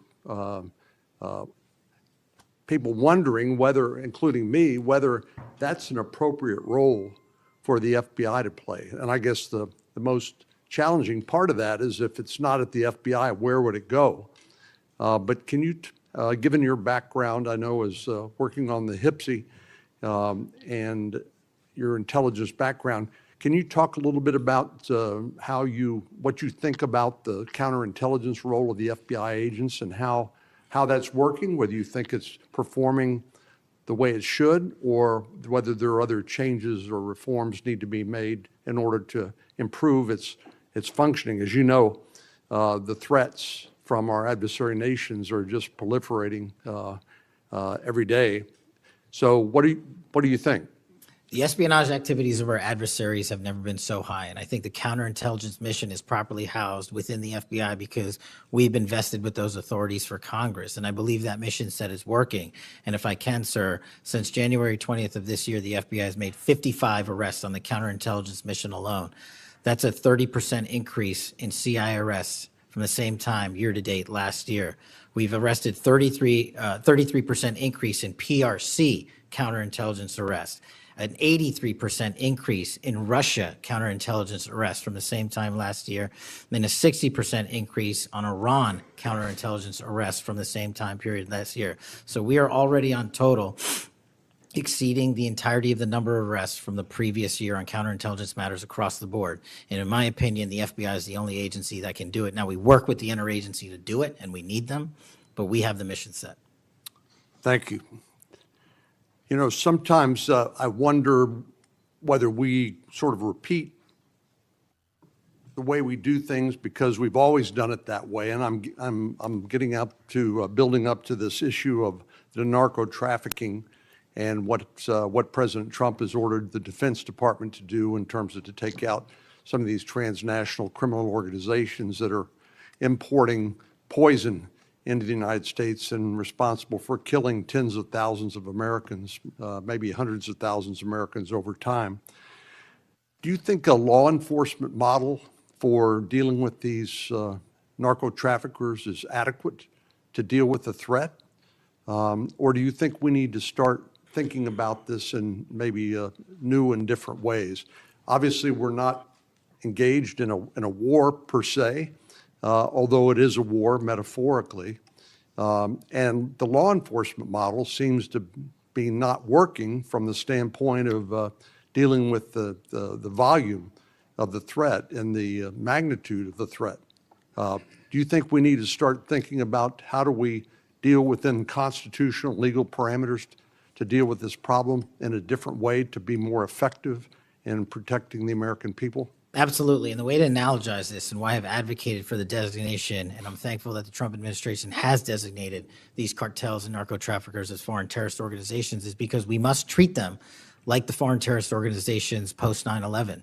We must treat them like the Al-Qaedas of the world because that's how we're operating. And just treating them with law enforcement capabilities alone was wholly insufficient to wipe out the targets in their entirety. They always had the next man up philosophy. If you take out the leader, they got 10 guys behind him. But in order to eliminate, and that's the key, eliminate the drug trade, and eliminate the pouring into this country of narcotics, we have to use our authorities at the Department of War and the intelligence community to go after the threat like we did terrorists when we were manhunting them. And now we have that ability, and we're seeing that in live time, whether it's on the strike on the boat or going down into Mexico and working with our Mexican authorities with these intelligence assets to say we've located not just the person in charge, the cadre in charge, but the entire network. And we are now able to dismantle that entire network. It's going to take time. The manhunt after 9/11 took some years, and this is going to be a years-long mission.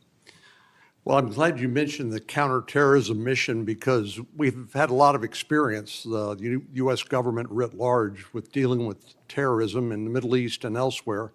And obviously, some of our friends and allies, like Mexico, for example, are very sensitive about sovereignty and being able to control what happens on their territory. But yet, we're beginning to see more and more cooperation, as you point out, in that regard. And so, in your opinion, has the counterterrorism model, have the lessons learned by the U.S. government writ large, are they being aggressively applied? Are there other things we need to do to make sure that those skills, those lessons learned are applied more broadly to the threat of narco trafficking? I can only speak to the FBI. We are applying all of them to our the CT mission set to the CN mission set, and we're using the new authorities given to our intelligence community partners in the Department of War to combine these collective efforts and in a new way, meeting together and creating an interagency process that gets after the threat dynamic. And whether that's in a kill operation, a capture operation, a surrender operation, or a host nation takedown, like we did with the counterterrorism mission sets in Afghanistan, in Iraq, and Pakistan, and elsewhere, we are applying that to the drug traffickers in Mexico and Venezuela and Colombia. Thank you very much. Thank you, Mr. Chair. We have seen too much political violence in this country. We all know that.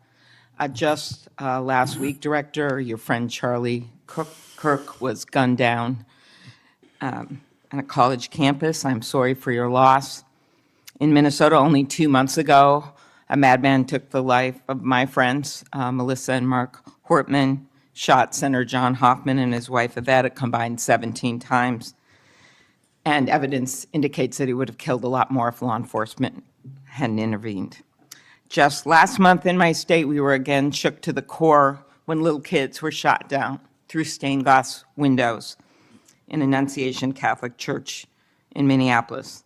And while the victims weren't politicians in this case, they were 6-year-olds and 8-year-olds, the manifesto that the shooter left behind was political. But in the words of your own federal law enforcement, this person was an all-purpose hater.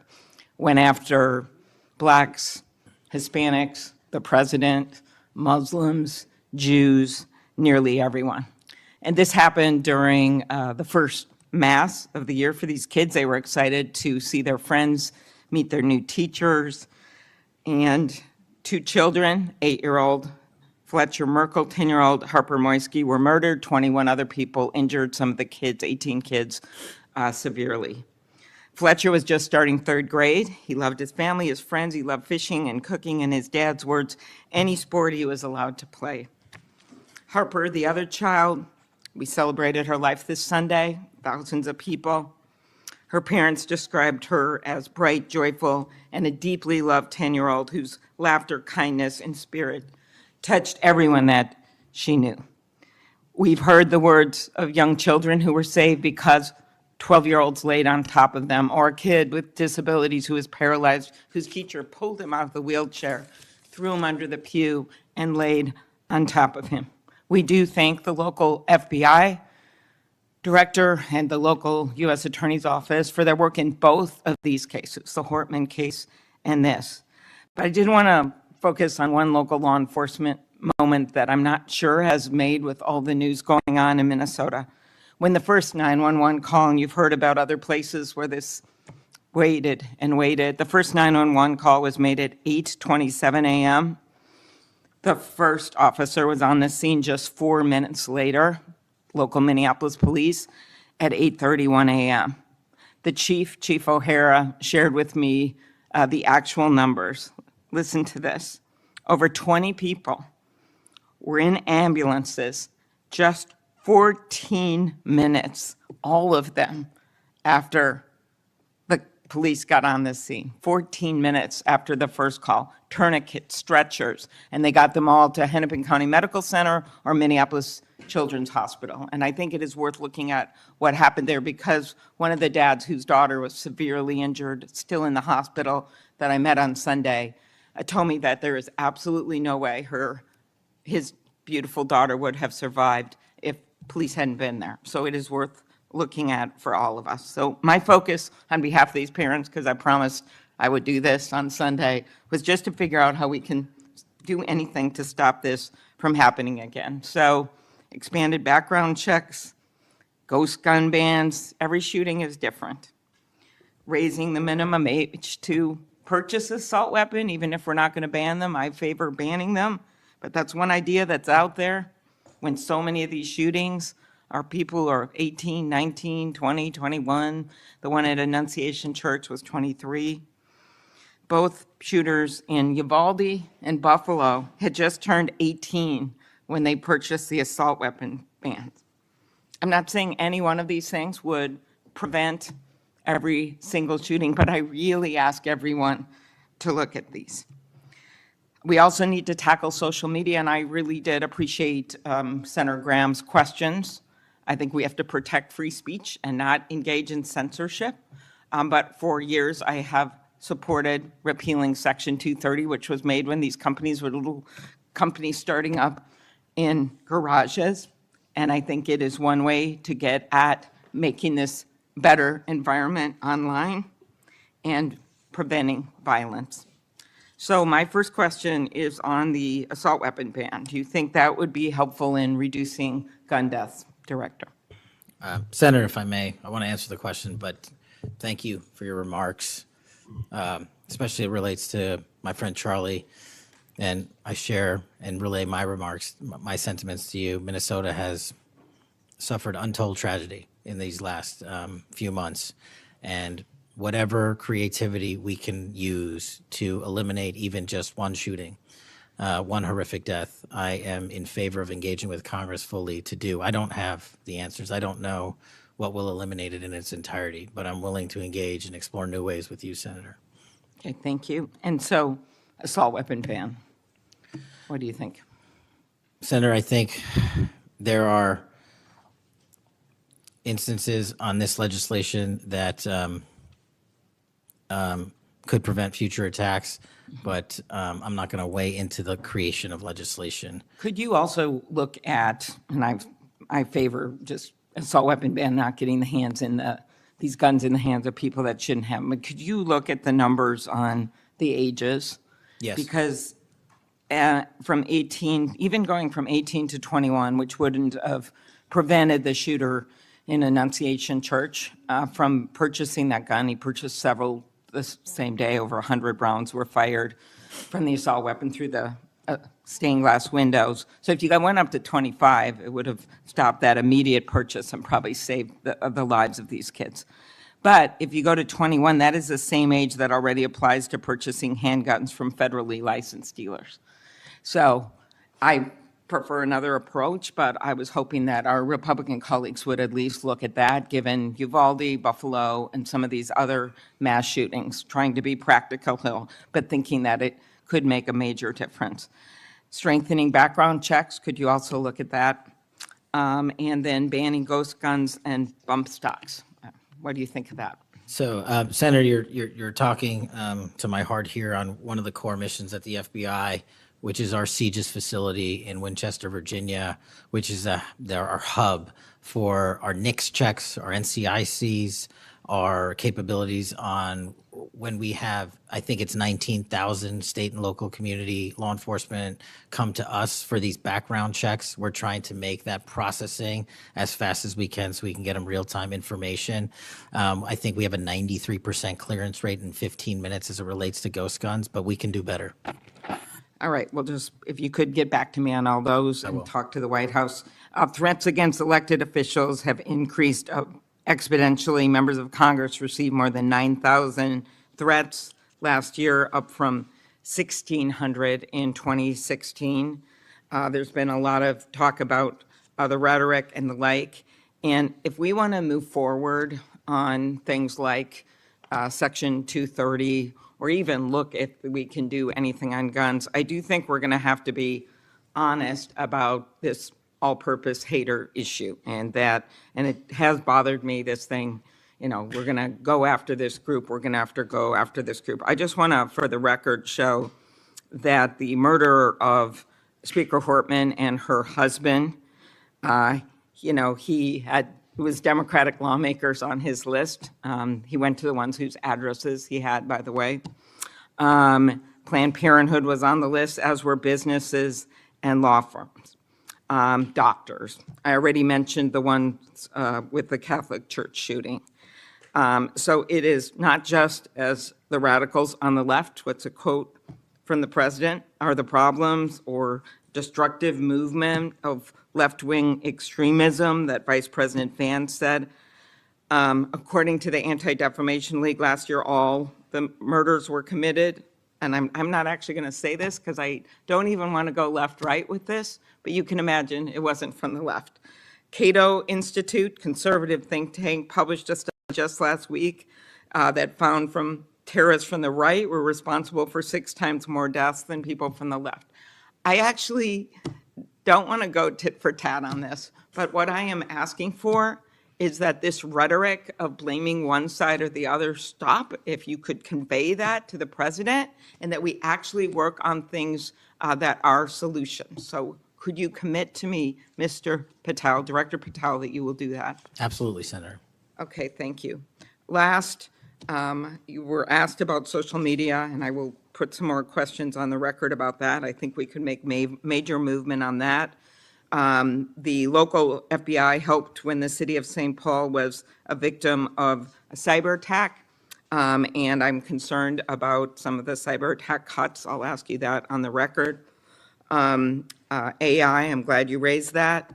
I think we have to do more, but also including election interference because they're using AI videos. I just had one happen in this very committee on me, and I just think they're going to start using it in democracy, election. They could be foreign. Do you think some of this is foreign entities, Mr. Patel?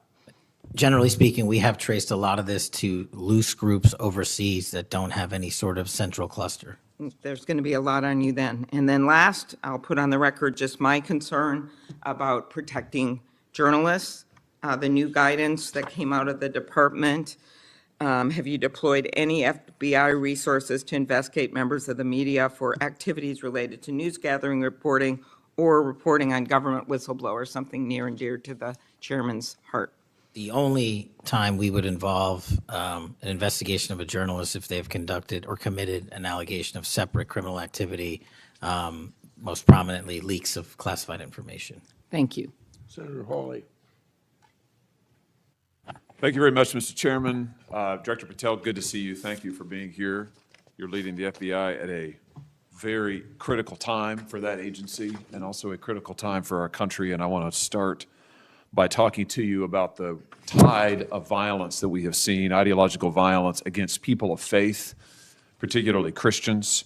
You just think here, take a rough catalog. Just in the last couple of years, we've seen shooting at the Covenant School, Christian school in Nashville. We've seen school shooting at the Annunciation School. We've seen church shootings multiply. We've seen acts of crime and violence, vandalism, arson against churches and parishes all across the country. And then, of course, last week, Charlie Kirk, who said, "I want to be remembered for my courage, for my faith," was shot on a college campus. Let me just start with the assassination of Charlie Kirk. Is the FBI, and I appreciate the tremendous work the FBI has done in this investigation, is the FBI investigating the Kirk assassination as part of this broader pattern of anti-religious, anti-Christian violence?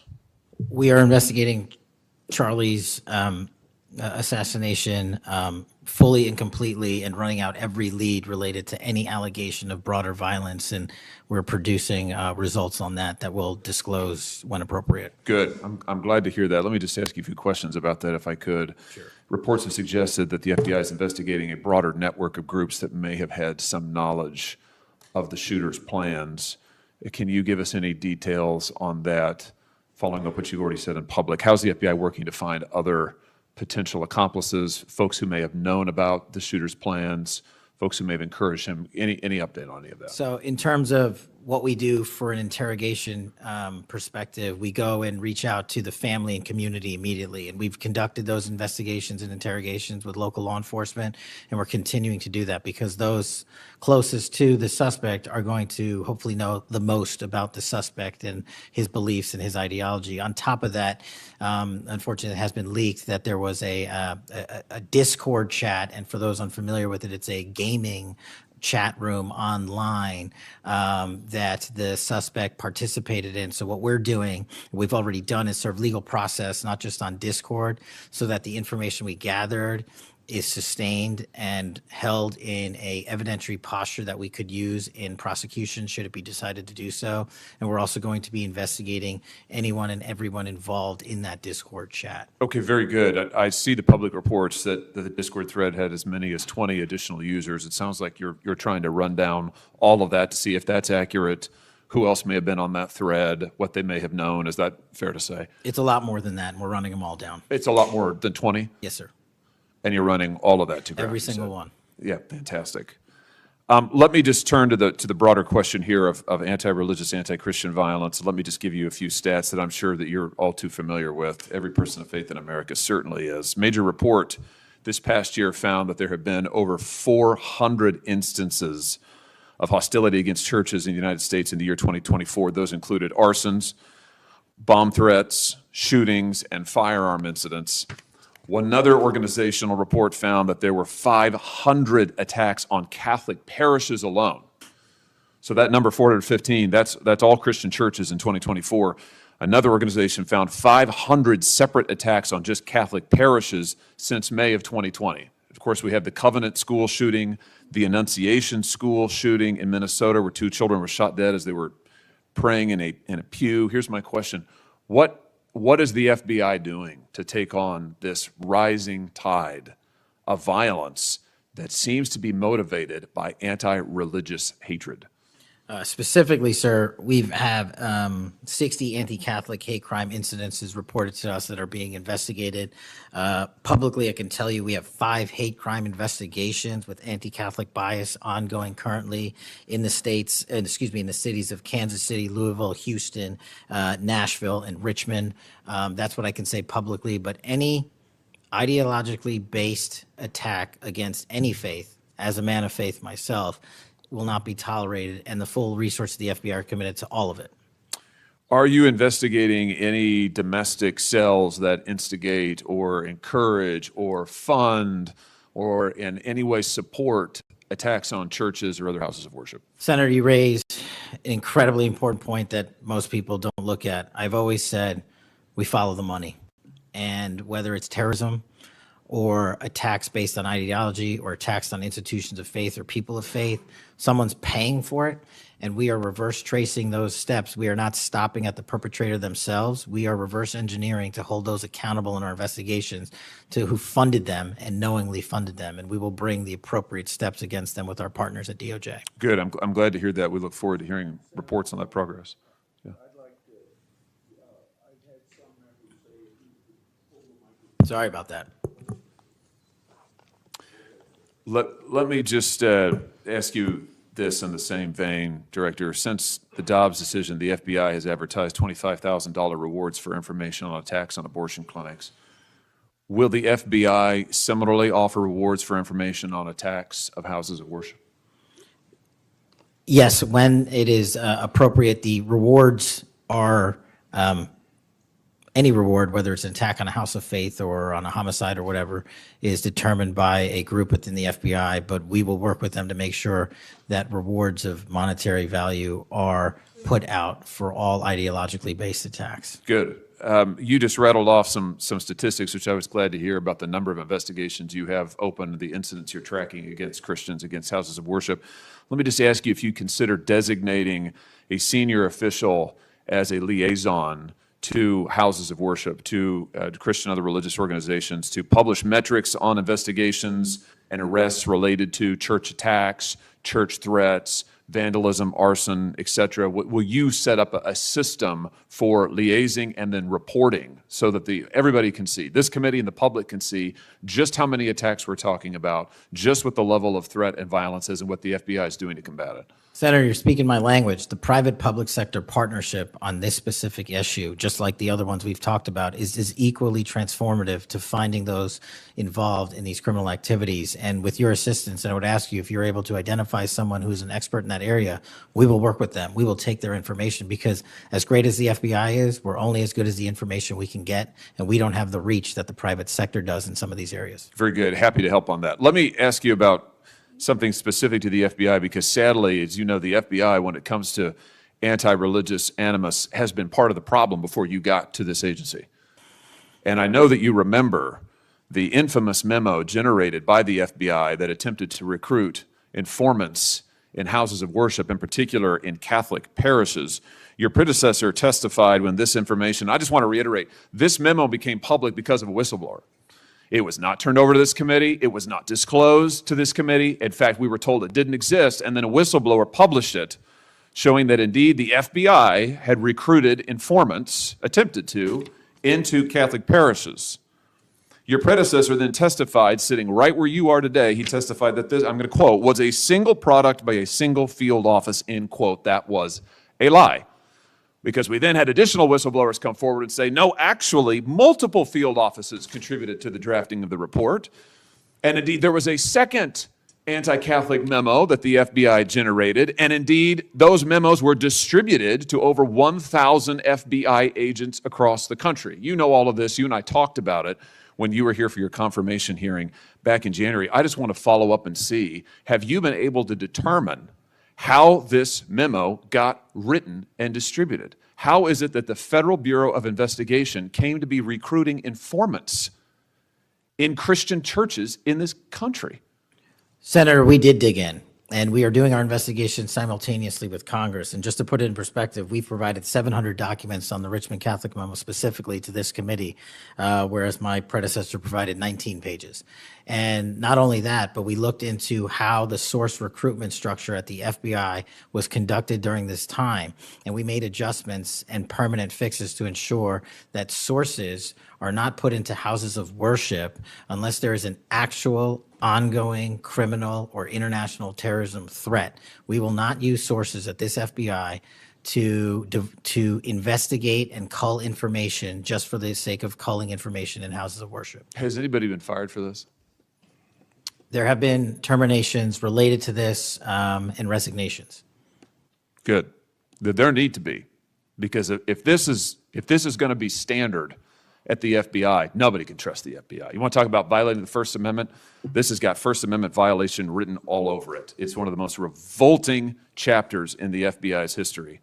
And considering what we're seeing more broadly in terms of the acts of violence against people of faith, this has absolutely got to end. The FBI has to lead the way. So I count on you to do that, Director. Let me just, in the minute or so that I have remaining, let me just shift gears and ask you about something else you said earlier. You said that protecting our youth is maybe the FBI's top priority. It's great to hear. Let me ask you about the role of AI chatbots in that, which you've talked about a little bit already today.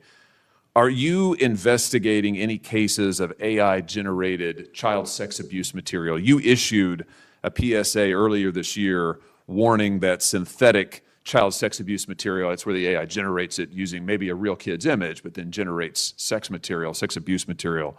You warned that that was illegal under federal law. Is the FBI investigating any instances of this synthetic CSAM material generated by AI that you could speak to? We are investigating dozens of those matters because, let me just say this, as far as the FBI is concerned, generative AI that produces CSAM, child sexual abuse material, under our investigative authorities is treated as equally as if it were actual child sexual abuse material. There's no difference for me in the FBI on this. Let me just ask you one other thing in this vein. I'm sure you've seen the reporting that Meta's AI rules, their own internal guidelines, allowed their chatbots to have sensual, that's their word, sensual conversations with children. We've had instances, multiple instances of children, minors, taking their own lives at the behest of chatbots that instructed them with specificity on how to do it. What's the FBI's role here in investigating what is going on with these chatbots, with these AI companies encouraging. I mean, listen, if an actual person did that, we would say that's grooming. We would say that's child abuse. These companies are doing it. Their own guidelines allow it. What can we do about that? You're referring to NVE, nihilistic violent extremism, and 764. It has been made a priority of the FBI because they are targeting children, and these chatbots and these generative AI are getting coupled with actual humans who are using them and releasing them because they can do the work faster and quicker than humans can and get into spaces like social media where humans have a difficulty in engaging. And what we're doing is treating any extension of generative AI as the criminal themselves. And we have, I think, I've got to get the number back to you, but over 1,000 investigations related to NVE. We've had numerous takedowns and arrests of 764 individuals. And we are educating, this may be the most important part. I'm directly engaging with the social media and media companies, the internet service providers, to find a way to shut down. There's nothing I can do at the FBI to force them to shut it down, but work with you in Congress to find a way to work with our partners to get that shut down permanently. Senator Coons. Thank you, Chairman Grassley. Thank you, Chairman, for calling this hearing. I'm grateful we're continuing this committee's long tradition of oversight, and in particularly today, oversight of the FBI. Director Patel, thank you for being here. There's a number of issues I hope that we can speak to.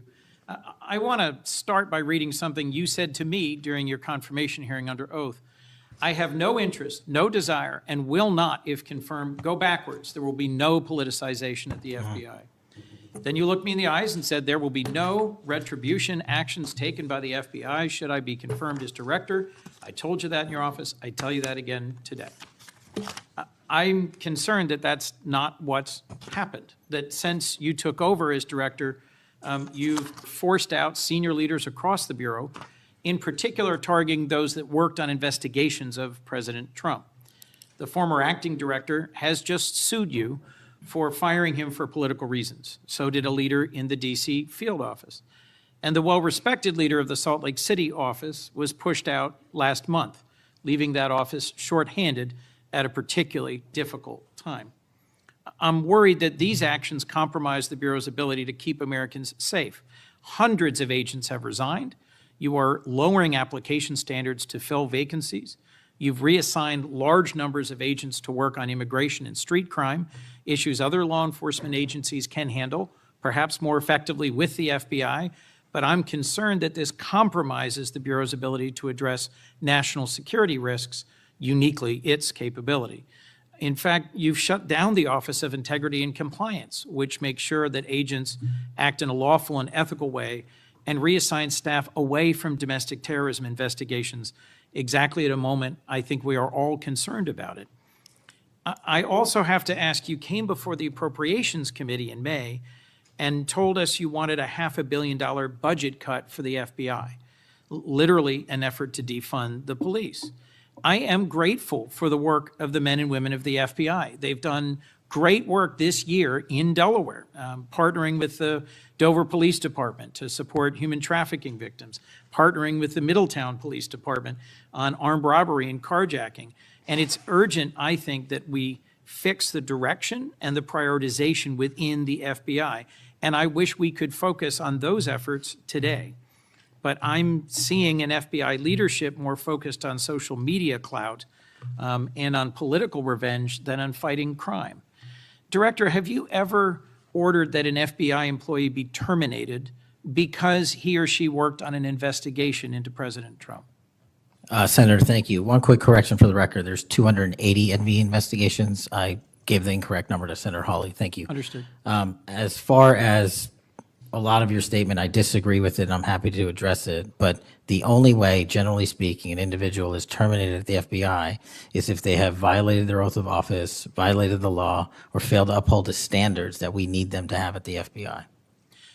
So those who say that they've been fired because of working on investigations into President Trump are lying or misrepresenting? Well, those matters are alleged in litigation, which is ongoing, so I can't comment on those specifically. Could you comment on why you fired former acting FBI Director Driscoll? I can't because it's ongoing litigation. Could you say now definitively under oath that the rank and file agents who were assigned to work January 6 cases will not be terminated because that's what they were assigned to do? I've said it before and I've said it again. Your case assignment, as I was given case assignments when I was a young prosecutor, does not dictate your career or your termination. Thank you. Then let me go to the appropriations question. In May, you testified before the subcommittee on which I serve, defending the president's request that we slash the FBI's budget by about $500 million. The day before, you testified the opposite in front of the House. Where are we in terms of the budget request? Senator Graham earlier said if you're requesting more funding for more agents, let us know. We're nearing the end of the fiscal year.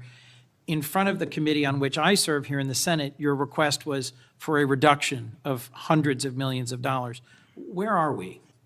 Where we are in the budget cycle is we at the FBI are in support of the president's budget, and we are in support of eliminating waste, fraud, and abuse. We've already identified tens of millions of dollars of duplicative contracts that the FBI was spending on software and private sector engagements. We've also identified duplicative workloads. So we are transitioning those folks out of doing the same thing twice over and into the field. And that's my focus right now. And the move of the FBI headquarters is also going to save the FBI $3.5 billion in the American taxpayers. So we're focused on eliminating waste, fraud, and abuse. And as I told Senator Graham, if we're, I'll go back and talk to my team, and if we need more, we'll let you know. Are you planning any additional reductions in force, Director? No. How many vacancies are you currently trying to fill within the agency? In terms of the 1811 ranks, there's a few hundred open vacancies that we have funded. And so we're filling all of those with our hybrid 1811 program and our new recruitment program, and I think a lesser amount of IAs and SOS. So if hundreds of agents have retired or taken the fork in the road offer, and you have vacancies, but you're requesting $500 million less, how does having fewer FBI agents help you tackle violent crime and address our national security issues? Just to put it in perspective, cybersecurity Senator, issues? sorry, I didn't mean to cut you off. If we had this $500 million, we've done the math. It would take us 14 years to onboard every vacancy that's on the books currently at the FBI, because we can't hire these folks and train them overnight. It's a years-long process. So we are currently focused on recruiting the best and filling the positions to the best of our needs. And we, even if we had this extra money, wouldn't be able to hire them overnight. We're looking for where the need is greatest, where in the country we need to send them, and how we can change the training requirements, which is why I'm thrilled to have police officers. They might not have a college degree, but they got the street smarts and the cop smarts to become FBI agents, and that's what we want. Let me turn to Section 702. Yes, sir. When you testified in front of the CJS subcommittee, we talked about this issue. You told me you were in favor of reauthorizing FISA Section 702 when it expires next year, so long as the reforms implemented last year, reforms like better training for agents and real consequences for inappropriate searches of Americans' communications, were maintained. You also said that you had some ideas about how to make Section 702 better going forward. Can you give me an update on the FBI's implementation of these reforms and the direction you think it should go? Absolutely. I think you're referring to the query process, and if you're not, let me know. But any instance of abuse or mistakes that were made in the query process have now been changed. It used to be you can make multiple mistakes and continue to access the query database system. I've changed that. If you make a mistake, you're immediately sidelined, a review is conducted, and if it was an actual mistake, i.e., there should have been S on the end of that name and there wasn't, then we put you back in. But we have to review those matters. So that's happening.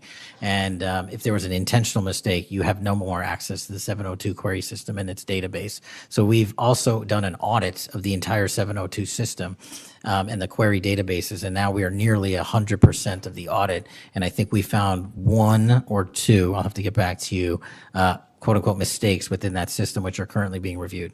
Thank you. You had told me in May that you'd send me updated statistics about the Section 702 searches of Americans' data. I haven't received it. When will I get that? I'll work with my team to get that to you, Senator. And frankly, in May, when you were testifying that you were implementing these reforms, you were also closing down the Office of Internal Auditing at the FBI. Now, that was the office created in the first Trump administration to improve the Bureau's compliance with Section 702.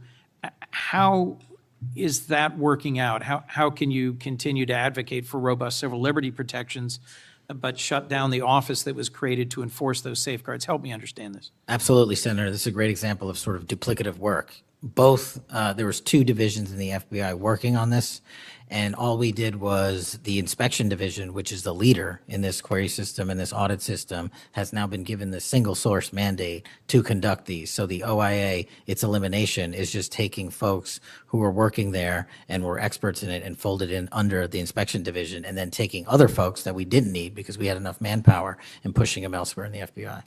I'm concerned about the rise in threats against members of our judiciary. What are you Yes, sir. doing with the U.S. Marshal Service to help protect our federal judges and with state and local judiciary